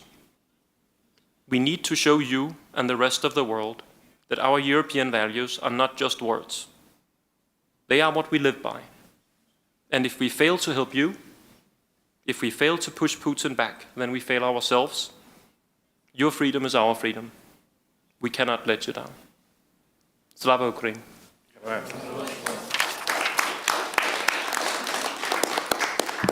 Iš tiesų, Danijos lyderystė labai Well, Danish leadership is really very important, and we speak about our region and the Nordic-Baltic format. But I want to move to another topic, Ukraine. Well, this is the topic that our conference is dedicated to. We speak about support for Ukraine's Euro-Atlantic structures, and the Ukrainian perspective is also very interesting. It would be interesting to hear what Ukrainians need when integrating into the structures.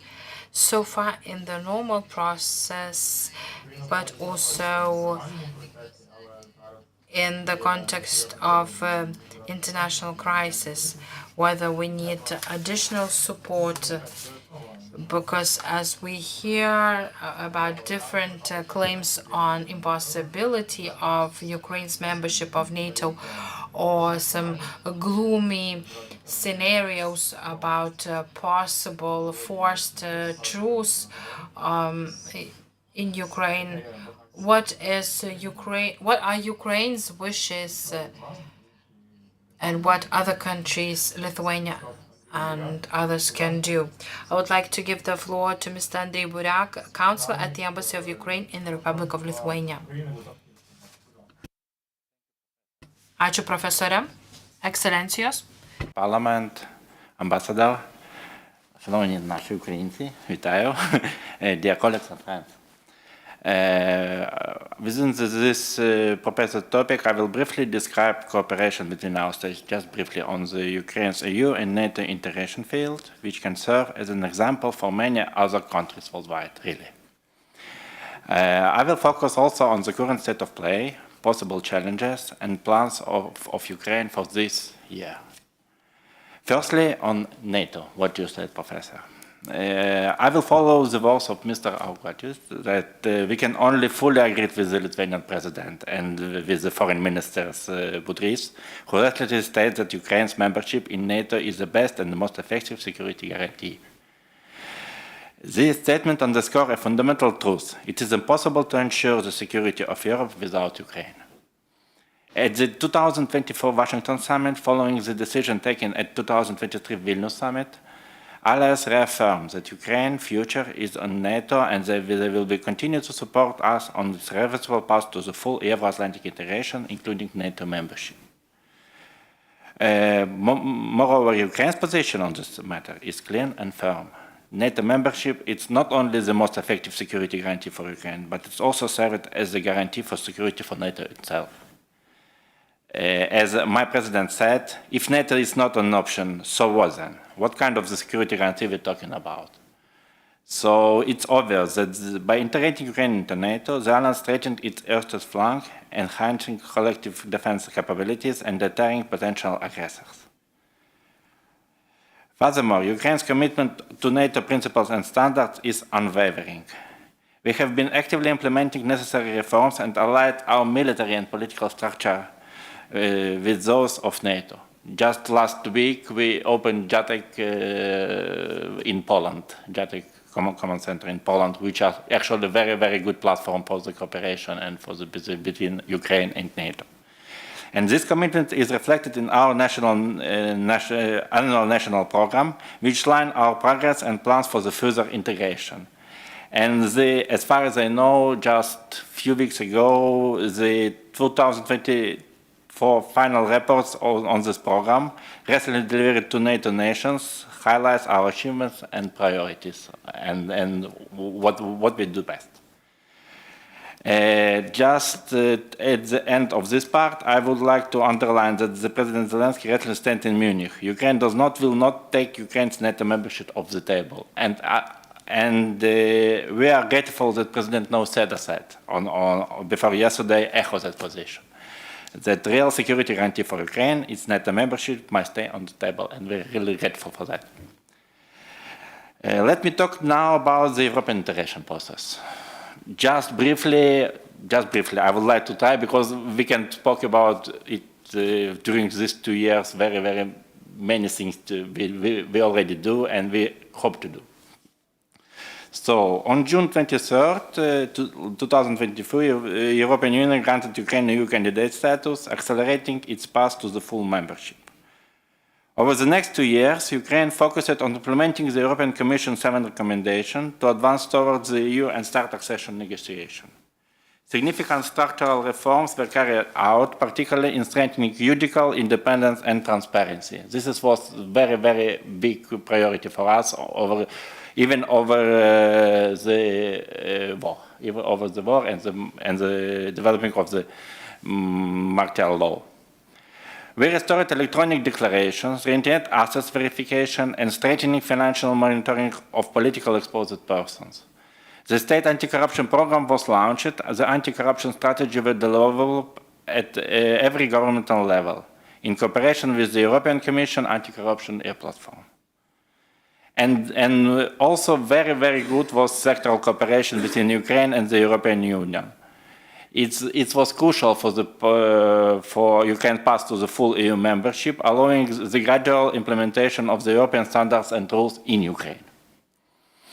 As a result of these reforms and the advocating campaign of both of our states and in Lithuanian states actually also, for which we are really grateful to the Lithuanian colleagues, the first intergovernmental conference between Ukraine and the EU was held on June 25, 2024, making the official start of negotiation on Ukraine's accession to the European Union.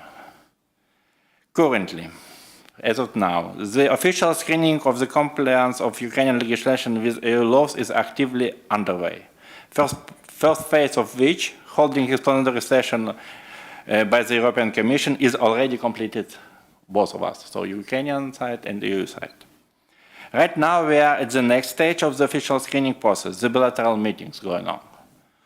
At the moment, the screening of Cluster 1 fundamentals is fully completed, and the screening meeting with the Cluster 2 internal markets and Cluster 6 external relations are underway.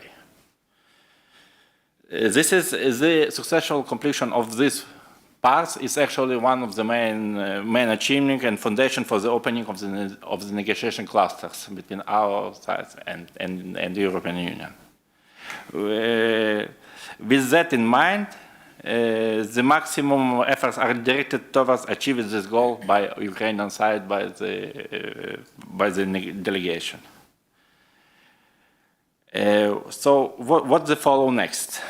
In the first half of the 25, under Polish EU Council presidency, Ukraine plans to open at least Cluster 1 fundamental and Cluster 6 external relation as soon as possible. If it's possible earlier, it's better for us. At the same time, by the end of 2025, Ukraine expects to open other clusters on parallel basis over the Danish presidency also. So, to open Cluster 1 fundamental, Ukraine already has prepared draft of the roadmap of the rule of law, which identify key areas for reforms, including judicial reforms, fight against corruption, protection of fundamental rights and freedoms, and security issue. Also, the big part of that reform is the public administration reform, which some of the colleagues are stressed here at the European Union level. And this roadmap for the reform will be presented in the near future. And just another task for us is which Ukraine plans to elaborate with the help of the European partners, including the Lithuanian partners which presented. It's a national program for the adoption of the acquis, NPAA. Is the process obtaining screening reports for each negotiation cluster, not only for the first one. What's about the main priority area for sectoral cooperation in 2025? Is the extension of the EU autonomous trade preference regime and the agreement between the Ukraine and the EU on the carriage of freight by road. It's very important for us because we're fighting. We are looking forward to extend that because it's also the transport system using by the military means of all of our countries between EU and Ukraine. And also looking forward to extend the joint statement by EU and Ukrainian operators to help refugees from the Ukraine stay connected. It's help us to elaborate the corporate plan. And to conclude, I would like to also address shortly the possible challenges. Given the dynamic European integration process of Ukraine and the active implementation for democratic reforms, Ukraine requires continued political support from all EU member states. Unity within the European Union when making decisions regarding Ukraine, particularly in the opening and closing of negotiation chapters and clusters, is essential for us. Any bilateral issue should not disrupt the process of opening at least Cluster 1, Fundamental, and Cluster 6 external relations, as I said, as soon as possible, and other clusters on a parallel basis. Additionally, Ukraine, as it mentioned today very, very often all over the panel, needs the advisory and expert assistance from both EU member states and the candidate countries. And we are thankful for the Lithuania and for the Danish colleague for providing this advisory help already. So it's really grateful and really powerful for us, for our negotiation team. It's another very important thing that Lithuania remains commitment to steadfast support for Ukraine's accession to the European Union, reflecting this priority in the preparation of the new budget. So it will be budget for the years 2028-2034. Because many things are saying about this budget, but we need already looking forward. So looking forward for the whole of the negotiation process. Moreover, Lithuania decided to support of our European and Atlantic integration continues in its key policy area in 2020. Will enhance Ukraine's ability to meet accession criteria to join organizations as soon as possible. And at the end, I'm happy to share that our both countries share the same approach. Without Ukraine membership in the EU and NATO, the envision is a united, free, and peaceful Europe will remain incomplete. We are really grateful for you, your support, for all of this support. And thank you very much for your attention. Ačiū Lietuva ir slava Ukrainai. Ačiū visiems pašnekovams. I would like to thank our panelists. We are running out of time, and we may answer one question if it's precisely formulated. Nobody wants to give a question, ask a question. So I see no hands, and I would like to give the floor to Mr. Paulius Saudargas. Thank you. First of all, I thank the moderator of this panel, Ms. Margarita Šešelgytė, and all panelists who made their presentations. This conference is more like an expert conference where representatives of national parliaments and European Parliament and the representatives of the President, along with diplomats and non-governmental organizations, all gathered here today to this conference, and most importantly, the representatives from Ukraine to talk about the situation that is on the ground.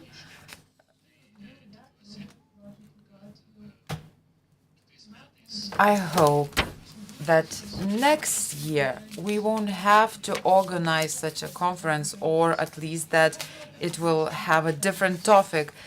I wish Ukraine victory. I wish everyone unity and wisdom to take the decisions that we can take, because we can talk about many things that are happening across the pond, but first of all, we need to do our own homework.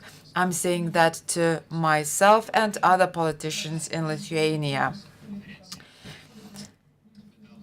I am grateful for everyone who joined the conference, who participated in discussions, and most importantly, the initiators of the conference, Milda Goštautaitė, who initiated the same conference last year. Thank you for your work with Romanas that you do in Ukraine. Thank you, Laura Gradeckienė, for making this conference run smoothly, and for everyone else who made their contributions to this event.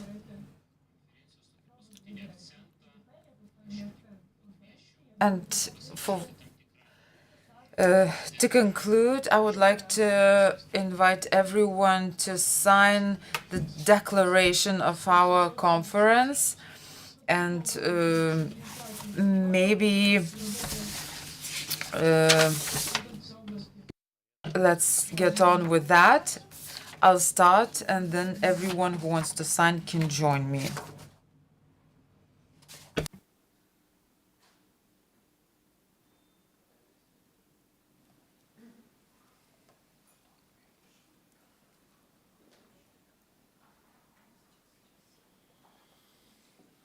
Aš galiu tada pabaigai ir perskaityti, tai bus gražus užbaigimo akcentas. Mes žemiau pasirašiusiai konferencijos organizatoriai svečiai,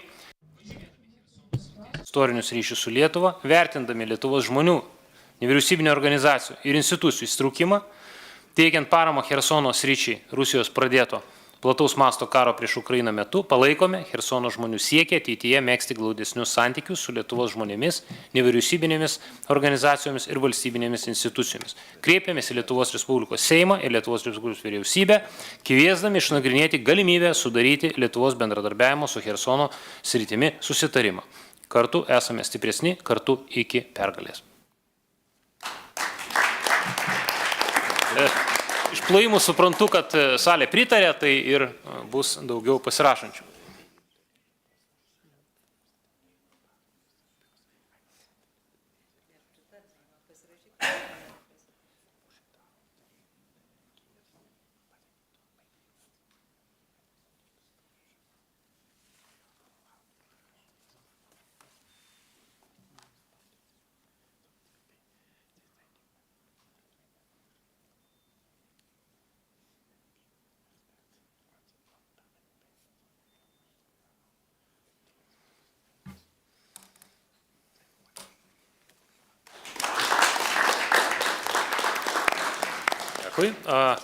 Ir dabar, kas taip pat norėtų Thank you, and I invite all those who want to join this initiative to sign the declaration.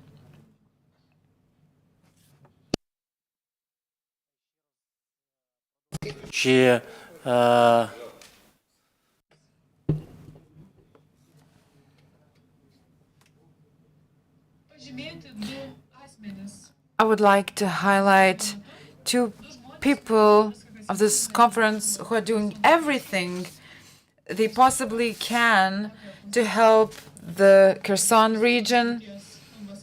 We have an ambassador of the Kherson region in various countries.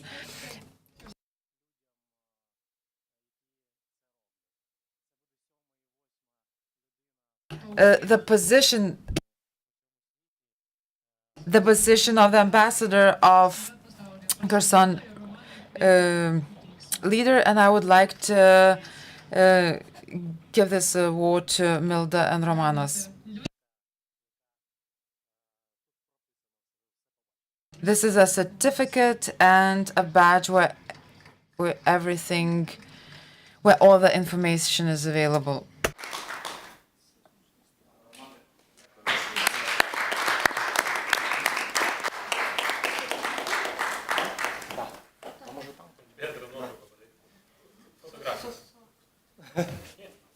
Да, давайте.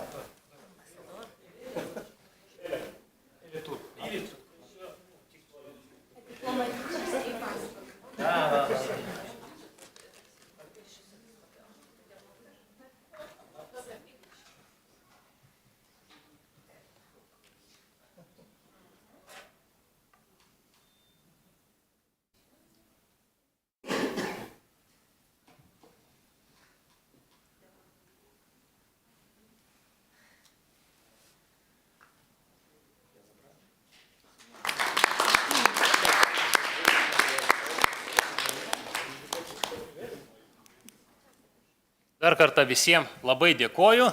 Thank you very much once again. And I invite you for the last break or the conversation over a cup of coffee so we can finish up the coffee and the snacks. So I wish you a good and sunny day. I wish victory to Ukraine. Together until the victory. Ага.